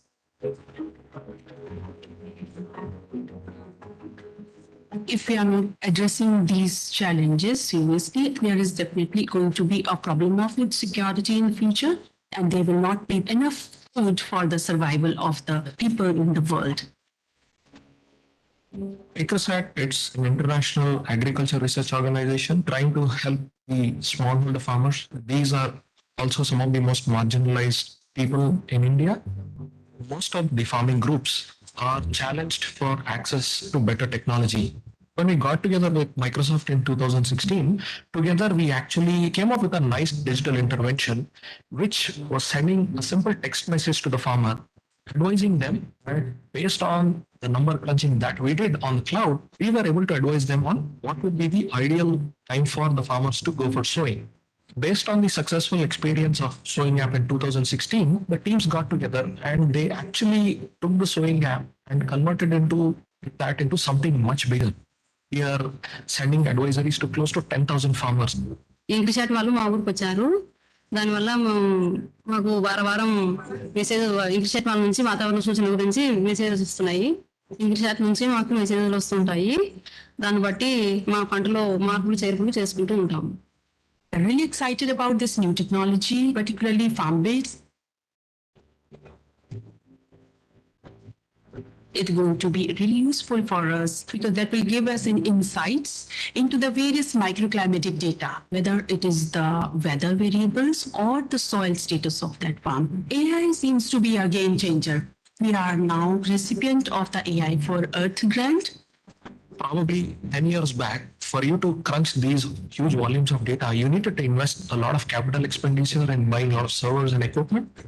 Today, with some of these innovations like AI for Earth, some of this computing power has genuinely got democratized, where we can crunch a lot of this data and extract something meaningful out of it. What I'd like to see is a lot of these many moving parts coming together in a way that we create a system of agriculture where the farmer is making a dignified income, has a dignified livelihood, and together we all experience a more sustainable economic upliftment, which also addresses some of the environmental concerns. I want to see a world that's here for many more generations, not just for a few generations.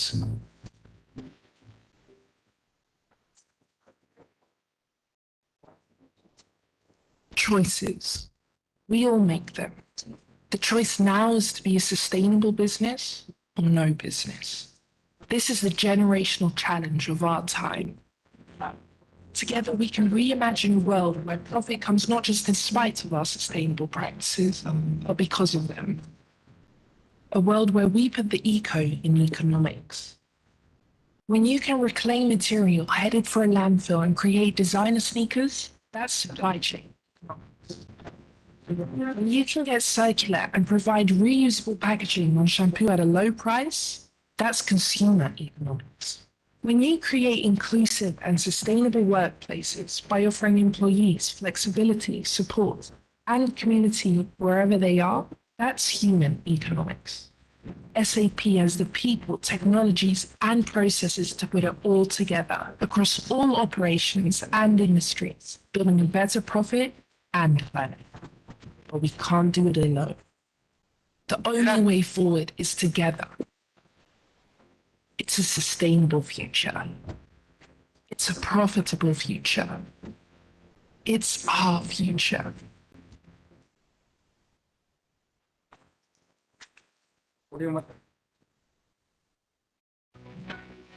The many types of plastic are an essential part of modern life. They're lightweight, flexible, and incredibly durable. But because they're so durable, no one should want them to end up here or here. They're a precious resource with value that should not be wasted. Conventional mechanical recycling works by sorting, cleaning, grinding, and melting products before they are mixed with new feedstock and made into new products. But some products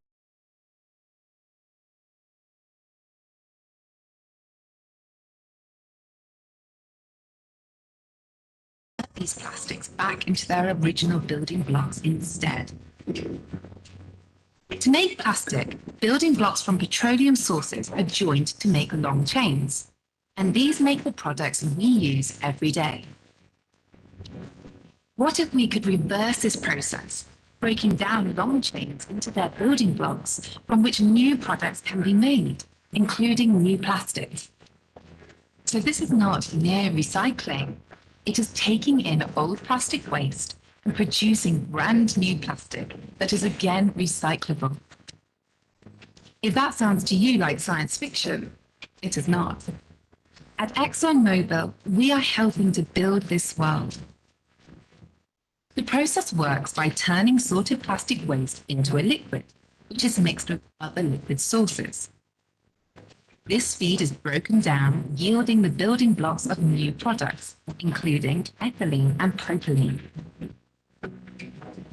By taking the plastic back to its basic building blocks, this advanced recycling allows plastic waste to be converted into brand new products that are no different from those made from conventional materials. A circular process that transforms plastic waste into new materials safely and reliably. Using conventional and advanced recycling methods together allows a far broader range of products to be recycled, and that can help society pay for sorting and collecting them. All of this will put us one step closer to a world where society can capture much more value from plastics.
At the heart of everything we do lies ESG. It is the mantra for building a sustainable future. Mahindra Pride Schools have been focused on driving positive change, especially in the lives of youth from socially disadvantaged sections of the society. Nandhi Kali helped bridge the gender digital divide by empowering underprivileged girls. We took another significant leap in our journey to become carbon neutral by 2040. Project Hariyali helped revive Araku Valley and brought a positive impact to many lives. Enabling kids like Prem Nengombam, Arti Gadi, and many more to brave the odds and rise above challenges was one of the primary objectives of the Mahindra Foundation. with an aim to set gold standards in governance, compliance, and disclosures, we embark on a journey to shape a better future. A journey where ESG acts as the compass that guides us. We will stay undeterred, committed. We will rise together.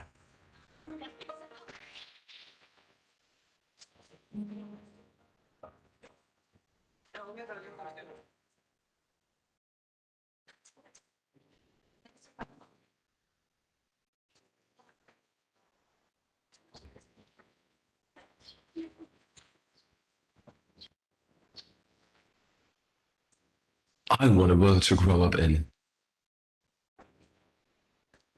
We have to stop climate change now. Cut down the CO2. I mean, everybody knows that, right? There's wind, solar energy. That's great, but it's not enough.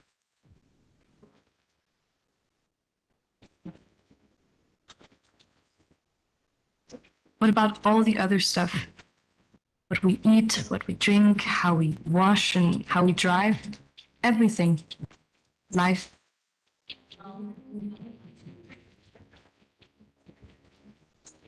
We have to slow down how much CO2 we pump out to speed up the change we need.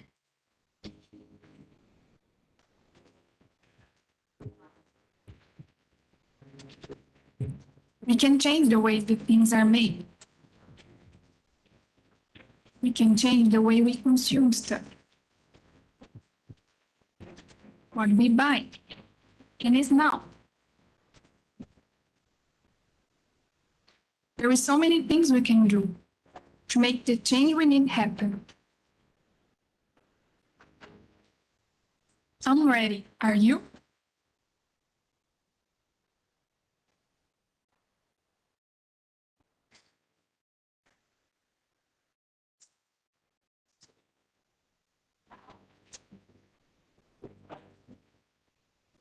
Microsoft recently lowered a data center to the bottom of the Atlantic Ocean. Known as Project Natick, this and previous drops tested the practicality and benefits of underwater data centers.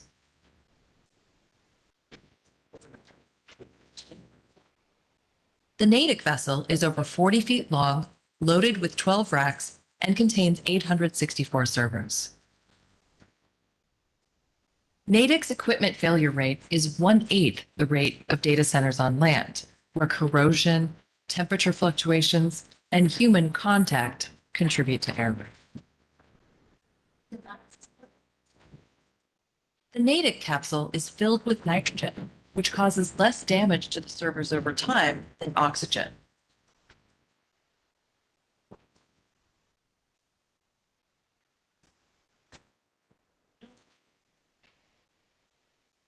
Reliably cold underwater temperatures conserve resources by cooling the servers and helping to optimize energy usage. An undersea cable powers Natick with 100% renewable wind and solar energy from the local power grid.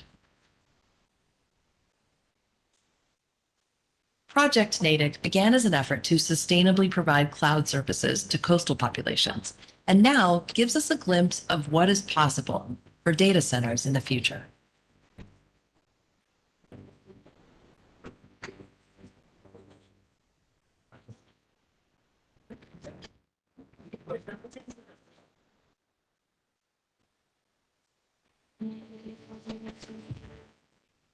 A small change can have a big impact. Every change is triggered by a belief. And our belief in sustainability is changing how we work. This belief is translated into one of our key strategic objectives. We're aiming for holistic changes in everything we do.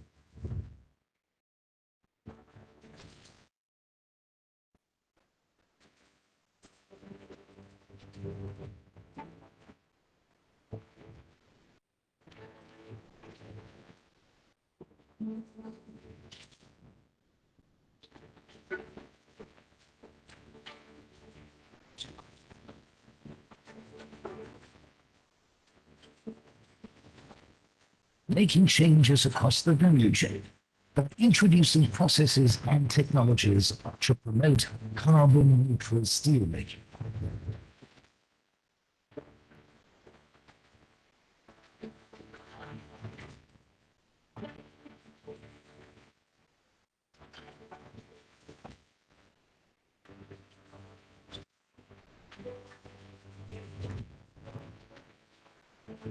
Adopted a circular economy philosophy and adapted our processes to ensure zero waste, and implemented the 4R strategy to achieve high material efficiency.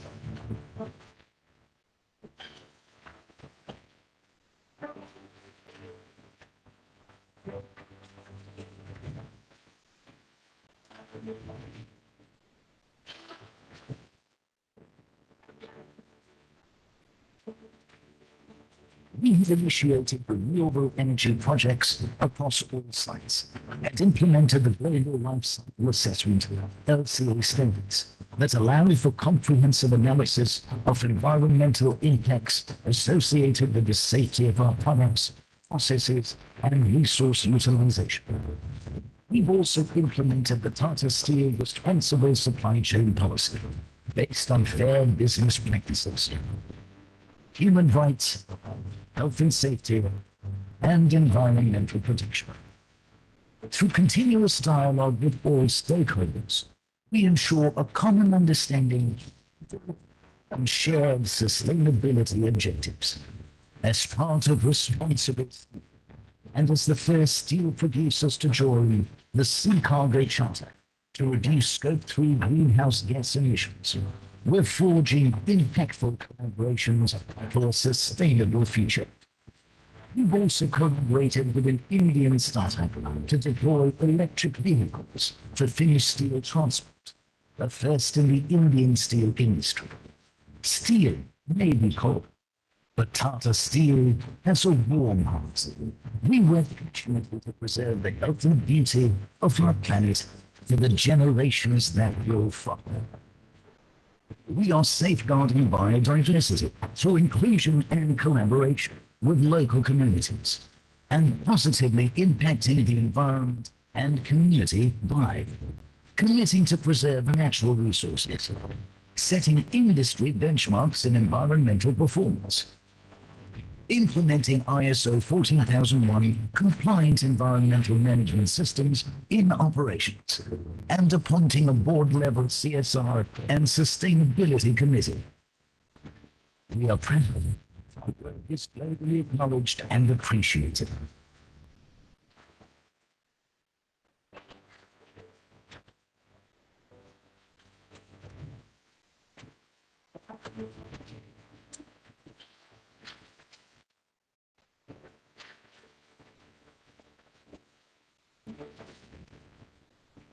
But our belief in a sustainable tomorrow is what keeps us responsible and committed. We are changing today to make a better tomorrow.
Sustainability is a key success factor to sustainable business. Resources required to do business are increasingly challenged and influenced by sustainability. Standards of doing business, too, are being upgraded. A sustainable business is one that leverages growth opportunities in green and social markets. It is a business that readies for the future while managing the footprints of today. Instituted in 2006 by the CII-ITC Centre of Excellence for Sustainable Development, the CII-ITC Sustainability Awards recognize and reward businesses that manage this challenging shift. These companies are India's most sustainable. The CII-ITC Sustainability Awards have recognized more than 150 companies that have risen to this challenge. Applicants undergo a rigorous evaluation process. Desk assessment includes meticulous analysis of documented evidence of sustainability initiatives. Qualifying companies then go through an on-site assessment by a peer team of CII certified assessors who spend approximately 1,000 man-hours per application over a period of 6 months. And finally, the last shortlist of winning applicants is validated by a preeminent jury comprising leaders from government, industry, civil society, and academia. All applicants are also provided detailed feedback reports resulting from this in-depth assessment. These help them improve the impact of their sustainability initiatives and drive overall performance. The awards add to skilled manpower in the business ecosystem by creating a pool of trained and certified assessors drawn from various businesses and academia. So far, over 140 certified assessors have been trained by the Centre. Are you India's most sustainable?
Climate change is threatening life on the planet. The Earth's average surface temperature has risen about 0.9 degrees Celsius since the late 19th century. A change driven largely by anthropogenic activities. To mitigate these threats, 193 countries committed to cap global warming to 2 degrees Celsius through the Paris Agreement. But all the commitments put together aren't enough, putting the world on a greater than 3 degrees Celsius path. We need to cap that to keep the temperature rise below 2 degrees. Cap 2 degrees. A recognition and capability enhancement program for business to become climate resilient. Based on a CII climate maturity model, it helps businesses contract climate risks and exploit market opportunities. CAP 2.0 degrees is a benchmark program that not only cascades learnings and encourages quick scale-up, but also contributes to India's climate goals. Its three-dimensional rigorous assessment involves desk assessment that encompasses diligent analysis of documented evidence of climate action initiatives. Qualifying companies undergo an on-site visit assessment by a team of qualified CII certified assessors who spend approximately 700 man-hours per application over a period of 5 months to deliver unbiased analysis. And finally, shortlisting effectively, efficiently, and accurately the winning applicants recognized by independent, non-industry-based jury. All applicants also receive a detailed feedback report. Cap that to become a competitive business in a climate-resilient world. Sign up for CAP 2 degrees.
How many times did you use plastic today?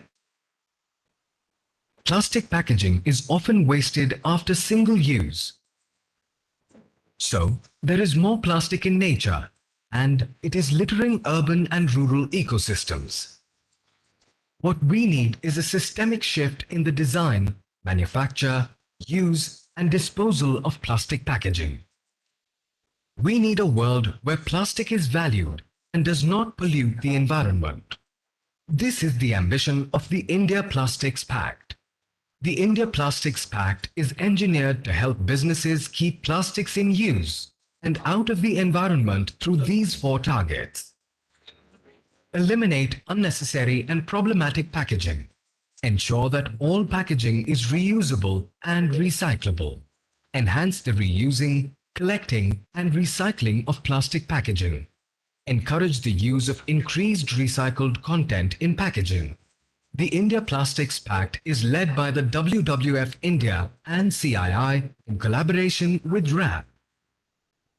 It aims to put a circular economy for plastics in motion by bringing together stakeholders from across the plastic packaging value chain to collectively achieve the long-term targets. The India Plastics Pact wants to manifest a future which boosts demand for recycled content, drives investments in recycling infrastructure, creates jobs and livelihoods, and encourages innovation, research, and development. The India Plastics Pact is the first of its kind in Asia and joins a growing network of pacts globally. Join us to reimagine plastic, build a circular economy, stand by nature, and create a world that is mindful of how packaging is designed, used, discarded, and reintroduced.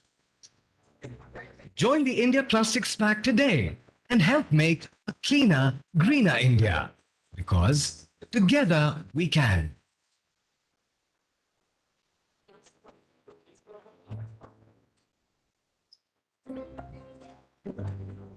Plastic pollution is a growing environmental concern, one that is turning into a crisis for our planet. There's an urgent need to galvanize collective business action to eliminate, innovate, circulate, and accelerate the transition from a linear plastics system into a circular plastics economy. India Plastics Pact is an ambitious, collaborative initiative that aims to bring together businesses, governments, NGOs, and citizens to reduce, reuse, and recycle plastics in their value chain. The pact looks at addressing the plastic pollution crisis in a very holistic manner. Through Target 1, which seeks to address problematic plastics in the value chain, and through Targets 2, 3, and 4, which addresses the manufacture, use, and the circulation of plastics. I think it's also a momentous occasion that this is the first plastics pact of its kind in Asia. And I'm sure India and the Indian government will benefit tremendously from the expertise and the experience of members who are operating the plastic pact and contributing to the pact. Being one of the founder members and joining the India Plastics Pact was an absolute no-brainer for us because it aligned completely with our efforts towards sustainable packaging and in plastics in particular. It was very important for us to be part of such a group which brought together various stakeholders and all the various elements of the plastics value chain onto one platform to commonly discuss challenges as well as find solutions. I think India Plastic Pact plays a very important role in trying to bring all these forces together, trying to ensure that India works on a more leading front when it comes to recycling. We believe that at Hindustan Unilever, the India Plastic Pact is a natural extension of our plastic commitments. We have been the founding members of the India Plastic Pact, and this has also helped us internally channelize all the targets and work towards it through the various collaborative action groups that we have at the India Plastic Pact. And we have also been supportive through being part of the advisory committee as well for the India Plastic Pact. I personally had the opportunity to chair Collaborative Action Group 3, which focuses on ensuring that the collection and channelizing of post-consumer waste to waste processors from waste processors is optimal. We're focusing on improving the quality and quantity of recycled material so that more of it goes to waste processors as well. We've made some really great progress in this group where we've identified the kind of gaps that are there in the market. We've identified the need to make an assessment of the market in terms of how many waste processors are there, how many informal and formal recycling facilities are available to, first of all, try and get an idea of how much waste is even being recycled in our country today and how much of it is going into landfill. The pact itself gives businesses a platform to highlight and champion their existing design changes as well as their recycling initiatives and allow member companies to also learn from the best practices of others and their peers in the industry. Mondelez is very proud to be associated with the pact as its founding member, as well as chairing the first collaborative action group to identify problematic and unnecessary plastics. We can say, very proudly, especially all the members, we've come together. We've had several good discussions. We've taken some very important steps to the collaborative action groups.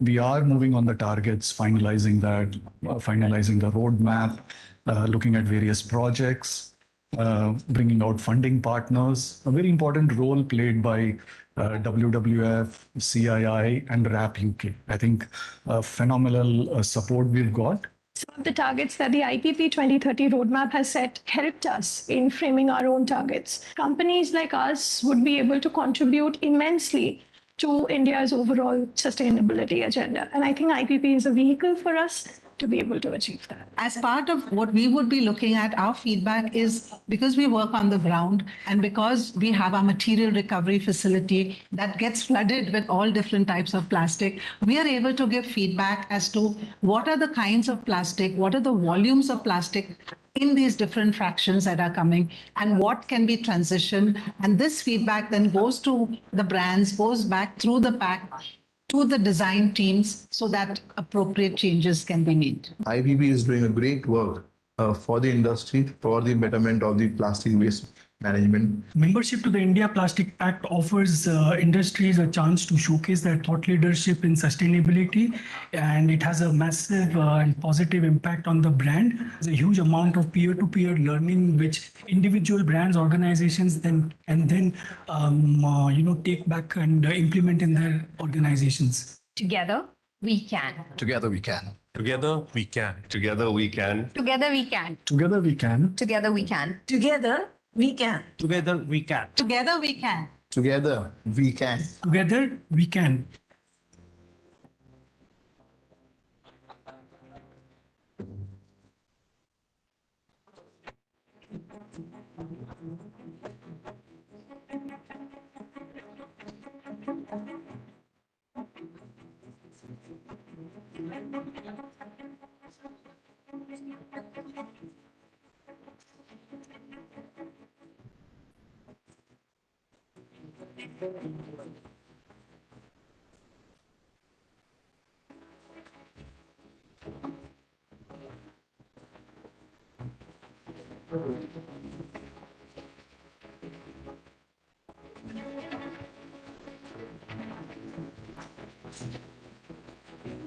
ਅਸੀਂ ਪਿਛਲੇ 2 ਸਾਲਾਂ ਤੋਂ ਆਪਣੇ ਖੇਤਾਂ 'ਚ ਅੱਗ ਨਹੀਂ ਲਗਾਈ ਬਿਲਕੁਲ ਹੀ ਮਲਚਰ ਨਾਲ ਸਾਰਾ ਉਸ ਨੂੰ ਇੱਕ ਵਾਰੀ ਫੇਰ ਕੇ ਉਸ ਤੋਂ ਬਾਅਦ ਪਲਟਾ ਦਵਾਇਆ ਤੇ ਪਰ ਇਸ ਸੀਜ਼ਨ 'ਚ ਕੋਈ ਵੀ ਸਪਰੇਅ ਨਹੀਂ ਹੋਈ ਜੀ। ਜਿਹੜਾ ਸਮਾਨ, ਜਿਹੜਾ ਇੰਸਟਰੂਮੈਂਟ, ਜਿਹੜਾ ਪਲਟੇ ਵਗੈਰਾ ਸਾਡੇ ਪਹੁੰਚ ਤੋਂ ਬਾਹਰ ਸੀ ਉਹ ਸਾਨੂੰ ਸੁਸਾਇਟੀ 'ਚ ਆਏ ਨੇ ਤੇ ਉਹ ਵੀ ਬਹੁਤ ਰੀਜ਼ਨੇਬਲ ਰੇਟ ਤੇ ਉਹ ਸਾਰੇ ਬਰਤਨ ਜਿੱਥੇ ਵਾਤਾਵਰਨ ਸ਼ੁੱਧ ਰੱਖਣ, ਆਪਣੀਆਂ ਸਿਹਤਾਂ ਵੱਲ ਧਿਆਨ ਦੇਣ, ਉੱਥੇ ਜਿਹੜੀ ਜ਼ਮੀਨ ਦੀ ਸਿਹਤ ਹੈ ਉਹ ਵੀ ਵਧੂਗੀ।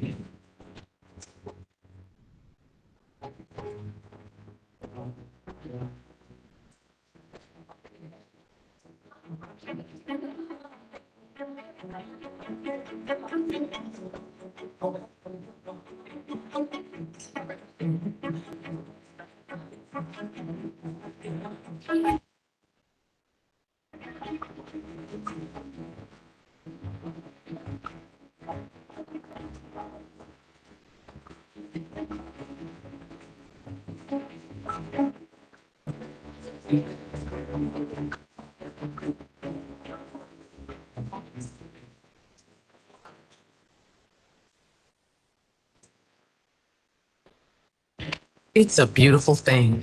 Change. Embrace it, and your business can improve our climate. Give more people a place to call home. Inspire a global workforce to be a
messages వస్తున్నాయి. ఇంగ్లీష్ నుంచి మాకు మెసేజ్లు వస్తుంటాయి. దాన్ని బట్టి మా పంటలో మార్పులు చేర్పులు చేసుకుంటూ ఉంటాము. They're really excited about this new technology, particularly farm-based. It's going to be really useful for us because that will give us an insights into the various microclimatic data, whether it is the weather variables or the soil status of that farm. AI seems to be a game changer. We are now recipient of the AI for Earth grant. Probably 10 years back, for you to crunch these huge volumes of data, you needed to invest a lot of capital expenditure and buying a lot of servers and equipment.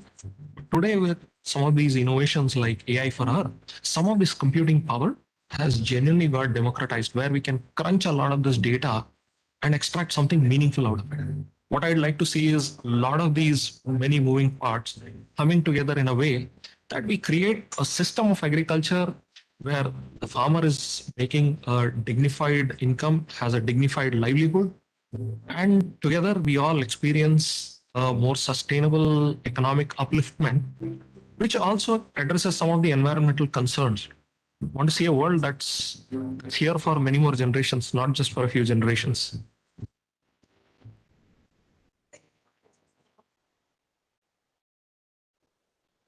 Choices.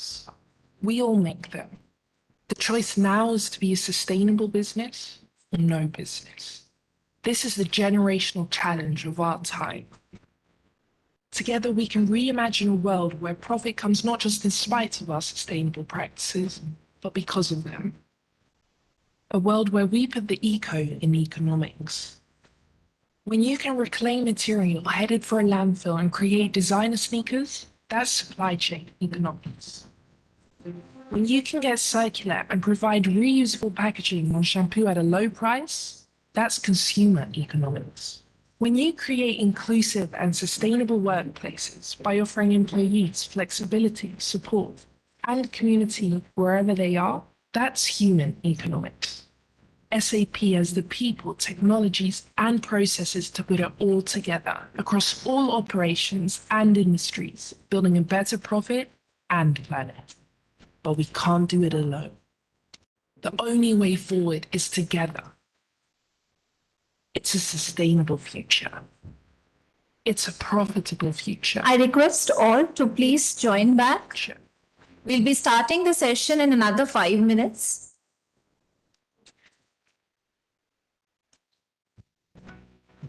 The many types of plastic are an essential part of modern life. They're lightweight, flexible, and incredibly durable. But because they're so durable, no one should want them to end up here or here. They're a precious resource of value that should not be wasted. Conventional mechanical recycling works by sorting, cleaning, grinding, and melting products before they are mixed with new feedstock and made into new products.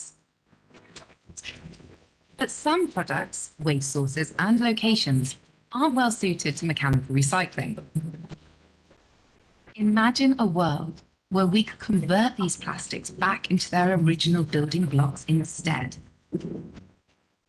To make plastic, building blocks from petroleum sources are joined to make long chains, and these make the products we use every day. What if we could reverse this process, breaking down long chains into their building blocks from which new products can be made, including new plastics?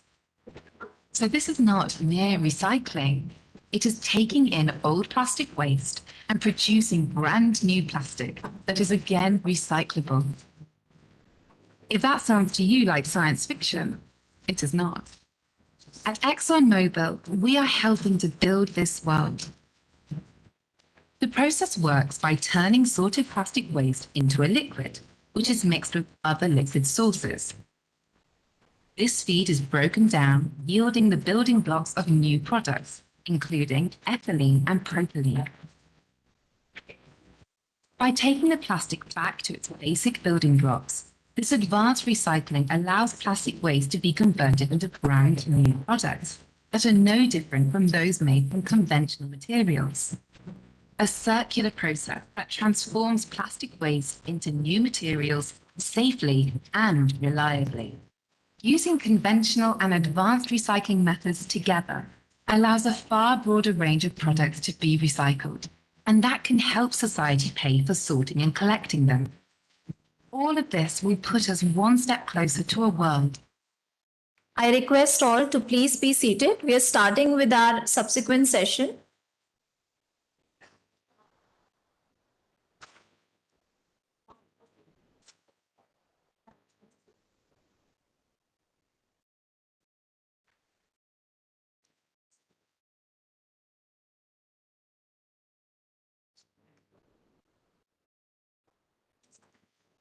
Namaskar and a very good afternoon, ladies and gentlemen.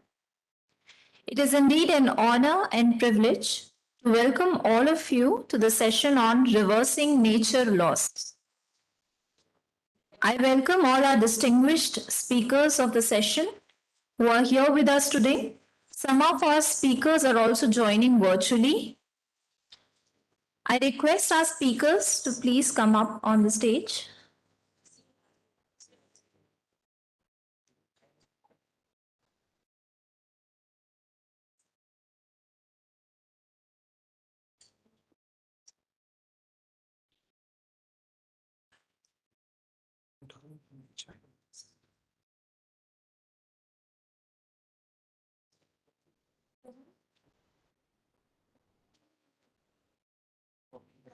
I now request our moderator, Dr. Ritesh Kumar, Director, Wetlands International South Asia, to initiate the session. Thank you.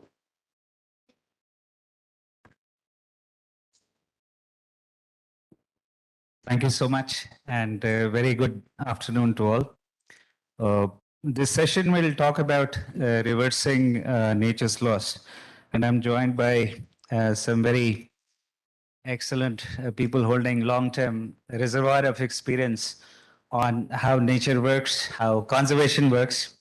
But the challenge that we face today is slightly more complicated. Some 25 years ago, when I began work on wetlands, nature, as we generally see it, was posed or as an esoteric problem. So at least the domain that I know, in Bharatpur, when Saras crane stopped coming, that used to make the headlines. If you open up the newspapers today, you will find that floods are being attributed to wetlands loss. So the problem is much closer to us. Problem is much closer to society than what it used to be in 20 to 30 years back. And this reframing is a positive development because nature is being appreciated. I was a part of the intergovernmental policy process on biodiversity and ecosystem services, went through several data layers.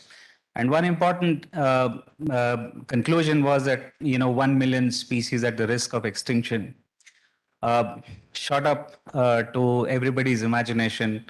There is a lot of global calls to respond to this extinction. But the problem still remains that unless our values and behaviors change, things are going to remain in numbers and thick reports. And what valuation, what meaningful valuation than being reflected in the balance sheets, in the way corporates, in the way we as individual or civil society operate. That is something that I would like to explore with my fellow panelists. I'll be joined by Mr. Kavinder Singh, Chairman, India Business and Biodiversity Initiative, and Managing Director and CEO of Mahindra Holidays and Resorts India Limited, who will deliver the opening remarks. I'll also take a moment to introduce people at the dais. Mr. Ravi Singh is the Secretary General and Chief Executive Officer of WWF India. Ms. Narika Holkar, Executive Director, Godrej and Boyce, will be joining us online. And Dr. Ruchi Pant, sitting to my extreme left, she's the head of Climate Change Resilience, Biodiversity and Chemicals Management at UNDP India. So this panel is very well placed to discuss ways and opportunities for bringing nature back to a business which is positive and synergistic with the goals of nature conservation. Mr. Kavinder Singh, I invite you to deliver the opening remarks.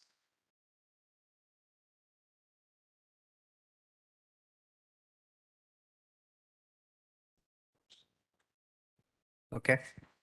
So I'm told there is some hitch.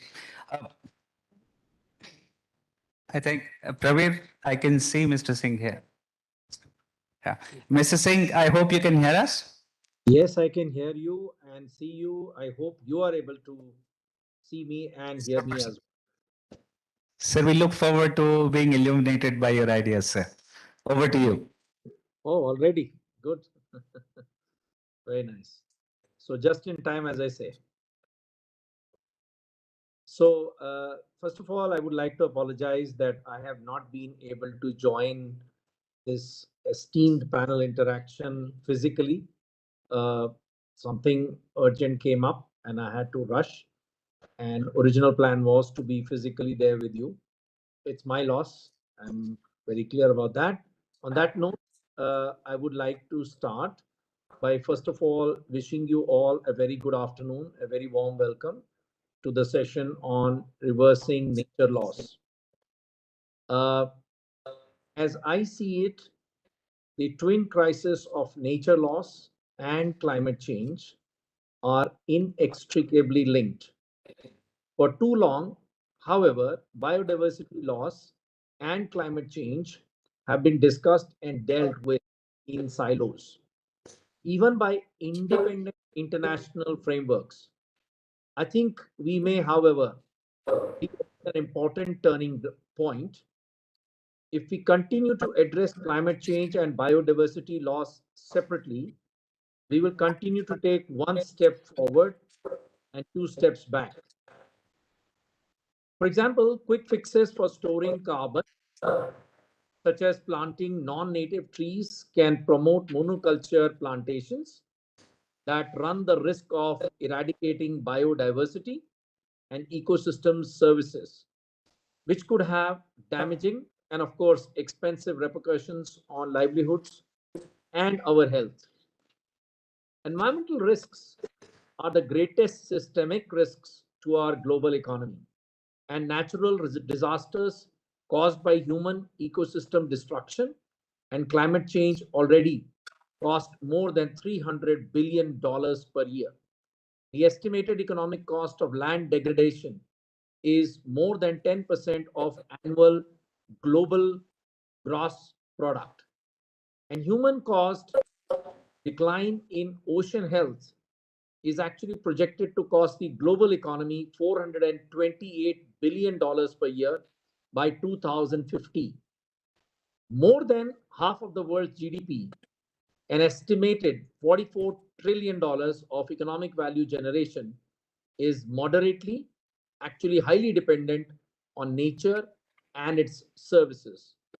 Due to the unprecedented loss of nature, businesses face serious physical, regulatory, reputational, and market risks. And considering the future risk, reversing nature loss will become critical and I think mandatory for businesses, similar to the pledge on net zero commitment for carbon emissions. The India Business and Biodiversity Initiative, IBBI, conceptualized by Ministry of Environment, Forest and Climate Change and hosted at CII from 2014 onwards, is instrumental to support Indian businesses for integrating nature in business decision making. At present, 45 Indian and global businesses are signatory to IBBI and 12 leading stakeholder organizations. These 45 businesses are contributing around 5% of India's GDP. Most of the business members of IBBI now have measurable commitments on nature and disclosing their work in public domain. This is a great achievement of IBBI, obviously done by the members, and shows the commitment to work on the nature conservation. In the COVID impacted period, the ESG funding green and blue bonds, and climate transition funding gained substantial traction, linking to companies' performance on environment, social, governance, climate actions, and nature commitments. IBBI members are already disclosing their actions to nature, but it's time that their actions get linked with financial performance and risk. To support and drive this, task force on nature related financial disclosures, TNFD, has been established similar to the task force on climate related financial disclosures, TCFD. TNFD framework will enable companies and financial institutions to integrate nature into their decision making. TNFD is in a process of developing a disclosure framework for organizations to report and act on evolving nature related risks. CII, in collaboration with TNFD, has formed IBBI National Consultation Group on the TNFD framework to expand outreach and engagement with businesses and financial institutions for providing India specific suggestions to finalize TNFD framework. United Nations Decade theme on ecosystem restoration. It's a rallying call for the protection and revival of ecosystems all around the world for the benefit of people and nature. It aims to halt the degradation of ecosystems and restore them to achieve global goals. Only with healthy ecosystems can we enhance people's livelihoods, counteract climate change, and stop the collapse of biodiversity. UN decade runs from 2021 through 2030, which is also the deadline for sustainable development goals and the timeline scientists have identified as the last chance to prevent nature loss and catastrophic climate change. The IBBI members recognized wetlands ecosystem as a priority area, considering the criticality for providing services like water scarcity, flood protection, habitat for faunal diversity, and livelihood to local community. Government of India is also committed for wetlands conservation, and now we are having 75 wetlands nominated as Ramsar wetlands, the convention that happened in Ramsar, Iran in 1971. Considering the multi-level of dependencies on wetlands, multi-stakeholder partnership will be key to manage them, and to work on these aspects, CII-IBBI and Ministry of Environment and Forest and Climate Change had signed a memorandum of cooperation on 21st May 2022 to enable business partnerships for wetlands conservation and sustainable use. To initiate this collaboration, today I'm happy to share we are launching the India Wetland Coalition with the support of Godrej and technical partners like WWF India and Wetlands International. The India Wetland Coalition will provide a platform for government, businesses, and local stakeholders to collaborate and develop a long-term conservation plan for wetlands. Under the program, CII will create awareness, develop tools, and enable collaboration to drive partnership and long-term investments in wetland conservation. For businesses investing in wetlands, it will help to manage the vulnerabilities of climate change due to increased flooding and ensure water security in the areas of operation. Indian businesses are making efforts to transform to nature positive and shift low carbon and biodiversity friendly operations across their value chain. Post 2020 global biodiversity framework is critical for keeping our planet healthy and safe. IBBI members are keen to support Indian government in implementing the new framework, which will be adapted in United Nations Convention on Biological Diversity, COP15 at Montreal, as post 2020 global biodiversity framework. I am now happy to open the floor to my fellow panelists for a very, very interesting and thought-provoking interaction which will hopefully strengthen the IBBI work plan. Thank you. Thank you, Mr. Singh. I think I'd like to congratulate IBBI, CII, us, WWF, Wetlands International, UNDP, and everyone for this new initiative on wetlands. It's all music to ears. It's very nice to see it going live, and we look forward to working with all of you to see a healthy future of wetlands. Mr. Singh, incidentally, post Chennai floods, when we all saw the Chennai airport being underwater, so I was asked, what is the value of this damage?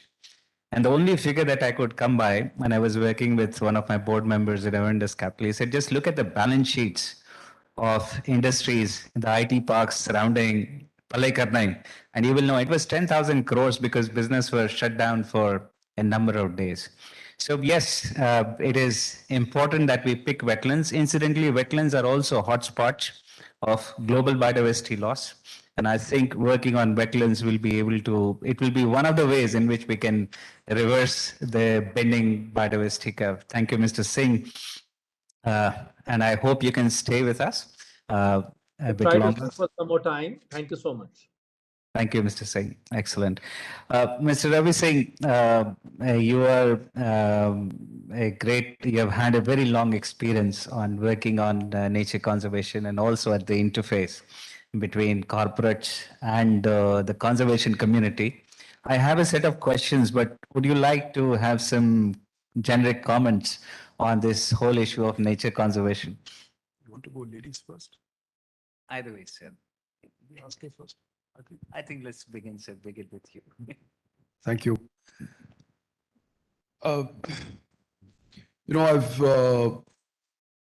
been in many sessions with CII and IBBI and in the Sustainability Summit. And I'd like to share some of my experience in between and some things that may be a bit more practical for some of us. First thing is, I just want to say this, is that I do not see another example of IBBI in any large country.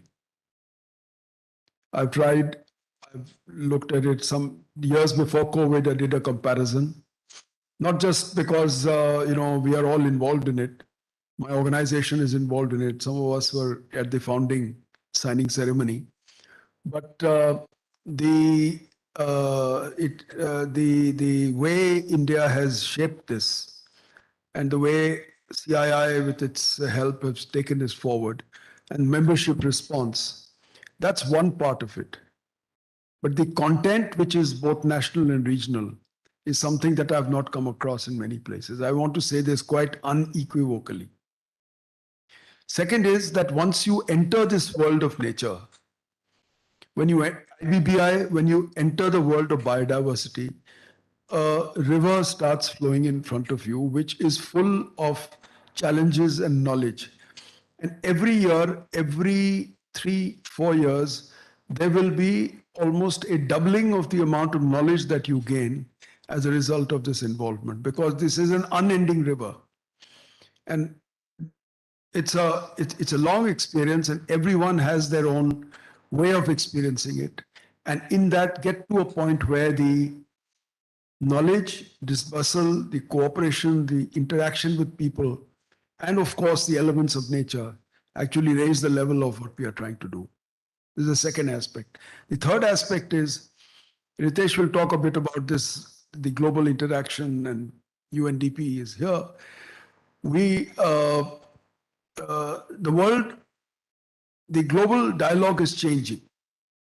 We had the Millennium Development Goals, some of you may remember that. Then we had the Aichi targets. Now we are working towards the post-2020 Conservation of Biodiversity Convention targets, which will culminate in some kind of a agreement where we'll all contribute in Montreal in December. Many roads have led to this, but the number of targets that are within these global target setting, goal setting, have actually been brought about by the thought of people that the planet is in danger. We seem to have got our economic engines, parameters We understand those goals and the consumption-led GDP growth. Our planet cannot take more than what we have today. So our sustainability of the planet is important because everything that we do, large extent, is either extractive or exploitative of nature, and at the same time, hugely dependent upon it. So, in a way, as we go forward, sustainability itself may not be enough, but for the time being, we are all trying to discover our own answers towards it. For an organization like CII to ally with organizations otherwise, including with mine, who have an impact as far as who people relate to as wildlife and, and a lot of things to do with nature. And to have the kind of interactions I've seen, this is a great achievement. I would just encourage that this goes forward and that we are able to achieve further in the coming years. I would just say two other things. One is that all of you have had an interaction with nature in some way or the other. Let us just talk about wetlands, which was topical. Ritesh introduced it just now. Frankly, much to my embarrassment because I'm not prepared for it. And he talked about, the interaction of wetland. All of you have seen it in some way or the other. This is one factor of nature in India which requires relatively low investment in conservation, which gives back between 17 to 20 times the ecological services to ourselves and the communities that are around us that manage this area. I'm not talking about just urban wetlands alone. Those questions are in your mind with regard to what has happened in one of our large metros, which is still suffering from it, and perhaps also some thought to the neighboring nation, where at one point of time, reports were almost a fifth of it was underwater. So these are important issues whereby to understand these ecological flows, the flows of nature, and that these things cannot be stopped, and this other thing about the number of people who depend on it. Each corporate, each of those 45 members can make a difference. And they are. I know they are because I have reports of that. And each of the potential members that we have to increase the membership beyond 45 will have actually not just benefit to, even benefits to themselves. Because every new siting that we have of factories and manufacturing areas, whatever interactions I have with the founders or the people at senior executive level, the lack of water is a major issue. And fresh water. Coastal areas have their own challenges, but fresh water is an issue. I'd just like to point one last point in this, in that going forward, many of you will hear and read about a concept called One Health approach, right? You may have heard in the past about ecological flows or biodiversity by itself. As important as ESG, which earlier in the conversations in CII, we were talking about a triple bottom line and that social responsibility and all that. So these are thought patterns that as we progress in our evolution, in our evolving thought that have. Now it's One Health. One Health relates to, one, the experience that we've come through the COVID, which is the biggest health-related event in the lifetime memory of humanity. The 2 years of shutdown, and I don't need to go into that. And the second is that what was the reason? And that reason is pointing towards the lack of flow of natural processes and the ability of these to absorb a lot of the viruses and zoonotics that emerge from it, and also benefit every which way, not just nature, not just who depend on nature, but absolutely human element as well. Now this will at some stage will also come in either as a concept or in your thinking, because this is as important as the risk itself. So the cost today, and I read this in yesterday, that amongst all the things, the cost of inaction is equal to or more than the actual problem that we are going to face in terms of loss. So these concepts are perhaps to be absorbed, thought about, and taken forward. I'll make one more intervention later on, but that is much more practical. We can move. Thank you, Mr. Singh. I think a stitch in time will save 9 later. Very appropriately said. I'll now invite Ms. Narika Holkar. Ms. Holkar, I've been asked to pitch 3 questions to you. The first one is definitely around we are all working towards carbon neutrality, and in line with what Mr. Singh said in his opening remarks, it's not just about climate, but we should also be thinking about biodiversity being positive, net positive. So the first question is what could be an enabling policy framework? And following that, do you see nature-based solutions, investment into nature-based solutions as one pathway, and what would enable businesses to become a major player in getting nature-based solutions? And the third one is around valuations. Now, valuations are all around the press for all wrong reasons. But for me as an economist, values are where your heart lies. This is where you show your importance of something. So where does nature valuation pitch in the balance sheets and the forecasts that businesses do, and how could we do that better? Does it require more, enabling environment? So, Ms. Holkar, the floor is all yours. Looking forward to your inputs. Thank you. And I would also like to apologize for not being there physically. I think it is, unfortunately, a situation came up in which I couldn't travel, but I'm very happy to be here today. And I think, looking at the whole, how businesses today in India have evolved and, frameworks for mapping carbon emissions, I think today, although businesses have voluntarily, adopted strategies to mitigate carbon emissions, I think also driven by the external environment where investors are now looking more stringently at companies, and the ESG protocols of the companies have to be really spelled out clearly today. So I think a lot of companies are voluntarily adopting, more stringent requirements. But I think it's equally important to have mandatory sectoral targets for carbon emissions reduction.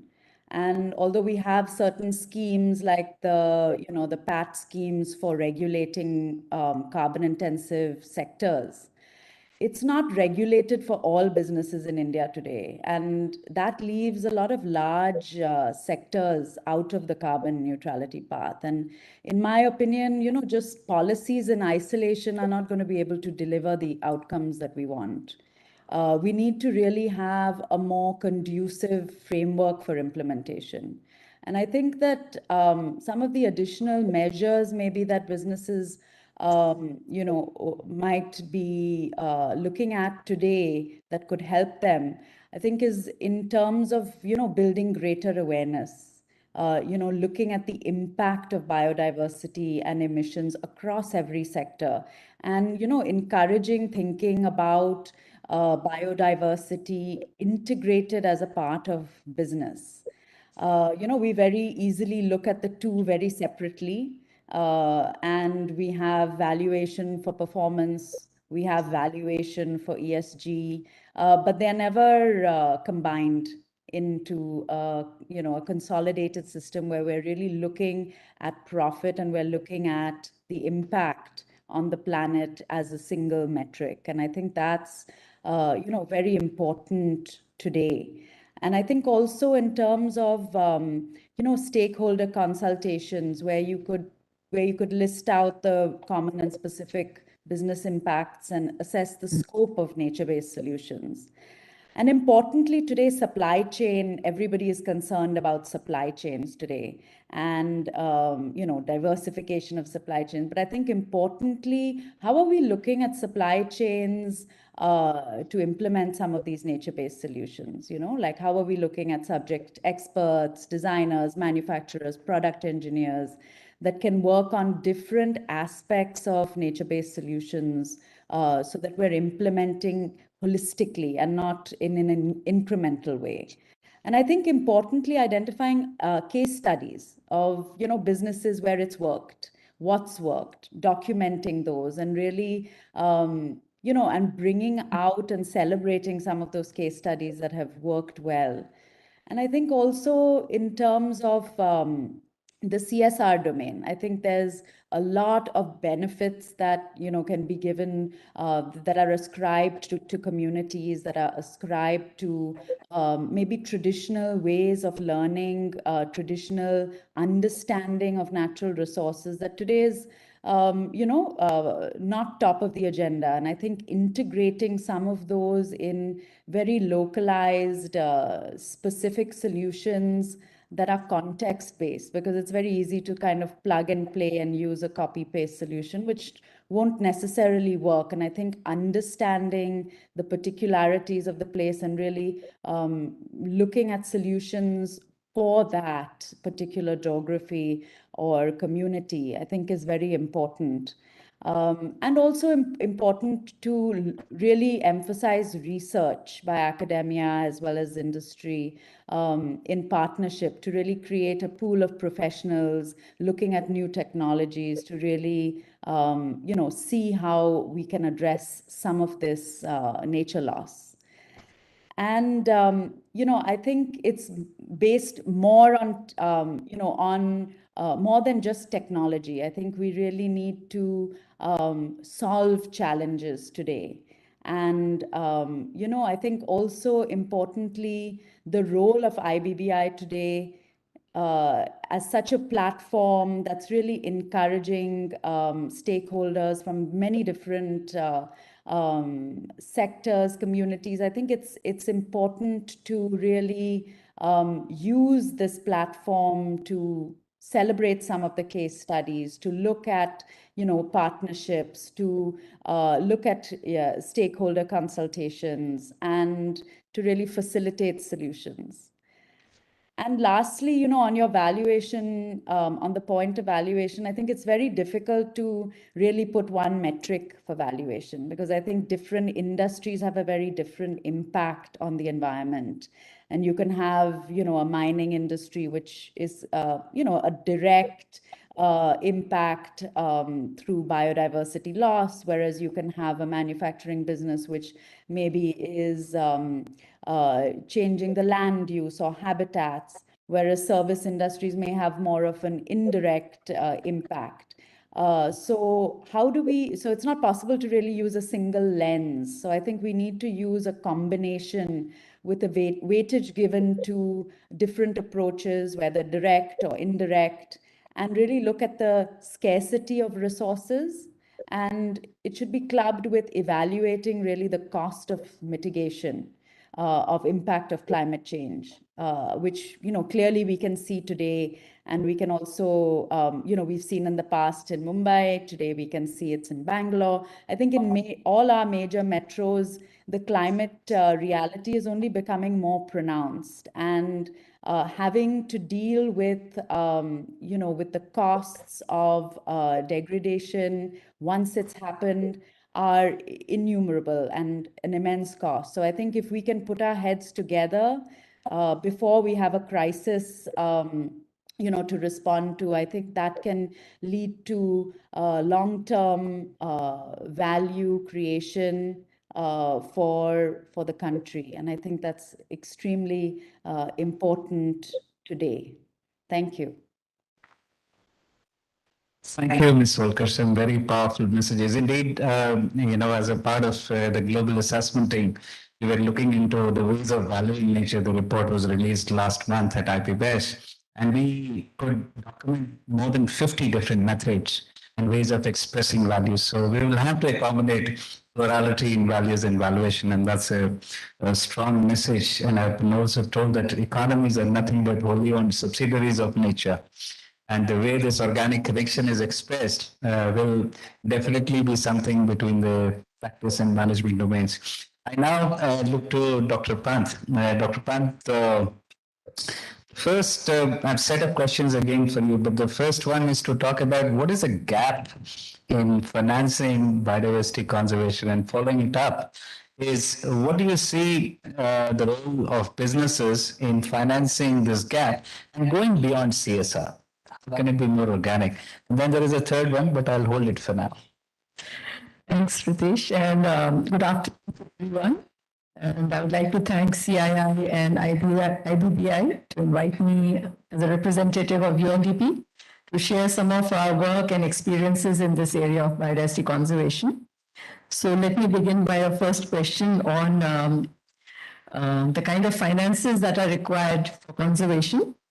So under a global program of UNDP, it's a flagship program of UNDP where we were invited by the Secretariat of the Convention on Biological Diversity to look at, or to rather help governments in many countries, 40 countries, we are implementing this program. It's called BioFin, Biodiversity Finance Initiative, where we are helping governments in these countries to do a costing or kind of a finance needs assessment on how much money would be required by countries to meet their conservation mandate.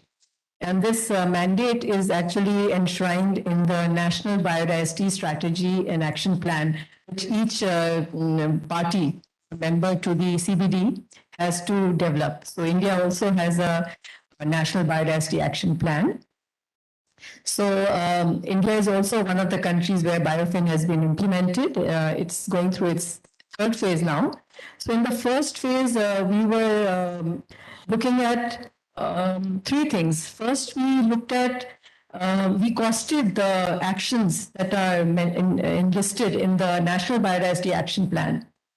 So we came to a figure, X amount is required. I'll talk about that, how much it is. And then the second step was to see a map, all the possible funding sources available in the country. These are largely potential. It's not that the figures I will present are actually being spent on biodiversity conservation, but this is a potential. So we need to act by capacity building and awareness generation to bring that money into actual action. The third thing we did was we looked at the gaps. So we have X amount of money that we need to conserve. And the second was to look at how much money is available. And the third was to look at the gaps. And we found there's a gap of about $6 billion annual. And this was a study which looked into how much money is required up till the year 2020. So this report, it was a biodiversity finance plan, which was for the first time developed for India, and which is this report or this plan actually showed this gap of $6 billion annual. It has definitely increased manifold right now. So the second study revision will be done to this exercise soon. As you heard Mr. Kavinder Singh and also Mr. Ravi Singh talked about how the new post-2020 Global Biodiversity Framework is to be adopted very soon in December. So an exercise will be repeated by the Government of India, and UNDP will be supporting that again to see how much more money is now required, because there will be an assessment of the targets. So there were these ITC targets which Mr. Ravi Singh talked about. So these ITC targets were to be achieved by 2020. So an assessment was done, and globally and also at the national level, we are way behind achieving these targets. And that's why new targets are being set now, which have to be achieved by 2020. So when BioFin was being designed, there was another exercise which was done preceding this exercise, which was at the global level. The CBD Secretariat actually had commissioned a small group. It was a committee of 3 experts, which looked at how much money will be required globally to achieve the conservation mandate. And it threw up a figure of, it was a range, $150 to $440 million annum to achieve the ITC targets. And what was actually gathered was about $52 billion only. So there is definitely a huge gap in the achievement of these targets. So now another exercise was done more recently by the CBD Secretariat. Again, they had engaged UNDP to do this exercise globally. The figure has increased to about 722 to 976 billion dollars per annum to achieve the targets up to 2030. So it's still an estimate because the targets have not been finalized and the framework is yet to be adopted.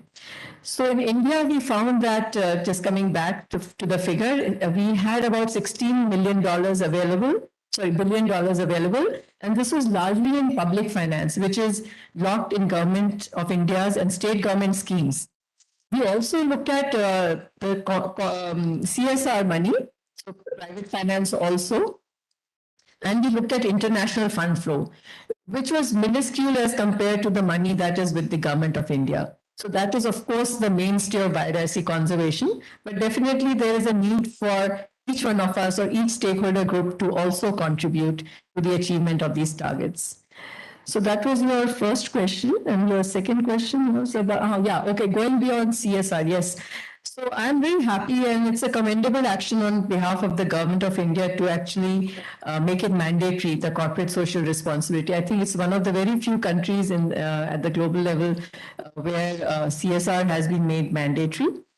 And we also did a study where we found that a small percentage of the CSR funds actually flow towards conservation. But my own view is that, the money that goes towards education, livelihoods, and health, this is what we found, that most of the funds go towards these sectors. But conservation is very closely linked with these three sectors. You can include conservation education in your education programs. You can include sustainable livelihoods in the livelihoods work that the corporates support. And then health, of course, Ravi Singh ji just spoke about the One Health concept and many other things. There's traditional medicine, which can be supporting medicinal plants conservation for tribal, folk medicine that is also very popular at the local levels, in the remote parts of the country. So that, of course, is one. But, and then, of course, there's corporate philanthropy going beyond CSR.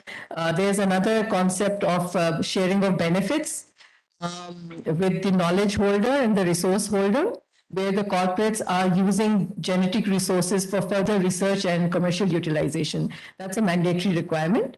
And so that's another way where corporates can go beyond CSR. But what I firmly believe is that I think Niyaka also said that we should not restrict ourselves to CSR funding. We should try to incorporate, sustainability in our core business practices, which is starting from procurement all the way to manufacturing and disposal. That is very important. Besides that, I guess that's how. There's another point where, there is a mandate. Oh yeah, sorry. I would like to say. Corporates also have certain mandatory requirements. The legislation requires some of the industries to actually invest in these mandatory requirements. So I would say the most important thing is to comply with the legislative provisions. That itself will make businesses green and sustainable and will help not only reverse, but future damages can be protected. I mean, there won't be any further damages. The second is, everyone knows that there is an environment impact assessment. There is compensatory afforestation, which is required to be done. These are all mandatory requirements. Do we see that happening? Do we see compensatory afforestation happening where forest land has been diverted to non-forestry purposes? So I think each one of us, I won't say just corporates, but each one of us has that responsibility to ensure that funds actually are utilized for these purposes, and where it's a mandatory requirement. But then, and this is something which I think many of you already know, that there are now requirements by SEBI to actually do mandatory reporting on sustainability indicators. The mandatory part is yet to begin. Actually, it's for this year. Till now, it's voluntary. But it'll be good to go, step up the ladder a bit and go beyond the mandatory compliance, but also to see where leadership and aspirational indicators can also be met by the corporates. So I guess that takes care of. I think indeed, Ruchi, we need to step up the ladder. And one thing that we have learned working with nature, that nature is slow. Mapping one-to-one relationship is pretty difficult. So I cannot put my fingers at one actor and say that here is the root cause of degradation. It's all systemic. Look at Bangalore, map of Bangalore. It is very hard to pinpoint one part of the system that caused the mess that we are in today.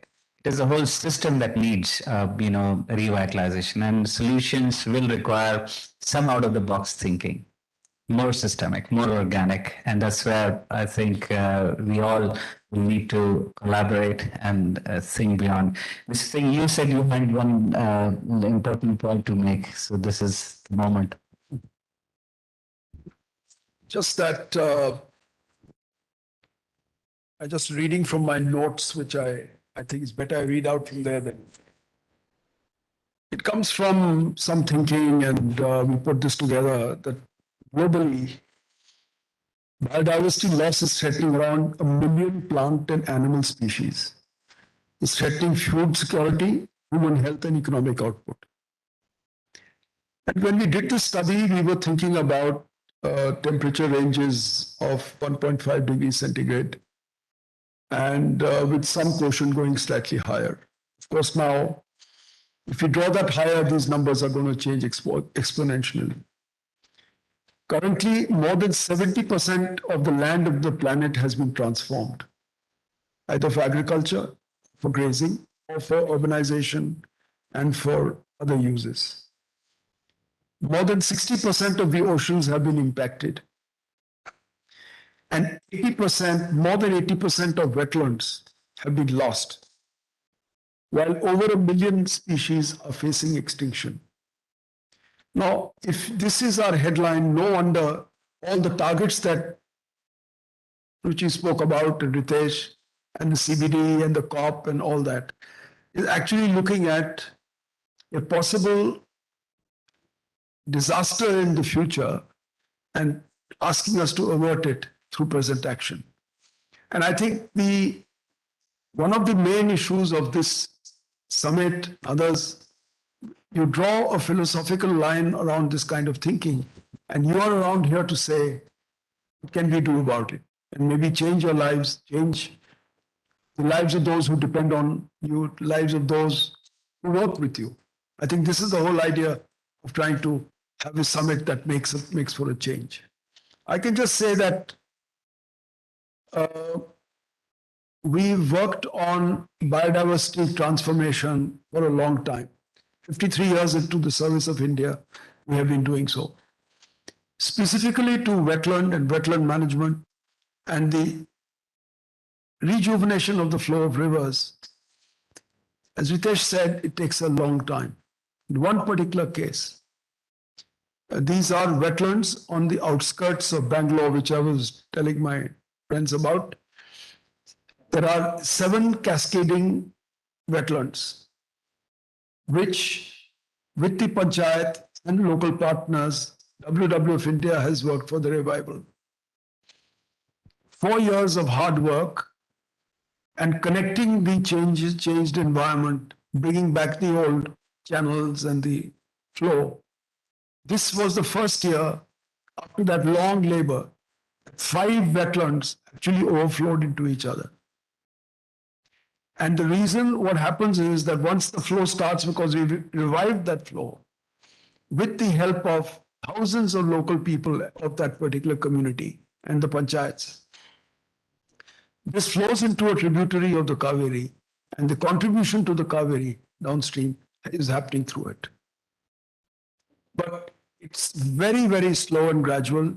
Results may be sudden. And then once the dry season is there, people who come from outside and visit say, what was the fuss about? I can't see anything. But those who work on this, they know what has happened. It's a capillary action that has taken place and make for a change. Similarly, I would request all of you in your individual and group cohorts or in whichever way you like, please go out into your country, go out and visit some of the areas, the wetlands, and the remnant forests and the urban forests of your country. You will see solutions that with new eyes and because of the thinking that you may not have seen or discovered before. And the enabling agencies and the thought patterns are there. I mean, this is not that we can also come and help in this case. And certainly we can do groups and make for changes and actually show what's happened. Could show you the entire transformation of Gurgaon and Najafgarh from a viewpoint of 100 years and where it's going to go and how it has changed, what the government interventions have done and what the future looks like. We can do these kind of changes for the city of Delhi because of thought, but not me personally, but the architects, the people who know, who understand urban planning, all that. But with this kind of a thinking, new plans are being drawn up for cities like Rishikesh, Dehradun, parts of Kolkata, our Coimbatore, you know. And this is the way we can try and reverse some of the loss, because just one factor of climate change is making such a huge difference. We don't just have the money to go around for that. According to the World Economic Forum, over half of the world's GDP, they say, is moderately or highly dependent on nature and its services. And the numbers are in trillions. And as a result, exposed to risks from nature loss. And as healthy societies, resilient economies, and thriving businesses rely on nature, they are all at risk if we do not act now. And if it's half the GDP, there's no way we'll ever have all the money. So the best is to start taking positive action to make for the change, rather than to wait for investments alone. And I believe individual units, individual factories, individual sectors, and large names in Indian industry can actually set this example, as they have also set within the last 50 years that we have seen. Thank you. Thank you, Dr. Singh. That was, I think, a very nice emphasis. So I always say there is a hardware and hardware and software, but there is something called hardware. You know where the heart should lie. So you have heard all of us, and you've heard these views from quite a breadth. I now invite the floor to pitch questions or suggestions. We have about 10 minutes. Pravir, do I have someone to assist with questions? Somebody, Pravir, get the mic here.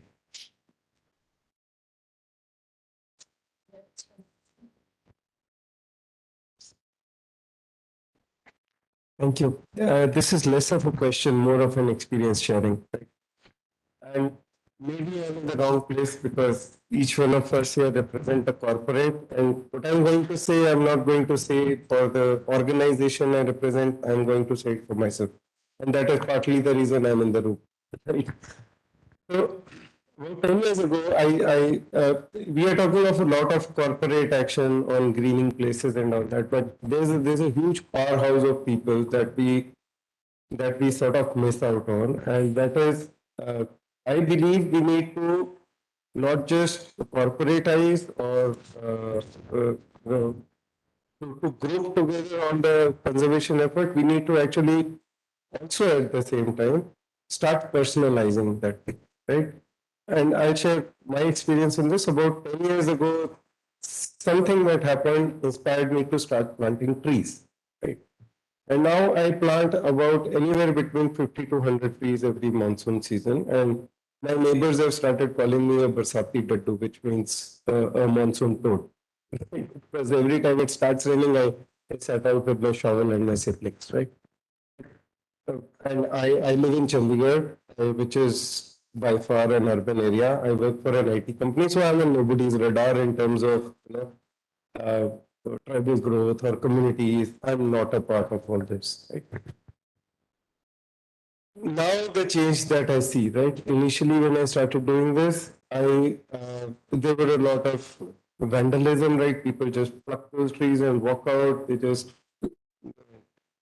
stones on top of them to kill those trees, right? All that stuff happens. But Those 400 trees that still stand, that is not my achievement. My achievement, the way I see it, is those 30 or 40 trees that people just joined that sort of mini local movement that I started. Somebody put it to commemorate their father's, mercy. Somebody put it to because it was their kid's birthday, right? So, and then I've seen during the COVID time, right, small kids would come with a 1.5 liter Coca-Cola bottle and pour water into the people tree that they planted. The point is, at the end of all of that, right, my locality now has about not less than 400 trees that are planted locally by those people. And maybe we also need to do something in terms of, personalizing that experience in terms of helping people feel about what they are doing. And that might actually help at the grassroots. So we raise a toast to your efforts and may your numbers grow. Brilliant effort and personalizing environment indeed. That's a strong message. Any more questions, suggestions? Yes, please. From ITC. Actually, before joining ITC, I was a forester. I belong to forest service. See, I've seen the issue from both the sides, from the government side as well as from the corporate side. A lot of work has been done through IBBI, through forest initiatives. A lot of corporates have worked on it, and I think there is also a need to really make the government understand what we are doing. Most of the occasion probably lack that. Because when I was in government, I was always thinking that corporates are not doing that kind of work. But today, let's say, if you take ITC, we plant every year 70 million trees. And that's a huge for a country, and it has brought a transformation that in 1990, when the National Forest Policy came, 90% of wood requirement of industries was coming from the forest. And today, not even 10% of the wood requirement of industry comes from the forest. And that has got reflected in a multi-fold in terms of the kind of that has gone into the forest. The adverse impacts on the forest have been reduced enormously. But you see a lot of vegetation cover and biodiversity cover improving in that. But see, it has brought a huge change in terms of the conservation effort that the country is putting, that the government itself is putting. Most of the time, the government doesn't appreciate this contribution that the industry has come out of the forest. That has really positively impacted the forest conservation enormously. So I think there is a need to go through a lot of programs we are doing, a lot of platforms also we are creating. Government has a kind of a system that the people change. See, if I will join CII today, after 5 years, I change. That's the kind of a system that we have installed. Government, that sense, doesn't have a memory. Corporates have a memory, but the people are there at least for 15 years, for 20 years. The government doesn't have a system like that. So my suggestion is that it's not a question, it's a suggestion that we should create multiple platforms. What the corporates are doing, this not only gets documented, but this also gets reflected in most of the government systems. And I think this is just a suggestion from my side that it will lead to a much better understanding and much better coordination from both the ends. Thank you. Thank you.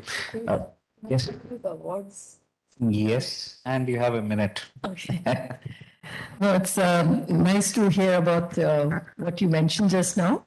I just wanted to highlight one of the platforms that could be there is the India Biodiversity Awards. It is something which the Government of India has started in 2012 when the Conference of Parties meeting happened in India in 2012. That time these were launched. UNDP was a knowledge partner to the Government of India. And there's a category for where corporates can also submit their applications and talk about the work they are doing.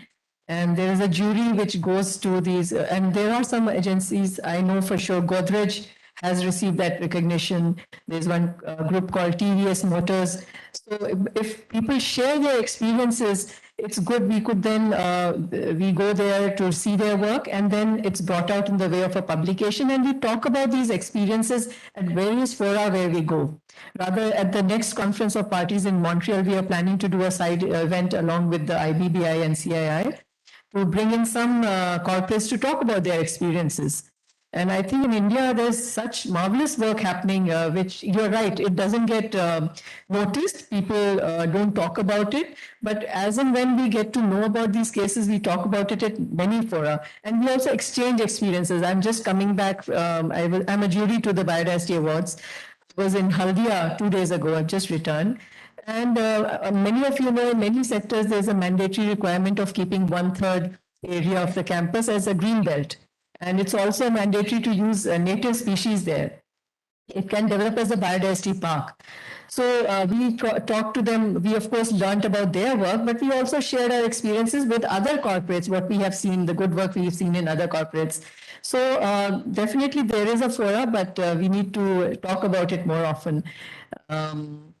That's one thing. Super. Thank you, Ruchi. My notes say that there is not a single second that would be given to us beyond 3:30. Thank you so much for being very patient listeners. Yeah, and we will all be available. There is one lesson that nature tells us, that we are all connected. It's not one part of the society that gets affected or one actor that can bring change. It is together and in our individual and collective behavior that we can actually bend this curve.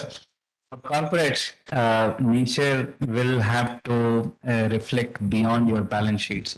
It's in your behaviors and way you influence your environment. And for us, we will, Ravi Singhji, and we will have to provide the critical mass, the solutions and the connect that you need to work with nature. And definitely we would like to see work on environment go beyond green. There is a lot of blue that needs your attention. And so there is a lot to be done, a lot to be achieved collectively. Thank you, CII. Thank you, EB, for this platform. Thank you, my fellow panelists. And look forward to another engaging session. Thank you.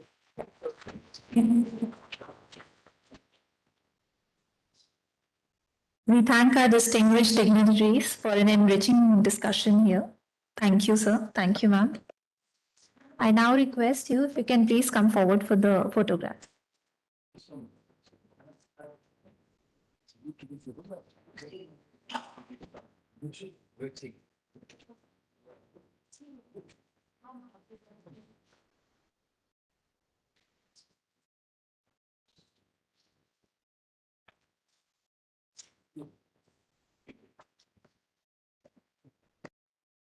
Thank you, sir. Thank you. Ladies and gentlemen, with this we conclude this session.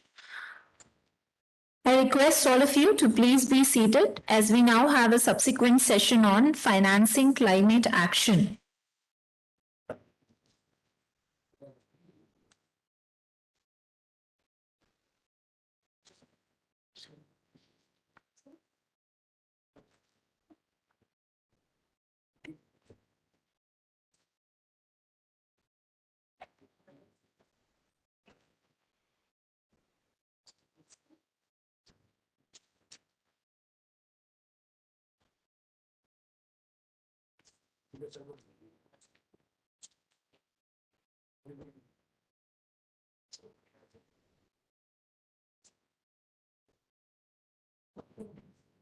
It is indeed an honor and privilege to welcome all of you to the session on financing climate action.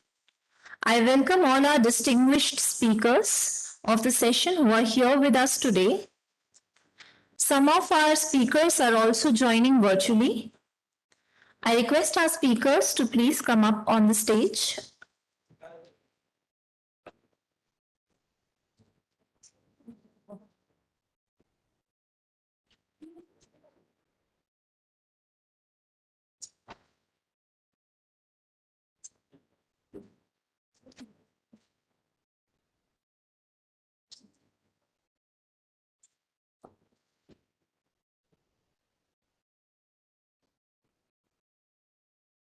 I now request our moderator, Mr. Bose Varghese, Senior Director ESG, Cyril Amarchand Mangaldas, to initiate the session. Thank you, sir.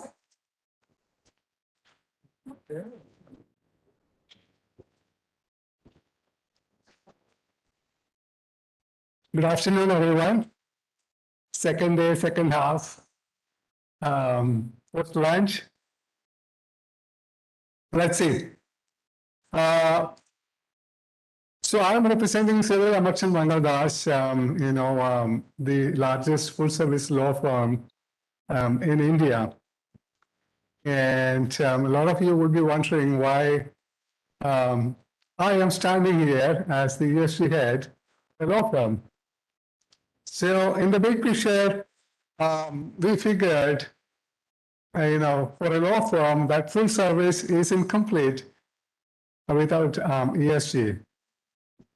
Today, this space being increasingly regulated and being a part of everything that we do as, in everyday business. So getting into today's topic of financing climate action. This is a topic that we debated over the last 2 decades, I believe. And, it has never been more relevant or critical than it is today. We have always known that the cost of climate action is mammoth. People always talked about this in terms of trillions of dollars, percentage of GDP. And today, I think these numbers make a little more sense because we can kind of see the end point. Post-Paris Agreement, the whole 1.5 degree warming scenario and the need to make this planet net zero by 2050 sort of gives us an idea that it's going to take a lot of money to make that transition. Globally, the estimates are that, close to 5% of the GDP has to go into climate action every year. And that's definitely trillions of dollars. And, how do we come up with this huge amount of money? And that's a huge challenge. And in almost a decade ago, the UNFCCC had envisaged a green climate fund of $100 billion that would be put up by the developed countries to support the developing countries.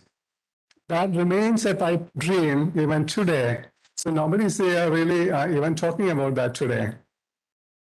And now if you look at a country like India, we are the third largest CO2 emitter. And our emissions are still growing. We are not expecting a peaking in the next few years. And an important part of our emission history, our historical emissions. If you look at our historical emissions, nearly 45% of that happened since 2010. That tells a lot about the pace at which we are growing.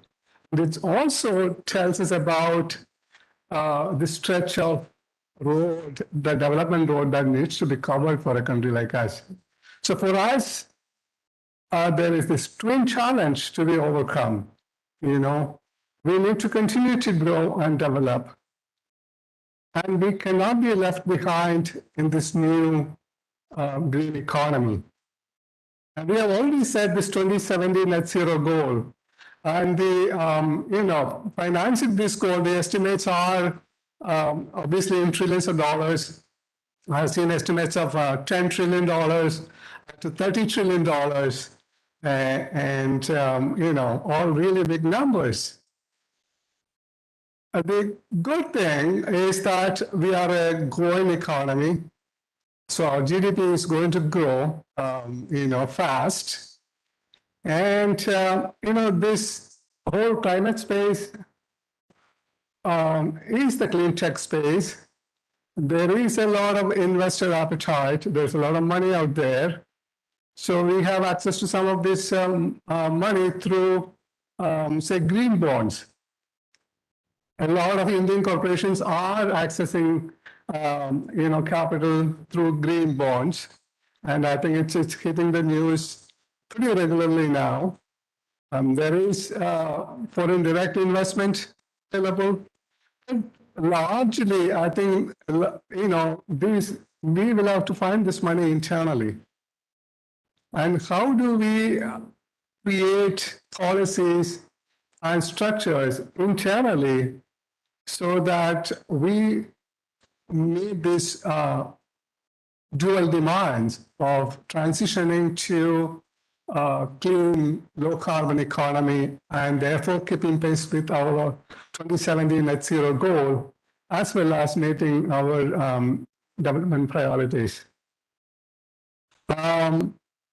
We will find answers today, and we have a wonderful panel of 4 gentlemen today, and I'm sorry, I'm going to talk to joining us, and we have. I will start with we have one of the panelists is joining virtually. We'll start with him, Mr. Kamran Khan, Managing Director and Head of ESG Asia Pacific at Deutsche Bank. Welcome, Mr. Khan. And we have Mr. Manish Chaurasia, Managing Director, Tata Cleantech Capital Limited. Welcome, Mr. Chaurasia. And we have Mr. Tim Cook, Financial Counselor, Danish Embassy, New Delhi. And we have Debraj Sen, Managing Director and Head of Global Banking, North India, and India Lead, Sustainable Finance, HSBC India. Welcome to the panel. So I would request our panelists to come up and share what they are doing in their sphere of professional work in terms of advancing climate finance, what the challenges they are seeing, and what is the potential for clean financing in India, and lessons to be taken from practices elsewhere, all of those. I would invite Mr. Manish Chaurasia to first come up and share his views. Thank you.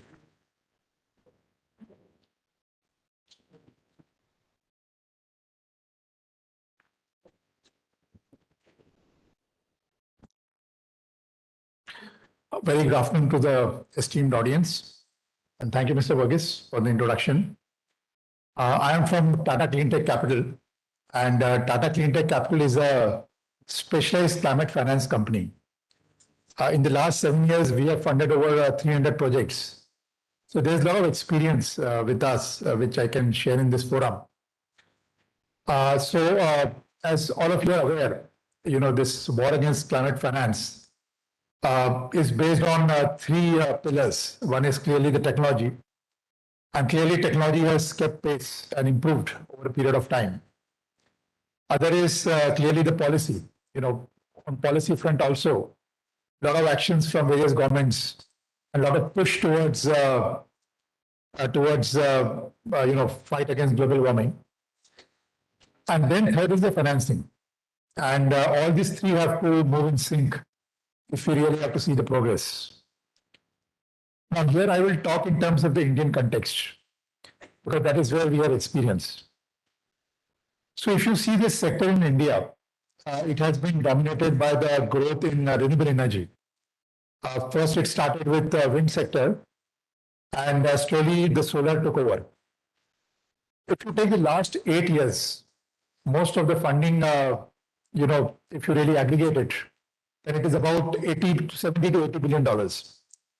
And a lot of this funding has come from international sources. A lot of it has come from the domestic sources. And the good thing is that we have found that there is no dearth of money, provided the projects are viable. Now, we have to see this in the context of what's going to happen in the next 8 to 10 years. Now, last 8 years, we have seen investment of about 70 to 80 billion. But in the next 8 years, up to say 2030, our expectation is that India itself requires more than $1 trillion.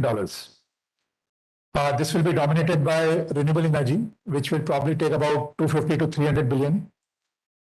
Then a lot of investment will have to go into the storage because going forward we just can't rely on plain vanilla renewable energy because that depends upon the nature. We require storage so that the energy is more predictable. Apart from that, we'll see a lot of investments in electric vehicles. We'll see a lot of investment in creation of a green corridor and the distribution framework, meaning the distribution of electricity, where we require investment in smart meters and in other equipments. Apart from that, we will require investment in the what is called bridge fuels, in say models like city gas distribution. So there are a number of sectors which will need money, and as I told you that the requirement is certainly more than $1 trillion, which is almost 15 to 16 times of what investments has happened in the last 7 to 8 years. Now the question is where this money will come from. Because when we talk about $1 trillion, that is almost 40% of the current banking asset book, which is around 2.5 trillion. And we talk a lot about housing finance. And if you take $1 trillion, that will be about 3 times the aggregate housing finance book in India. There are 30 housing finance companies in India. So what we feel is that while this looks a daunting task, but actually it may not be. Because one is that, as I told you, technology has kept pace.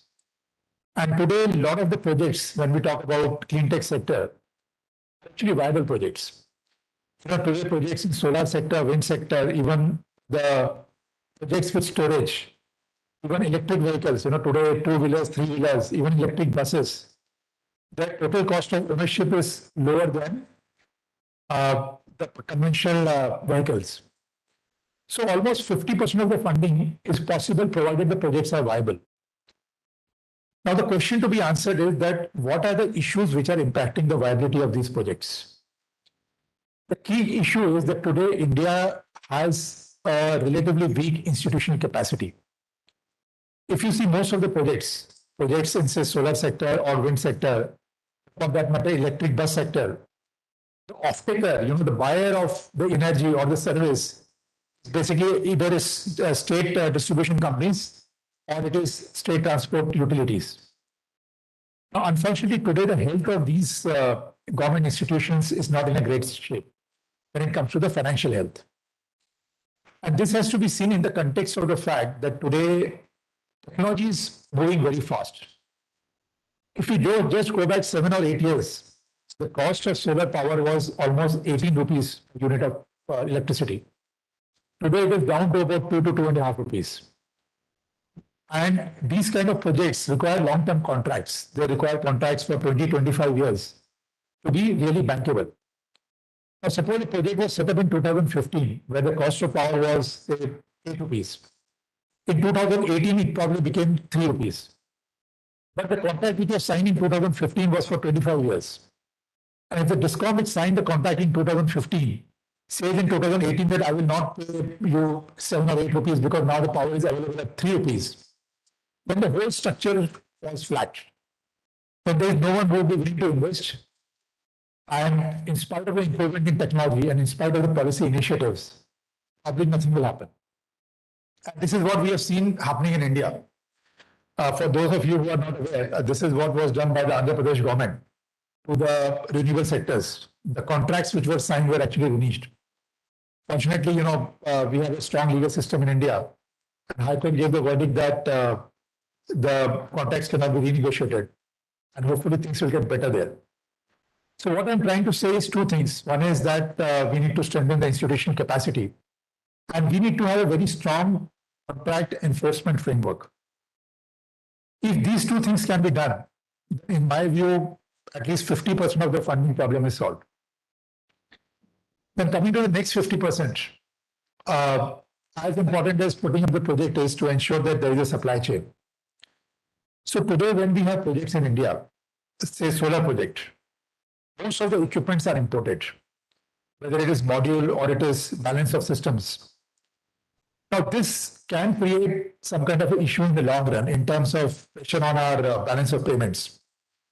So if we really have to invest trillions of dollars into this sector, we need to create a very strong supply chain, framework. So we need to invest in manufacturing, which government of India is prioritizing through various schemes. But I think the focus needs to be much more. Today, when we talk about electric vehicles, it's very clear that in the next 7 to 8 years, two-wheelers, three-wheelers will be dominated by the EV segment. Even the electric buses and to some extent four-wheelers will be dominated by electric vehicles. But most of the batteries are imported, most of the other equipments are imported. It will create some kind of imbalance. So I think that's another issue which needs to be addressed. So these, I would say, are the main things. If this is done, then at least 75% of the issue is resolved. The other is that we need to somehow encourage sectors like green hydrogen. Because if you take the storage, which is very important for making the whole clean tech sector viable, the storage depends upon batteries. If it is only dependent upon batteries, then there will be an issue because batteries use rare earth metals. They are in short supply. And batteries have limited life. So we need to have an alternate technology. Unfortunately, green hydrogen looks very promising. So I think as a country, we need to invest in these new technologies. I gave example of green hydrogen. There are so many others. There are innovations in business models, innovations in battery technology, innovations in a lot of other sectors. In terms of aggregation of demand. So I think if I can really summarize 3-4 important factors, and I think if we can really work towards that, then this $1 trillion will look a small amount. And in fact, we have to look this more as an opportunity to grow than as a burden of investment. If we are able to do right things in terms of policies and in terms of investments, then our GDP will grow because of this. And it will not be a drag on GDP. So to summarize, one is that we need to strengthen the institutional capacity. In terms of their ability to make payment, we need to strengthen the contract enforceability so that the willingness to make payment is there. Then we need to have very strong policies to ensure that the supply chain gets strengthened in India and the manufacturing happens in India. And lastly, we need to encourage sectors like green hydrogen, a lot of research. I think once this is done, then we'll find that this was actually an opportunity to grow, then to worry about from where the money will come from. Thank you.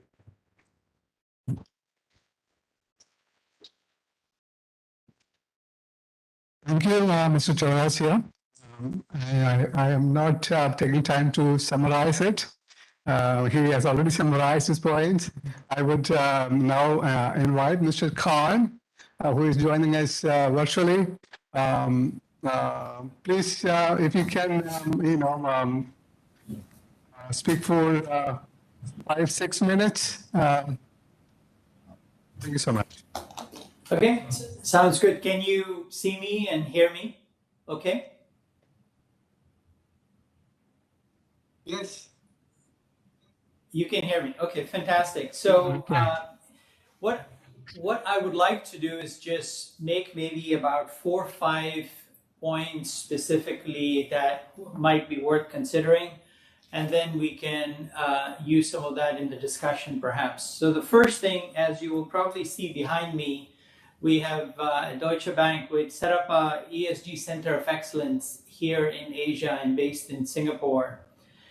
And it's important to know we didn't set one up in Frankfurt or London or New York. We set this Center of Excellence in Asia for a very good reason. What are those reasons? First, you hear a lot about the ESG movement starting in Europe, now spreading to North America.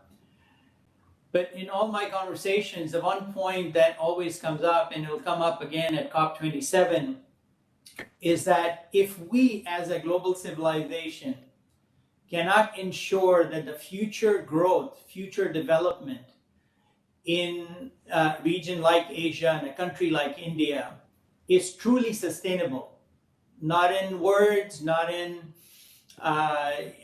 sound bites, but in actual practice.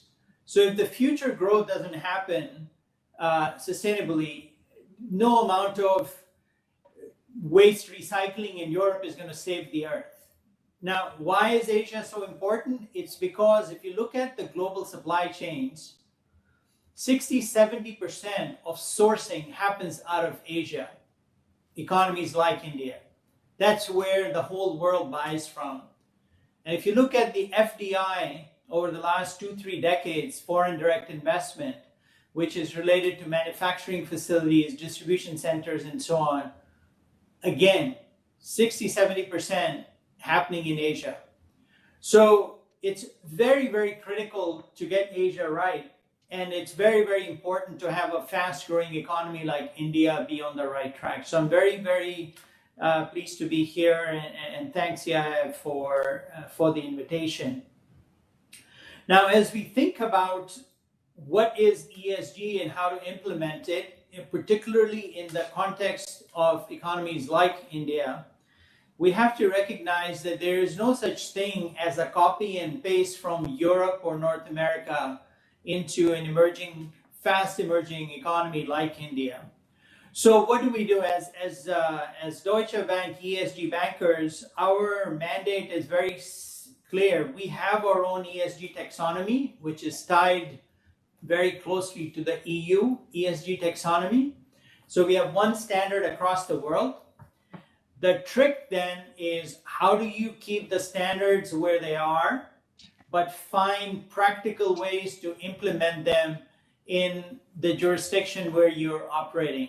And again, this is why I encourage young people to get involved in this, because the new breed of financial services industry experts is required to think about, how do we keep those standards? How do we understand the realities on the ground where we live and work, and make sure that the transaction coming out of all of that is world-class and credible, right? So that's what we do day in and day out. And why do ESG at all, right? What are the key drivers? So if you're an investor, there are two very clear things. One is physical risk coming out of environmental change, i.e. vectors hitting your portfolio, your returns.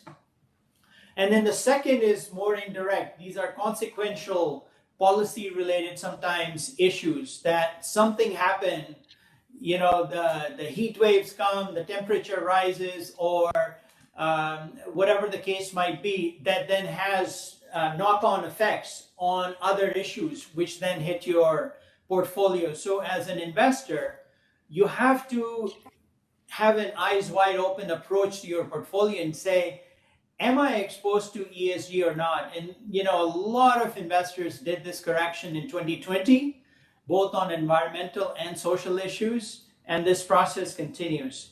Now, let's talk about corporates, which is the key constituency here. First of all, the pressure is coming, especially for companies that are selling in international markets under their own brand. Their pressure is coming from clients. If you're selling to a European company or a US-based company, they probably have pretty strong ESG credentials and commitments.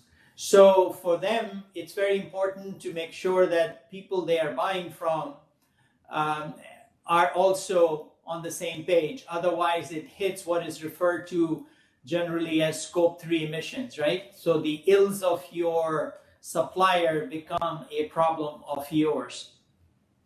The second is consumers. So I know 2 minutes, I'll be done. Yeah, please. Or 1 minute? Okay, yeah, I'm almost there.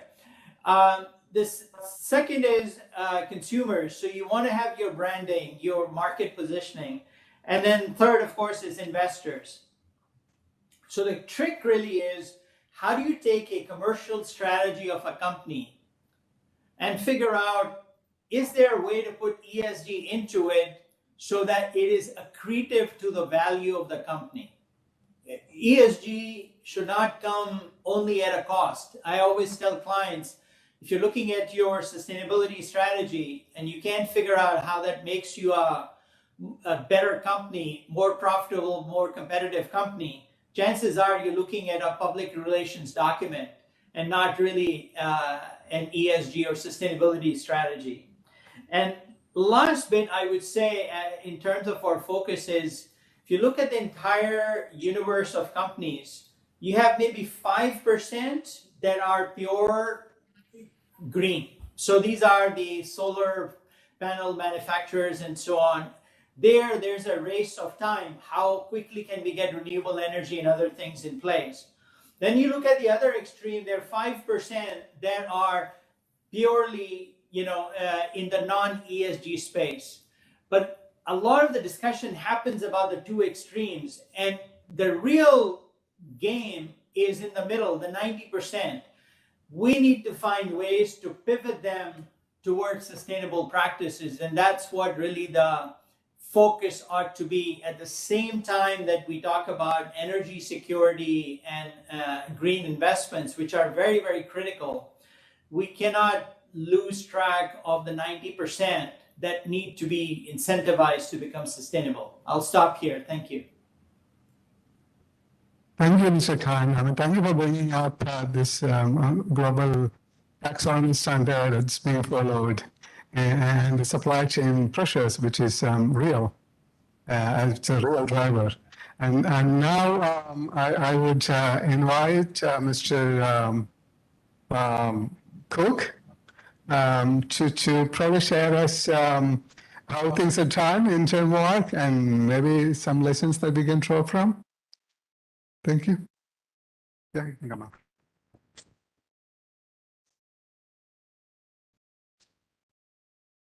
Thanks very much. A lot of good things have been said already. I'd like to talk a little bit about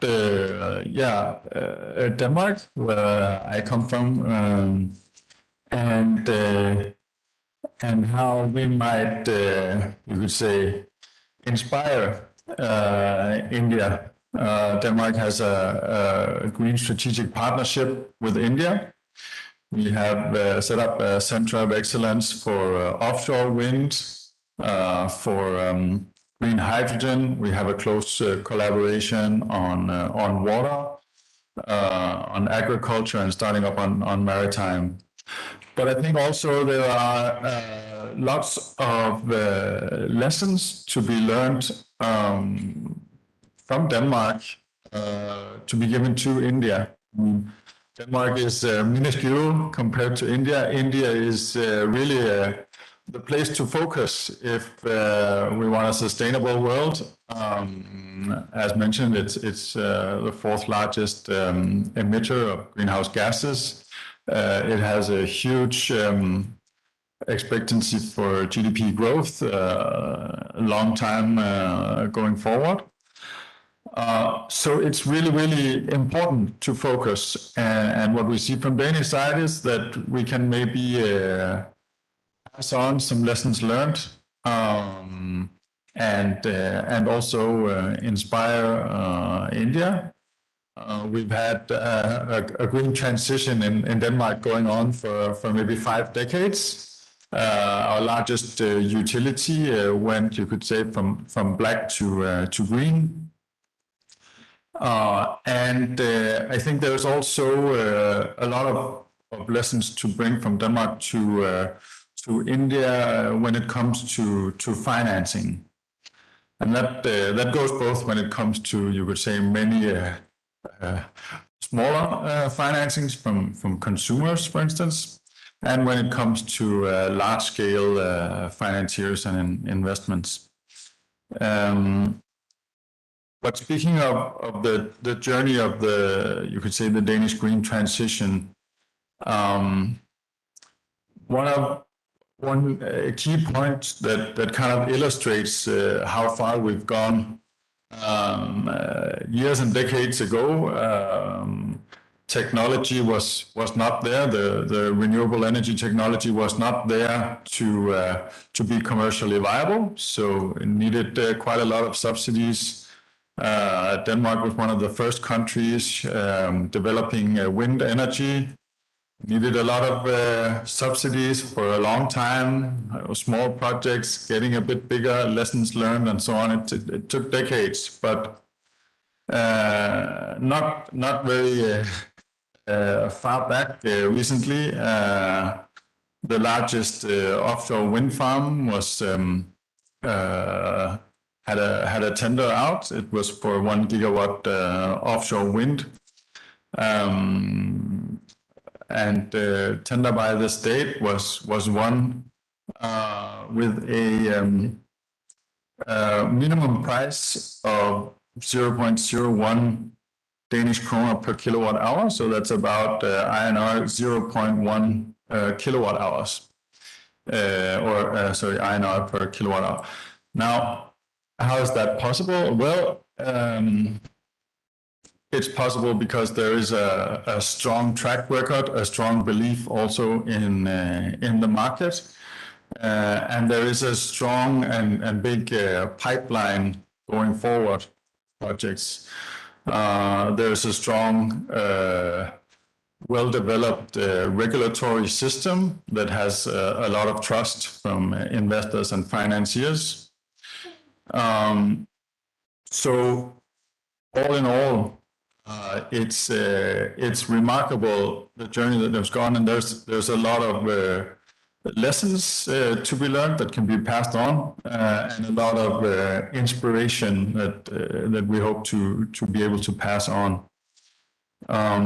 It takes time, and as you mentioned, you cannot afford setbacks like you could say ruining the sanctity of contract, taking back contracts that have been signed. That's really a no-go for attracting investments and financiers in the future. There's also a few points to take on from financing lessons learned from Denmark when it comes to, you could say, many small paths lead to a big road ahead.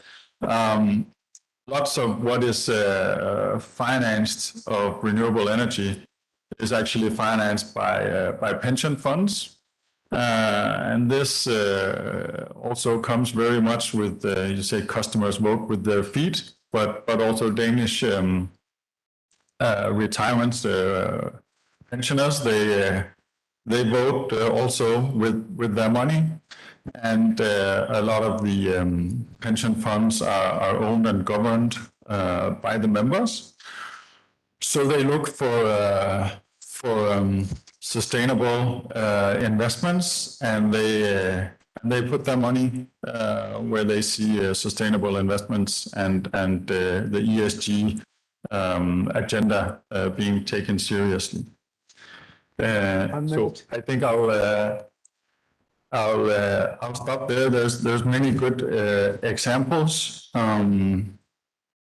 Also, like crowdfunding for big projects and co-ops being made. There's a new regulation that future wind farms will need at least 20% ownership, or can have up to 20% ownership by local citizen groups through cooperatives. So there's a lot of things, and I think some are maybe not for this year in India, but it's good to take from lessons learned from Denmark and be able to bring them forward in India. There's a lot to be done. There's a lot of potential, and there's also a necessity to bring them forward very fast. Thank you. Thank you, Mr. Cook. I'm sure the bilateral cooperation will lead to a lot of learning, and especially the offshore technology. Thank you. And now I'd like to invite Mr. Davidat Singh from HSBC to share his views. Thank you. Good evening to all of you, and greetings from HSBC. I think I've had quite a few eminent speakers talk before me, and in order to stick within time, I'll just talk about a few specific issues so that we are broadly on time. I think what we are trying to talk about here is how do we finance the sustainable transition for the world at large and India specifically. So let me, for the sake of the audience, lay the enormity of the task in terms of just one number. There have been quite a few modeling studies done with regards to India's aim to transition net zero by 2070, and that's 20 years after many countries said they would. And the question that was trying to get answered there was, what will it cost us? The answer is somewhere in the vicinity of $10 trillion. Now, put this in the context that India as a country has a GDP of about $3.53 billion today, and we are talking about getting to 5. So our GDP size is currently 3.53, and you are talking about $10 trillion of investment requirements if you were to reach net zero by 2070. The good news is, of course, that we are at 2022, so we have about 48 years to get there. Now, I am pretty confident, and I would probably hope my co-panelists agree with me that the best expert in terms of finance in this world can't really give you an answer as to how the world is going to get the enormous amount of money that is needed to reach where we need to reach. When we are talking about India, there are so many other countries in the equal stage of development. None of the countries want to compromise in terms of their growth story. So they do not want to really stutter their own growth ambitions just to reach net zero, barring Bhutan, which is a very different example. They are a net negative carbon contributor, but that's a different story. So essentially coming back to India, the story that I see play out for India and as laid by the government of India, we are quite fortunate that the government of India has taken this task very, very seriously. We see the tone from the top to be very, very confident. The intent is absolutely there in terms of government support coming in, but broadly to lay the building blocks, there are 4 building blocks that India is talking about. One is the renewable. I think on that, India's story is going pretty well. Our aspiration was, of course, to put 175 gigawatts by 2022. That is getting a bit delayed for a variety of reasons, lockdowns and inflationary risk, customs duty, etc. But broadly, the very fact that 50 gigawatt of solar capacity has come in pretty well. We are possibly the second biggest renewable market right now when you look at it from a attractiveness point of view. So the renewable story to me is the easy story. It's a technology which has played out pretty well. Risk capital, be it debt capital or equity capital, has taken pretty well to that. They understand the product. It's a question of, as Manish very rightly pointed out, if a project is bankable. And of course, the challenges have been in India that the prices have been dropping and the DSCRs have been on a ever declining path. Probably, I think as a country, we know how to get there. So when the Prime Minister says that we want to be 500 gigawatts by 2030, I see no reason why we should not be there. I see no reason why capital availability for that sector should be a problem. As a global international bank, we see enormous amount of interest from investors all across the world to come and play in this sector. We have, I think somebody mentioned about some of the Canadian pension funds and some of the larger institutional investors already picking up stakes in some of the large renewable companies. That will definitely help the sector. As well as bank financing is pretty easily available if your project is right. So renewable is the easy part. Let's come into the parts that do not look easy as of now. The second part, the most important part, is the e-mobility part. And e-mobility, there will be 2 parts to it. One, the 2-wheelers, 3-wheelers, 4-wheelers part of it, and the other part of it is the freight electrification, which is a very different challenge. I think currently the problem, and you may all be aware of it, is the risk of a new technology is actually impeding a lot of financiers to sit on the sidelines so far. Because essentially it's a new technology and the residual value of the battery, which is 50-60% of the value of the EV, is undetermined. There is no benchmark available for the residual value. And essentially finance works on a residual value of the collateral. So that's an issue. There have been calls to evolve a very specialized EV financing mechanism that is in the works by most institutions. But we see early traction there. The very fact that in India, e-mobility, the sector has grown at 666% over the last 2 years it is amazing. The growth has been the highest in three-wheeler segment, followed by two-wheeler segment. Four-wheeler, we haven't seen that many volumes, but then India to really make a net reduction in the emission, three-wheelers and two-wheelers, which really help the last mile mobility, that's very important. So we need to really solve for the problem on the e-mobility sector. And that's in words. I can't say that there is a solution available, but, and I'll come to this part a bit later, with the help of certain multilaterals, there are some work happening. The electrification of freight is a massive challenge because I was in a WEF discussion yesterday, and what I understood is that the preference is for 40 feeters. Trucks that can carry the 40 feet kind of containers. And the product availability is still not very defined. India does not yet have a manufacturing base. Globally, the Volvos, the Daimlers, they are all working towards getting that in place. But unless that product problem is solved, electrification of freight is not going to happen. But if it gets solved, it becomes easier because essentially you will have players like the Daimlers or the no preference for any of the players, but those global majors, and you'll also have on the other side very credible counterparty buyers. So say a Flipkart or a Amazon using those, or LLP using those, and you have two counterparties who are pretty bankable for you to go ahead and bank. So this is the problem that needs to be solved for. The third part, and which is where India is talking about having 6% of its energy demands met by green hydrogen. So the green hydrogen story is big. Today, you walk into any conference, people are talking green hydrogen. Of course, everybody is aware of the commercial price challenge to that while Mr. Ambani has talked about $1 per kg, the current prices are about $5 per kg. But having said so, this country is still probably the cheapest option for green hydrogen to be manufactured. And therefore, the whole green hydrogen plan also has an export component to that. The good thing for us is that currently the kind of players that we are seeing backing this, the Reliances of the world and some of the other alliances, there's a Green Hydrogen Alliance which has been formed in the country. That makes us pretty optimistic that this will be solved for. But again, it is a new technology, and the biggest risk is, the long-term offtake of that, for which the government needs to obviously take a lot of actions in terms of how the offtake and a long-term offtake contract is available. And if that gets sorted out, the finance availability for that sector should not be a problem. And I think finally, just keeping it brief, overall corporate action.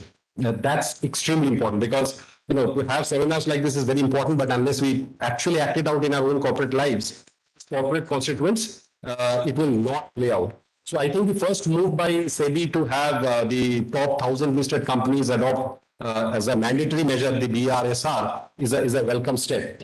And once that starts playing out, we will actually see that distill down and more players coming into it. We can, of course, get into issues like Scope 3, supply chain and all that.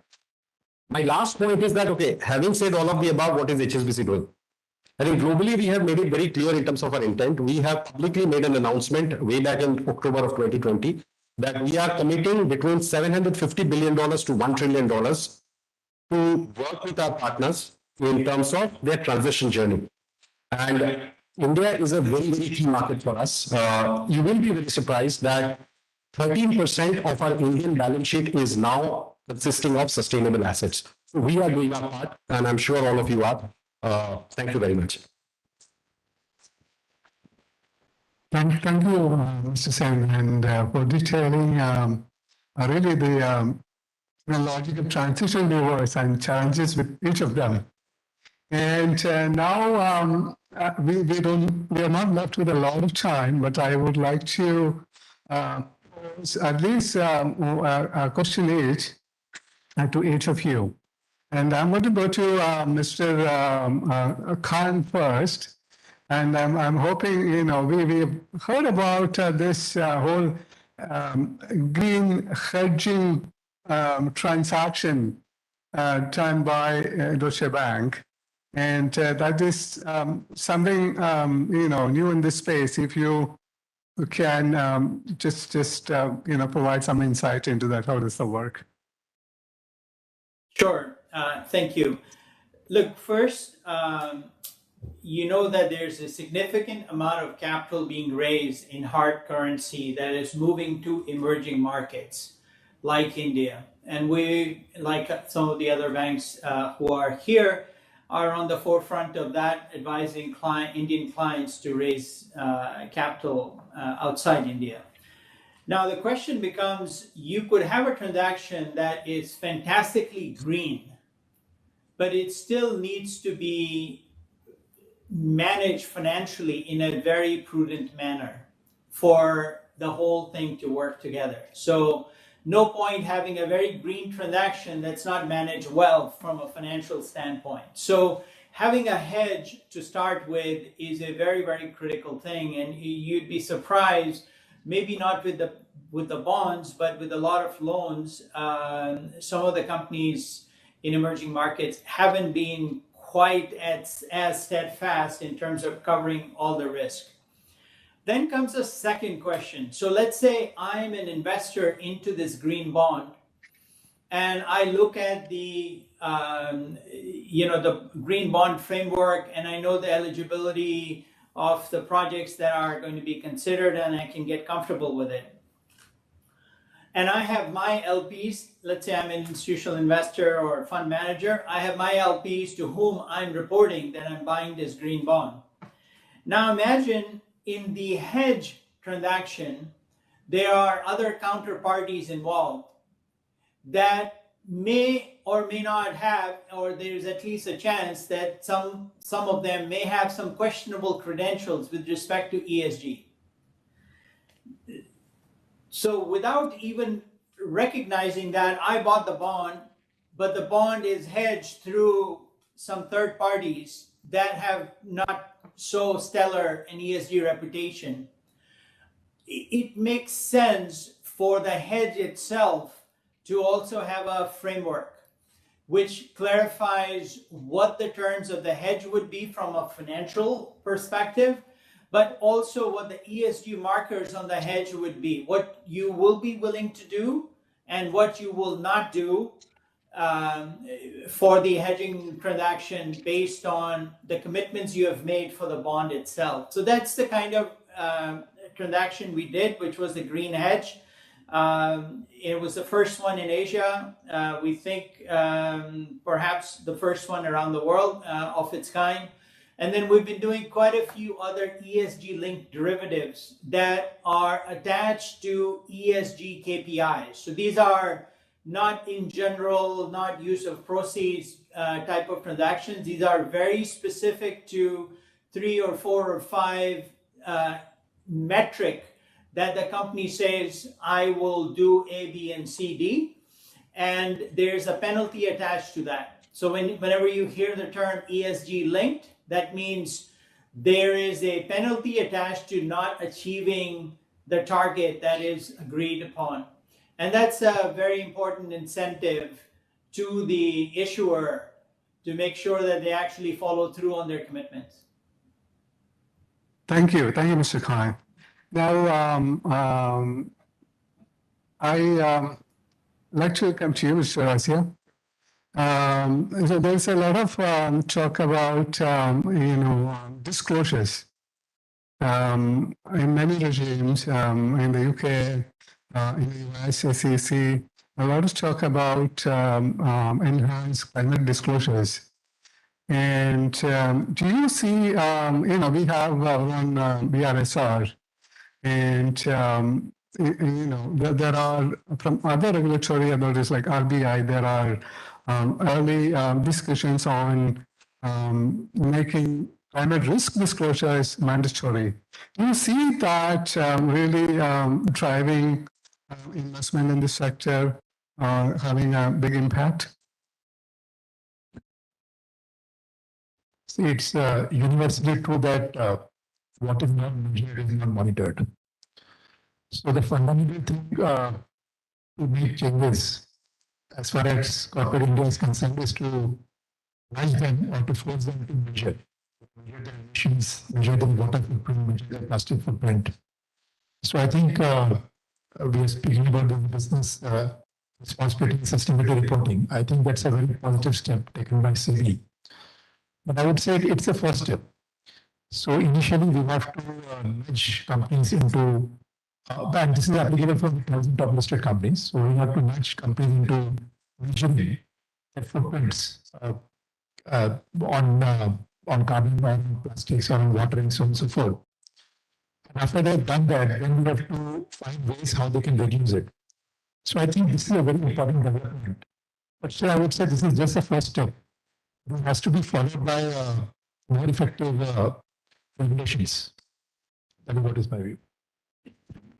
Thank you. Now I have a question for you, Mr. Sen. The whole ESG taxonomy, Mr. Khan referred to it, is becoming more and more commonplace. Do you, as a bank, follow a taxonomy globally? How does that sit in India, that kind of a framework? I think I would beg to differ with you slightly here. The EU taxonomy is what the world has currently. Parallelly, there are a lot of work happening across many countries, many regions, which sort of takes inspiration from the EU taxonomy, and there seems to be a race to setting standards, but they're still not out. Now, one of the key challenges that we saw within the country, and we were talking about how will capital flow in, I think having a taxonomy in place for a country really helps that capital flow in because things are pretty well settled. So as far as India is concerned, there is no sustainable finance taxonomy right now. But having said that, and I can talk from experience here, I'm part of a working group, India-UK working group under the aegis of FICCI, which is working on a sustainable finance taxonomy, which we are advising the government of India to look at. Substantial work has happened. Of course, as I said, the EU taxonomy happens to be an inspiration. As far as coming to HSBC is concerned, I think currently what we are looking at is the APLMA, which is the Asia Pacific Loan Market Agency guidelines as far as green loans are concerned, green bonds are concerned. So we are sort of, so say for example, within Asia, we have a sustainability committee which looks at every particular deal before they approve whether it is a green label transaction or not. And I think mostly that is relying on the APLMA guidelines on loans and bonds. Thank you so much. So we have now just about 5 minutes. I can ask a question to Cook or Mr. Cook, or we can take a question from the audience. Maybe if you can just quickly, this whole taxonomy, is it widely applied in Denmark? Yes. Okay. I would say it is, but it's also yes, it is. But we've also had variations of ESG taxonomy being developed over years. But I mean, now since it's also applied on a wider scale in EU, that's the go-to place. Yeah. Thank you. We'll take, depending on the length of question and response, one or two from the audience.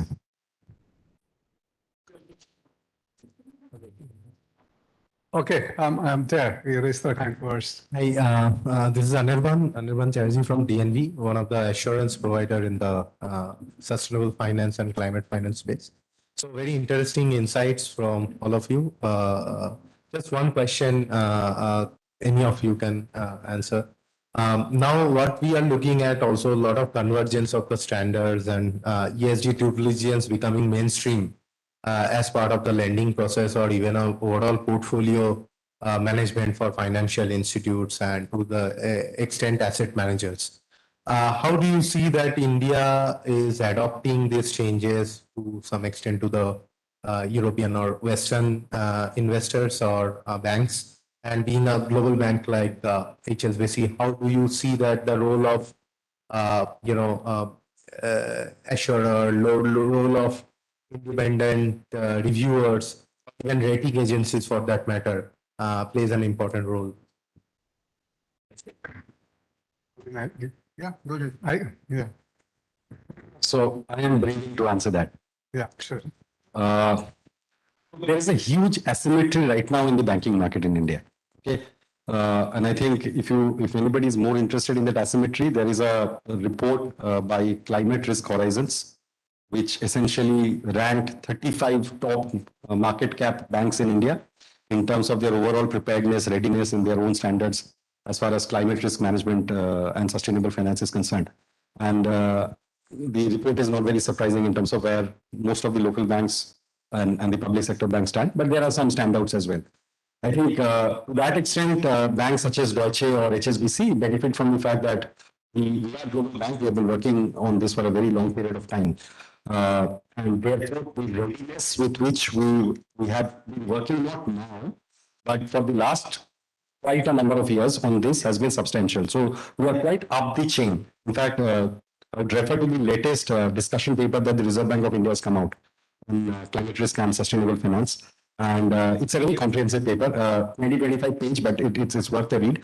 It has also for inputs from the banks as to what they think about it. We think it's a step in the right direction. It shows that the regulator is indeed now trying to get all the regulated entities take this job very seriously. Coming specifically to your question, I think assurance is very important from a neutral third party. Otherwise, as I think Manish was mentioning, it does not really. So as you have more instruments play a role in the financing, more bonds or more sustainable loans, you will need to have independent third party assurers take a look at it and assuage the concerns of the investors that what they are buying into is not a greenwashing product, but a genuine product. So I do see a good role for this. I'd just like to add to that.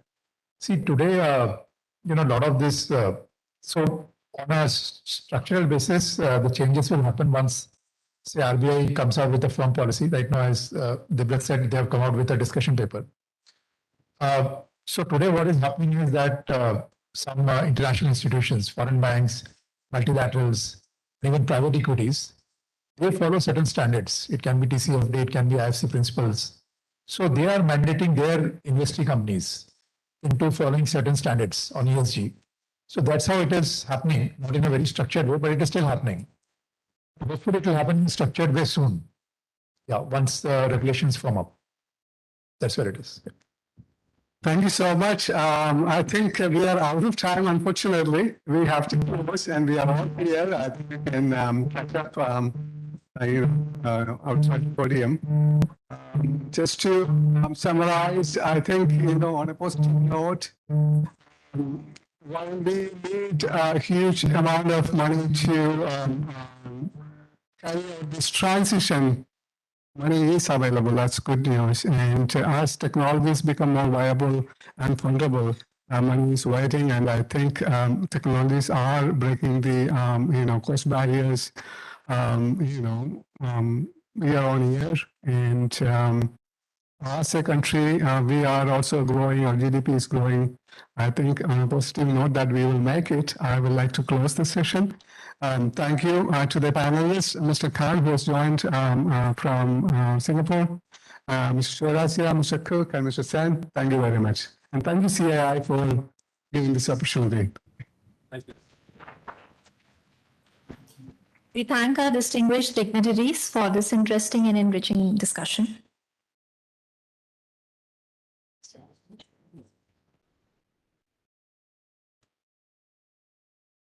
Ladies and gentlemen, with this we conclude this session. We request all of you to please be seated as we now have our next session on closing plenary of the summit. Post-summit, I request all participants to kindly drop their lanyards at the registration counters so that we can reuse them for the upcoming conferences. Thank you.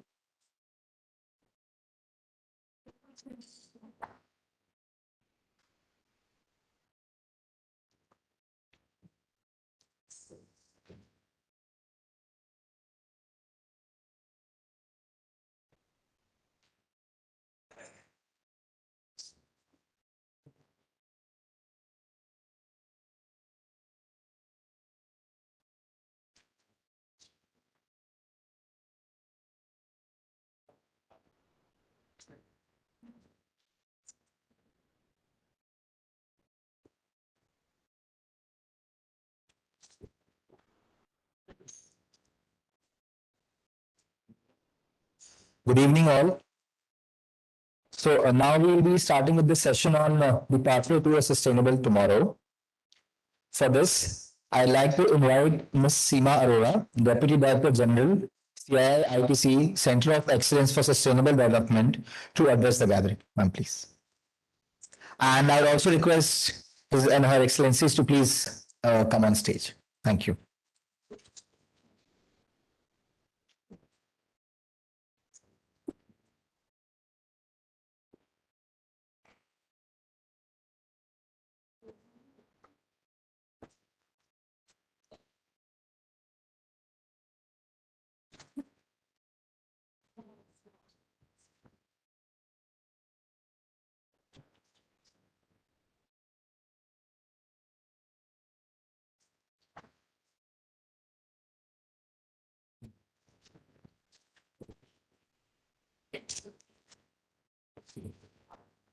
Good evening,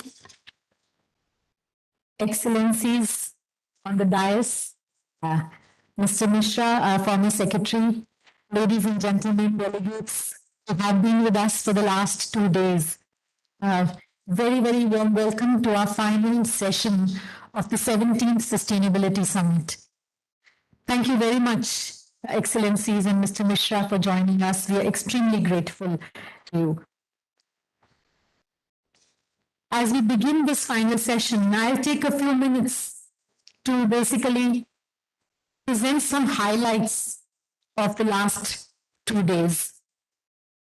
And this is more for our speakers, distinguished speakers, and some of you who may have not been able to attend all the sessions. We had so many panel sessions. I'm aware that some of you had to choose between sessions. So this is also a summary for some of you as well. So key highlights, as we all know, we had the inaugural session of the summit yesterday, where our Honorable Minister, Shri Chaubey, the Minister of State for Environment, Forest, Climate Change, Consumer Affairs, Food and Public Distribution, he was our chief guest. So we had Secretary Sudhanshu Pandeyji, who Department of Food and Public Distribution, Ministry of Consumer Affairs, as a keynote speaker. That was our inaugural. We started that yesterday. Other, key speakers that we had ranged across, again, international speakers, speakers from the government, also CEOs, and totally we had almost 116 speakers in the last 2 days, out of which 32 speakers were female speakers. We ensured that we had women speakers almost on every panel.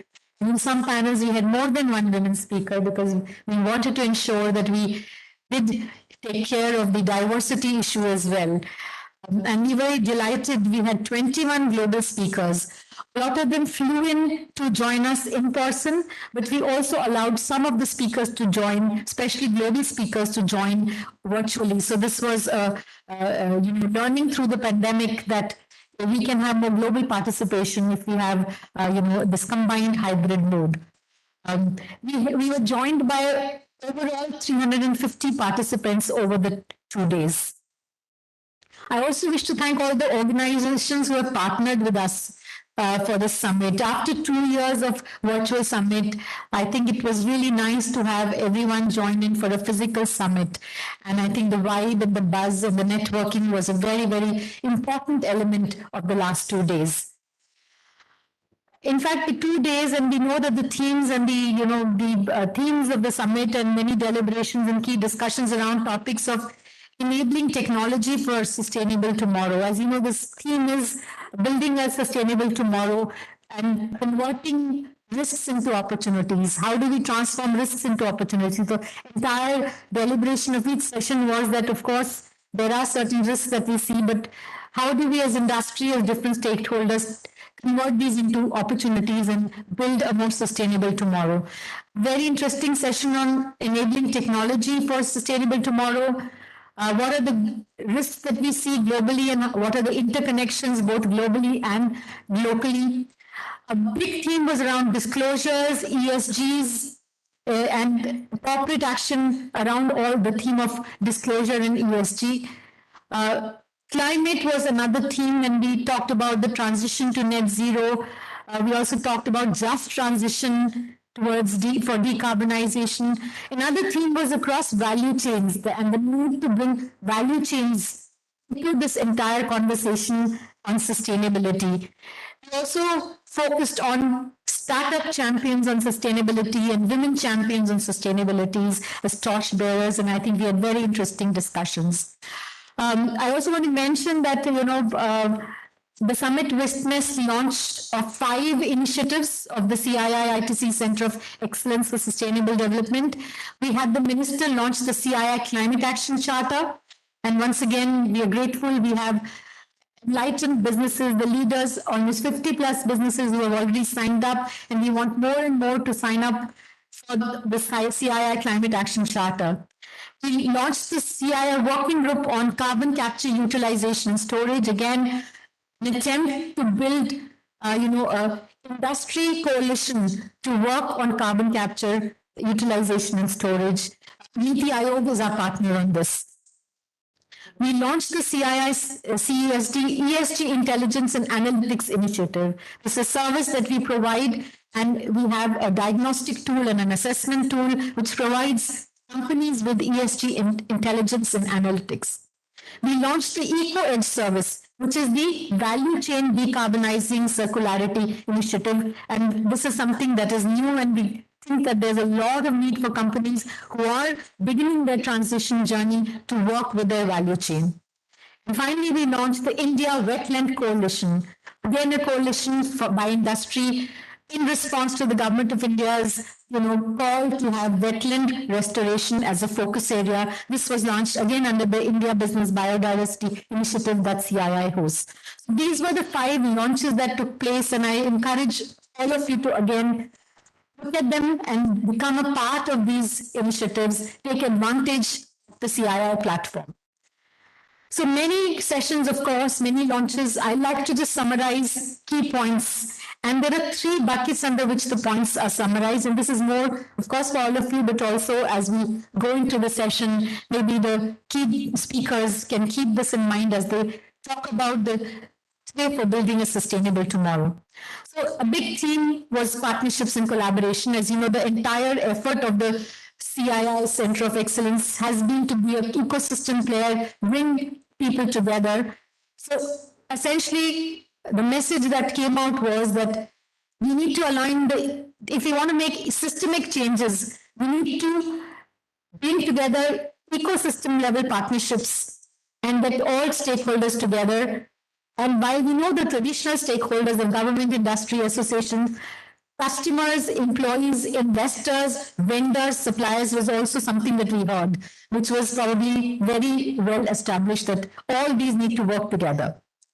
There's also discussion around the social aspects. And again, for the social aspect, one of the things was that we need to move beyond just merely relying on legislation to work on social aspects. And partnerships can play a great key role because we are in a learning phase when it comes to the social aspect. And again, where partnerships that will enable scale up of action, scale up of the impact that we are looking, because maybe individual companies may not be able to solve certain issues, may not be able to make that impact, but if we collaborate, then as sectors, as cross-sectoral companies, we may be able to make a bigger impact. In the area of decarbonizing, the partnership issue came up as in the focus or as being a focus on skilling and reskilling of workforce. Again, repurposing of land and infrastructure, creating decent work opportunities, and creating social support systems for people whose lives and livelihoods are going to be affected by this transition.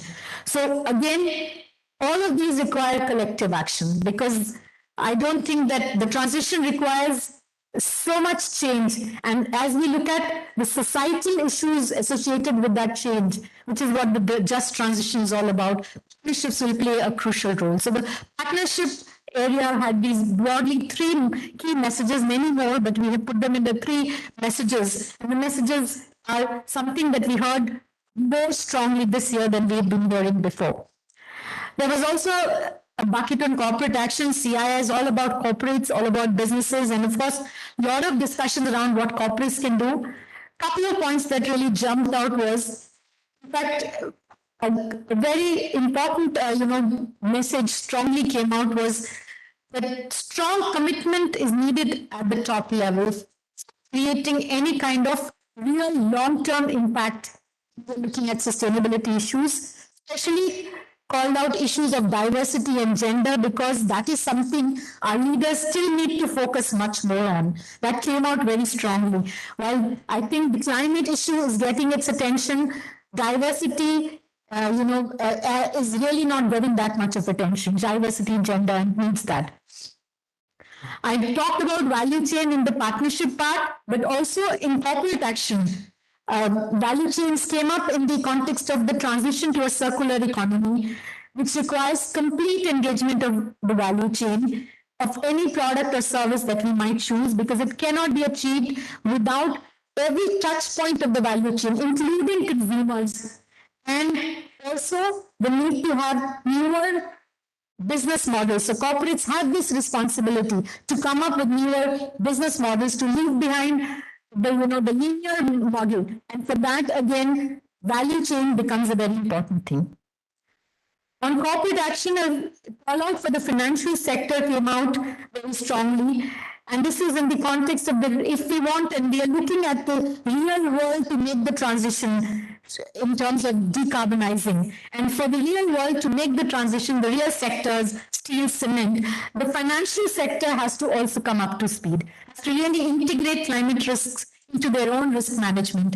And of course, there was a mention that RBI is now gearing up to nudge the financial sector to work positively towards establishing ESG as a more mainstream concept. Finally, a theme around enabling technology for sustainable future. I think we had an extremely interesting discussion with almost all major technology players being here. And in fact, lots of messages, the key message being for technology to become an enabler for building a sustainable tomorrow.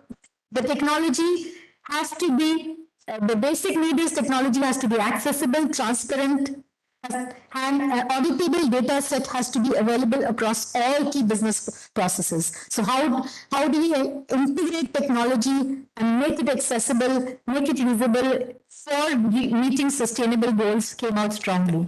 A new term, or maybe not a new term, but another term that came was green IT was used in the summit. Green IT can help in creating sustainable processes, leveraging environmental initiatives, spreading green awareness, and also reduce energy consumption, etc. So green IT, how that came out also in the summit.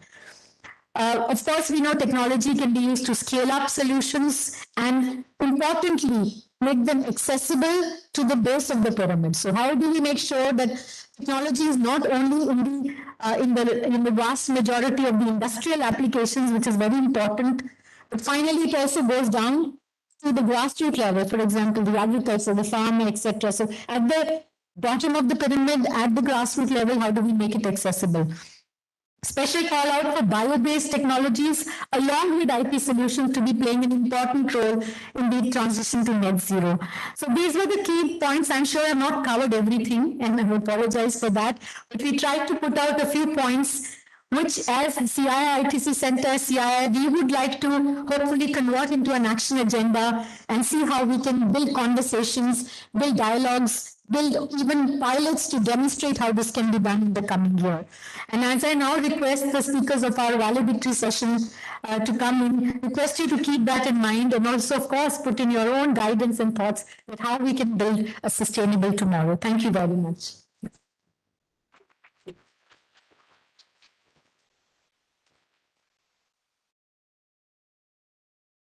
Thank you, ma'am, for valuable insights. Now, I'd like to invite Mr. C.K. Mishra, former Secretary, Ministry of Environment, Forest, Climate Change, Government of India, to share his insights. So, please.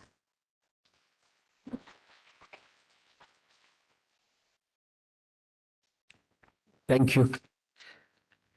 Excellencies, Seemaji, all our friends present here.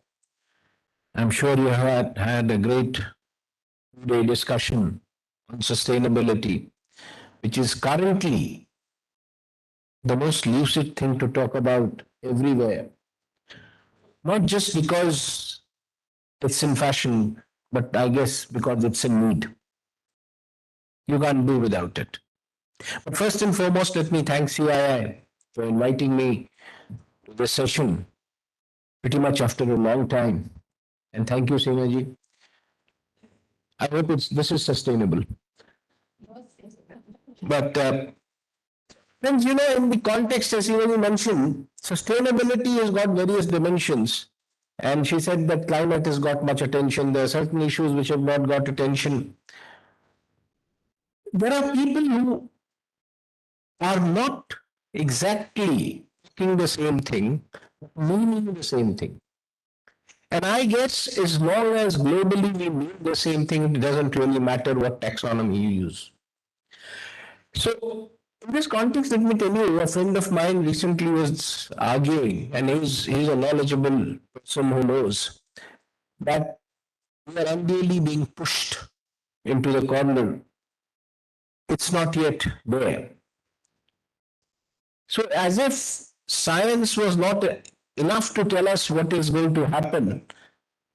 I mean, he didn't even look at things like Pakistan or US, so several aspects that are going around the world. So, we need to first and foremost acknowledge that we have a problem on hand if we want any solution to that problem. Slowly, that acknowledgement is coming across industry, across people's body, across the global organizations and organizations like this. But the issue is that we now are in that emergent state of affairs where we need to move beyond these discussions to something very concrete. Where is it that we are seeking sustainability? Technologies, certainly. Finance, yes. Organizations, obviously. Value chains. It's actually all over. And if you ask me, sustainability is not really about actions that will follow. It's about the mindset.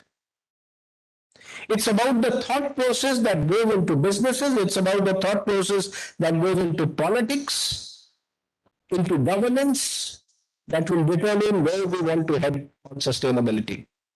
And last 2 days, you've been hearing a lot about it, and you will hear very, very concrete things from both the excellencies on stage here because their countries are leaders in what we are talking about. What I would really like to do today is talk of a couple of thoughts that come to my mind. First and foremost is the fact that we may not be the biggest beneficiaries of sustainability because people say the impact is not going to come in our lifetimes. But please remember that we are responsible for spoiling things for this generation. We need to at least ensure that we take that responsibility and improve things for the future generation. And that is why it is absolutely imperative that businesses now and society and organizations focus on this. It's not even about geographies. If few countries move towards complete sustainable lifestyle, living, everything, and the rest don't, the unfortunate part is those countries can't really take it easy because they'll be as much affected as anybody else who did not take action. So here's an idea where your taking action is not enough. It has to be a global action, partnership, collaborations, as it was being pointed out. So, when we look at the way ahead, what is it that we are looking at really? Decarbonization, perhaps yes, as a mode of going to sustainability. Green technologies, perhaps yes. But then technologies do not come on their own, they come with a cost. So, two critical elements in building a sustainable production side: technology and finance. As the world stands today, finance is unlikely to come from to the extent that was promised from global sources. There's no point debating that any longer. It's a proven fact that it will not. Technology is also not going to break barriers and flow free. So my feeling is that every country will have to have a plan for itself. The sustainability ability will have to be driven by country-specific needs and country-specific technologies, which really means innovation, which really means a lot of work on local technology, and it also really means what Shivaji was talking about, converting risks into opportunities. I always tell people who are in the business today that we are nearing a future where if the product is not green, it's not going to fetch a good price globally. So it is in our interest to actually invest that finance for the future of the company. Similarly, we are talking, but we always seem to take the easy route out, smaller technologies, better equipments, etc. We need to also look at the hard to abate segments. I mean, I would urge organizations like CII to focus on that, something that is not likely to come by itself, something that needs a far more collaborative effort to attain. So if CII and other organizations can come together to get that for the hard to abate segment, then perhaps as a country, particularly in the Indian context, we are looking at somewhat better future. Then everybody in the world today is talking about energy transition. Yes, energy transition is very critical. But let me also tell you that energy transition is not the only thing that is going to help sustainability. But if you look at the flow of finances globally, almost 80% of whatever is going into sustainable efforts or green technology is going into the renewable power sector.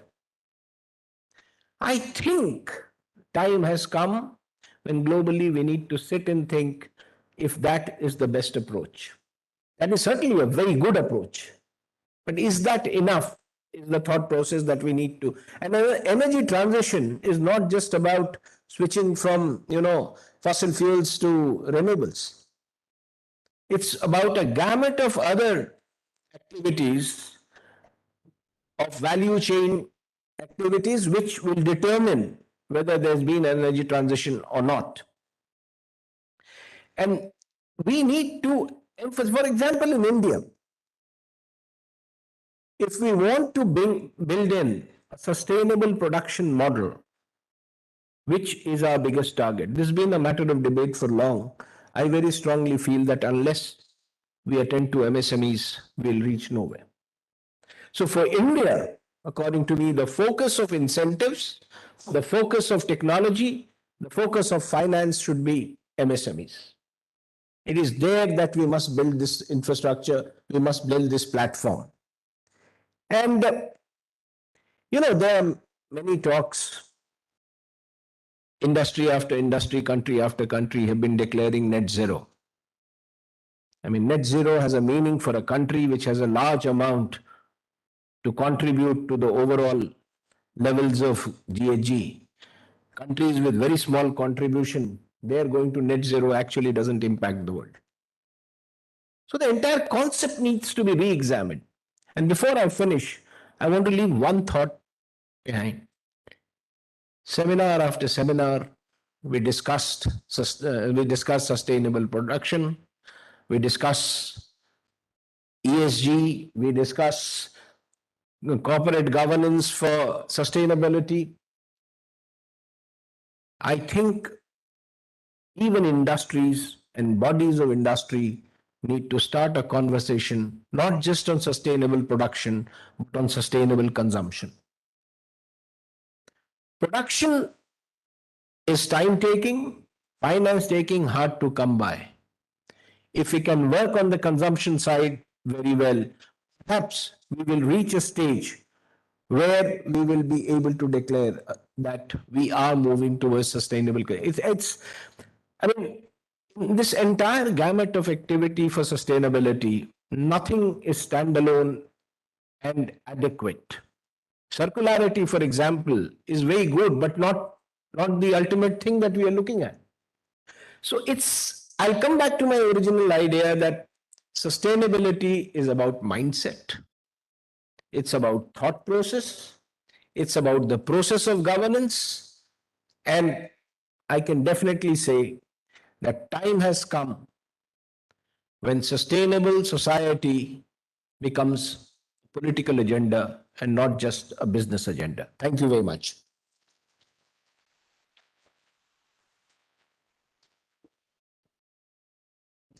Thank you so much, sir, for your insights.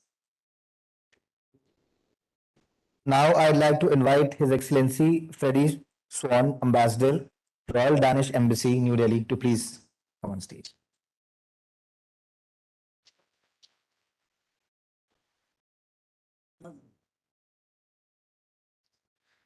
Thank you very much indeed. Of course, extremely thrilled and pleasure, having great pleasure coming here and addressing you. It's my yesterday I attended 2 of the similar conferences, and this is the third in 2 days. And we're all talking about all these fantastic things. I brought you the solution. This is my business card, and I call it a ticket to green growth.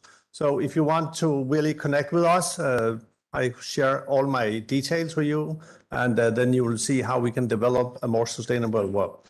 Of course, I'd like to thank my good colleagues up here, and first of all, Ms. Shima, and also my Finnish colleague, Ritva, and the former Secretary Mishra. I told him after having listened to his speech that he should not have retired, because what he just said is really so to the point and should really be guiding all of us.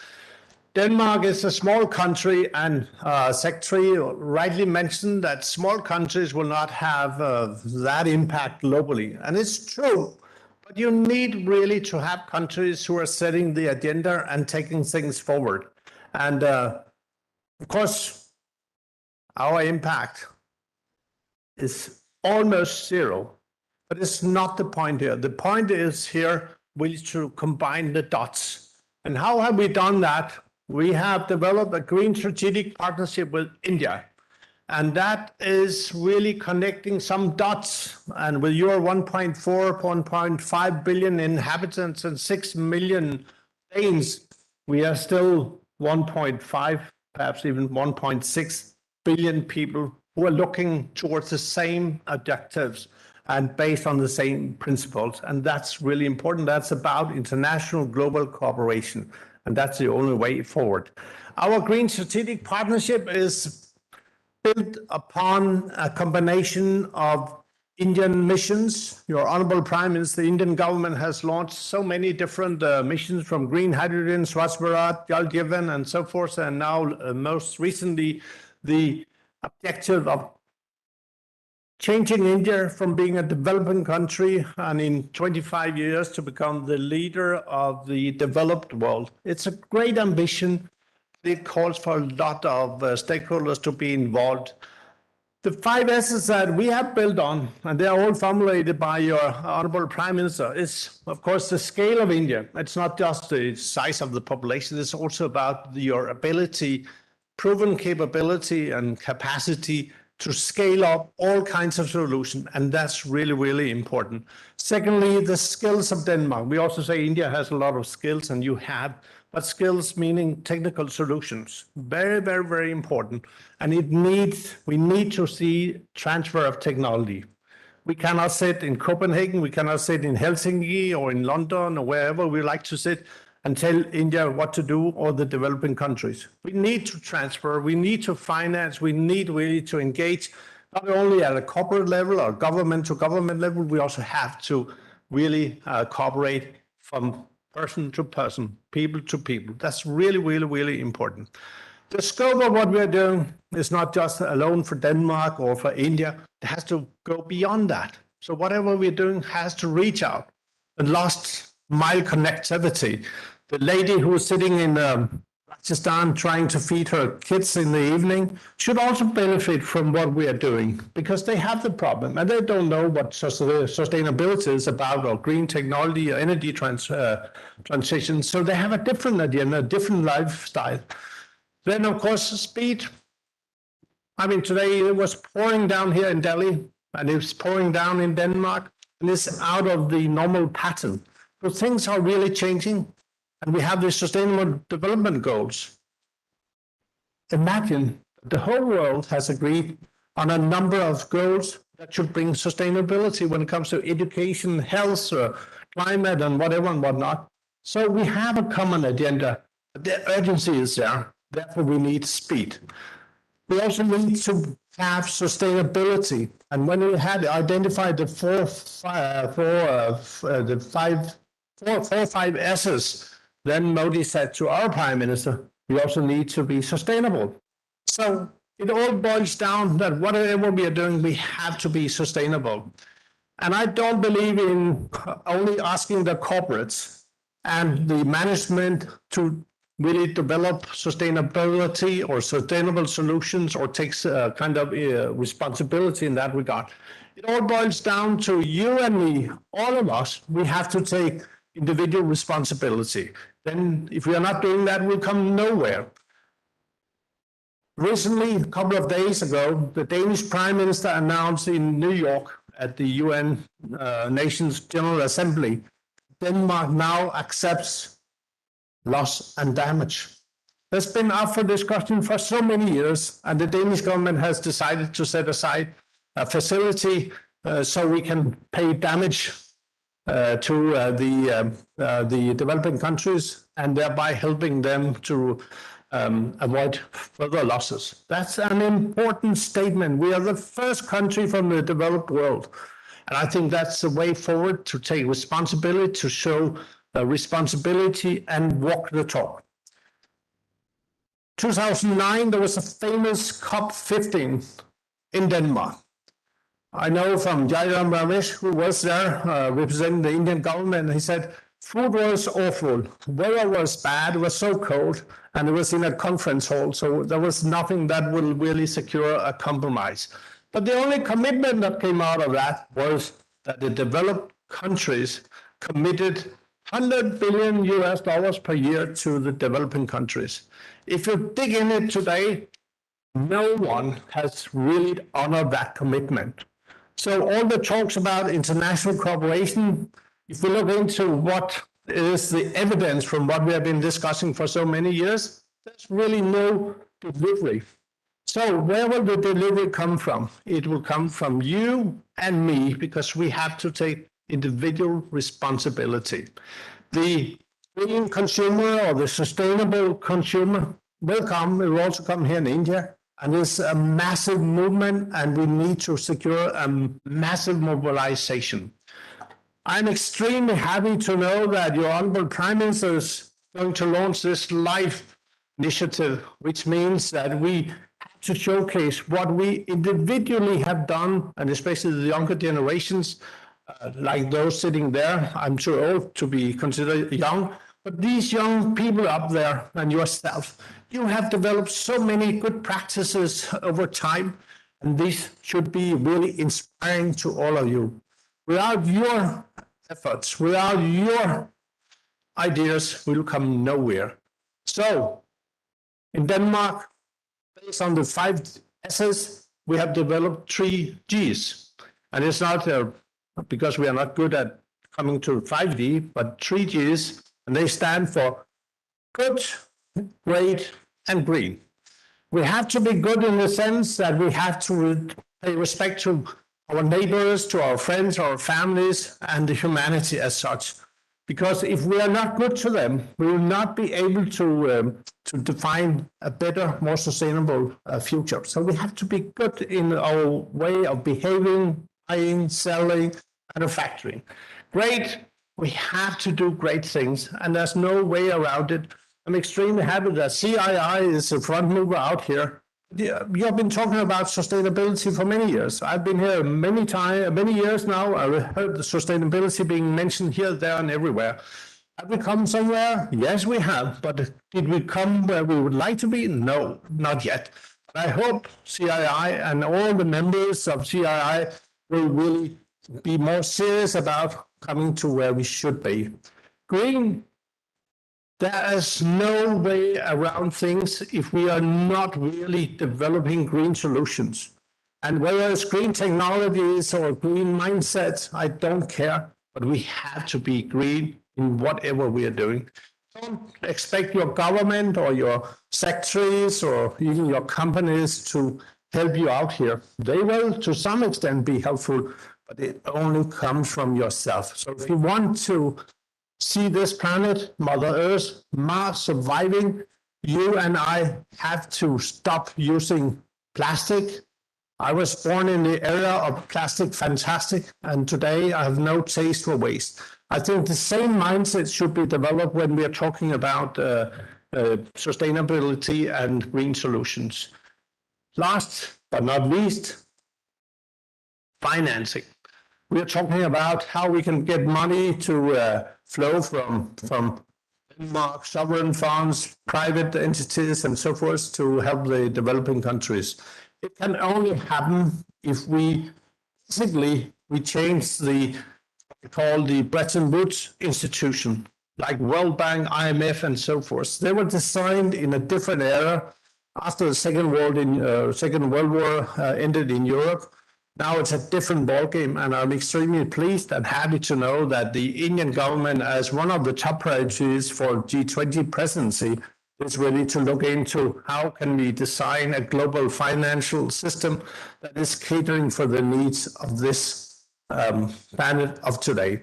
So I hope we will see a lot of things. And let me also criticize my own sovereign funds, and they will be angry with me, but I am very happy to criticize them. We have so many sovereign funds, and they will all come and tell you we are ready to invest. We are investing in green solutions. We have set aside a huge amount of billions of US dollars.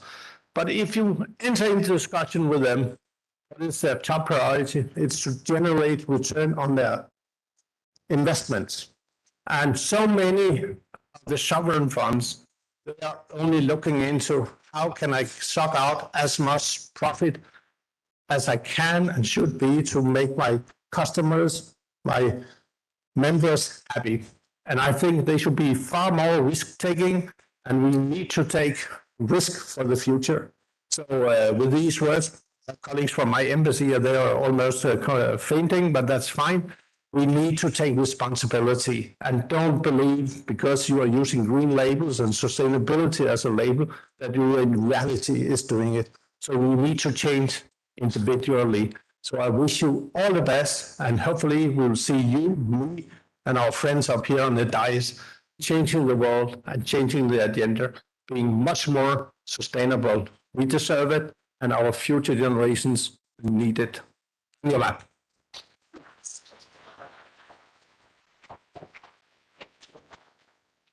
Thank you so much for your valuable insights. Now I would like to call Her Excellency Ritva Kopu Ronde, Ambassador, Embassy of Finland, to share her insights. Ma'am, please.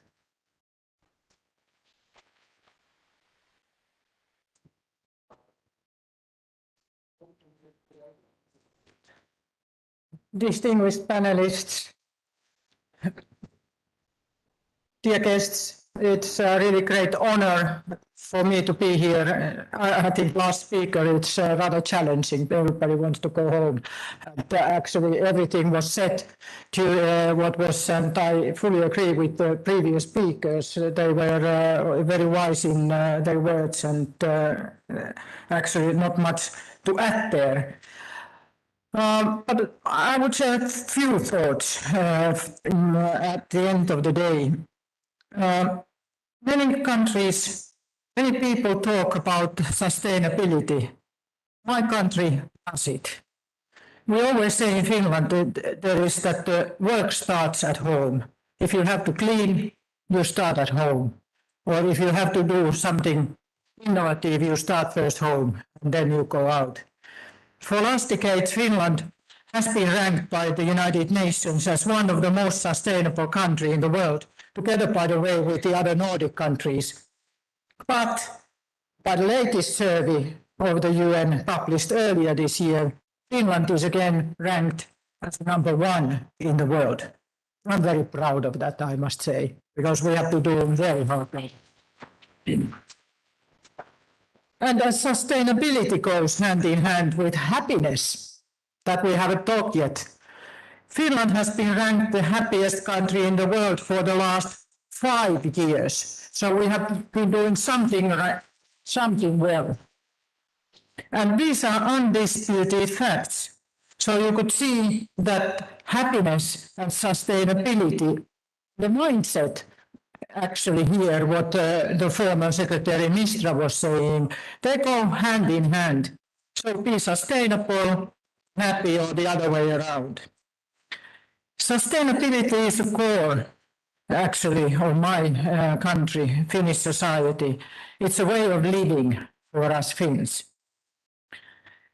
Of course, we are a very small country, but we are still bigger than we are as to our, in some of the areas, I would say, also globally.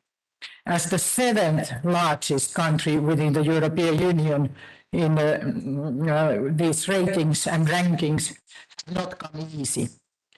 It has taken decades of hard work to come where we are now, work where governments and corporates, organizations, individual people have been working together to improve the legislation on civil society positions and labor laws, set up platforms for R&D that leads to innovations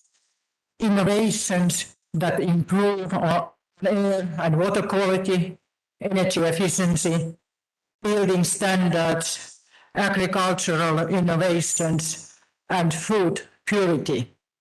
By the way, Finnish food has been also ranked one of the purest in the world.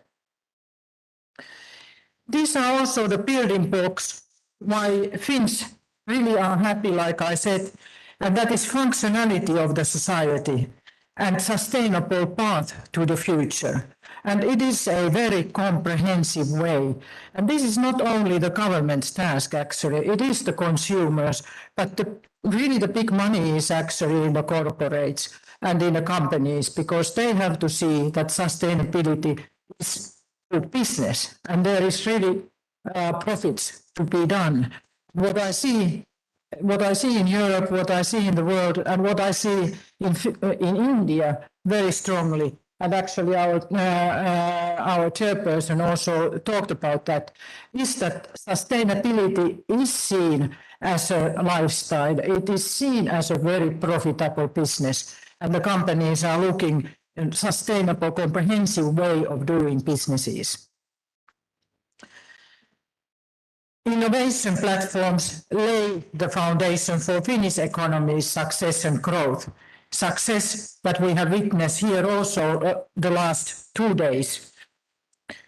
Finnish companies like Lindström, Huhtamäki, Wärtsilä and Fortum have been telling how they changed the world for the better bit by bit.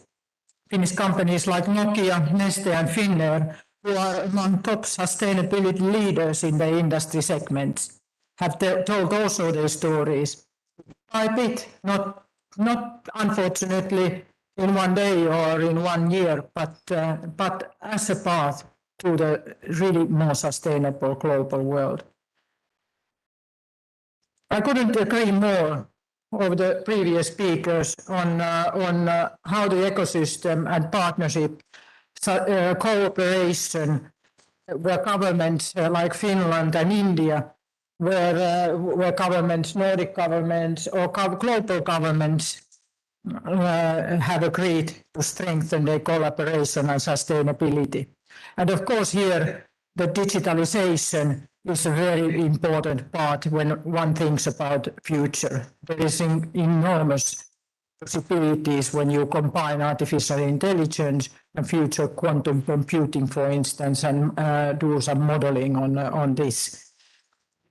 My government agreed, actually our Prime Ministers, Honorable Prime Minister Modi and Prime Minister Sanna Marin, they have agreed on 2 main partnerships. One is sustainability partnership and one is digital partnerships. And we have there very concrete action plans also.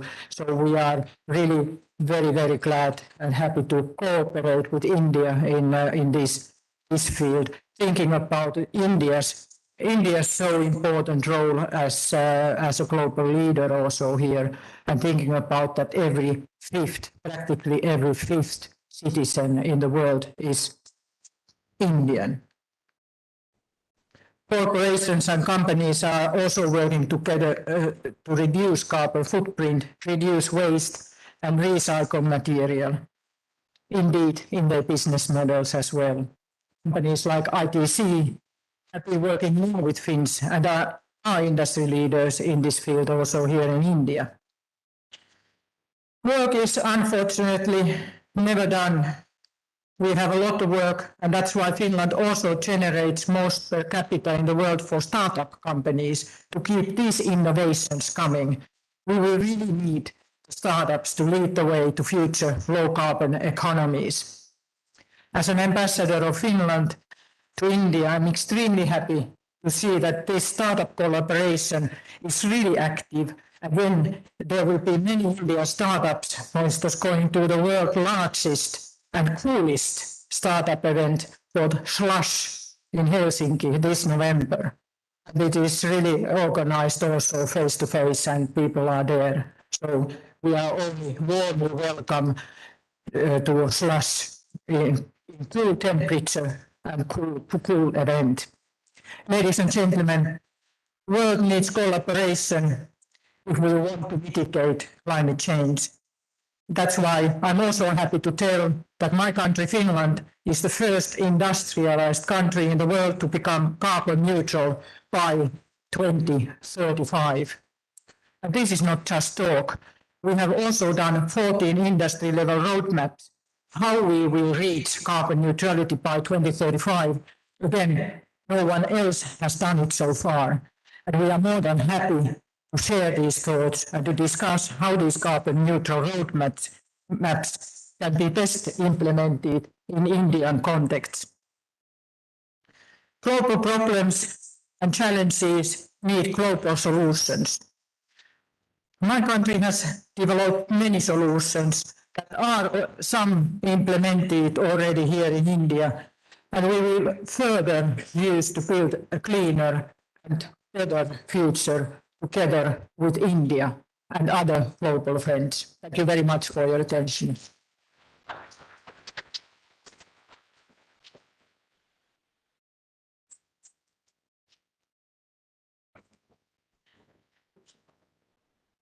Thank you very much, distinguished speakers, excellencies, and Mr. Mishra. I think you've added a lot more to our insights, and we are really grateful to you. Ladies and gentlemen, with this, we come to a conclusion of our 17th Sustainability Summit. Thank you very much for staying with us for the last 2 days. I do hope you found all the deliberations useful. Do reach out to us in case you would like to have more details of anything. And we look forward to seeing you at the 18th Sustainability Summit. Thank you and goodbye.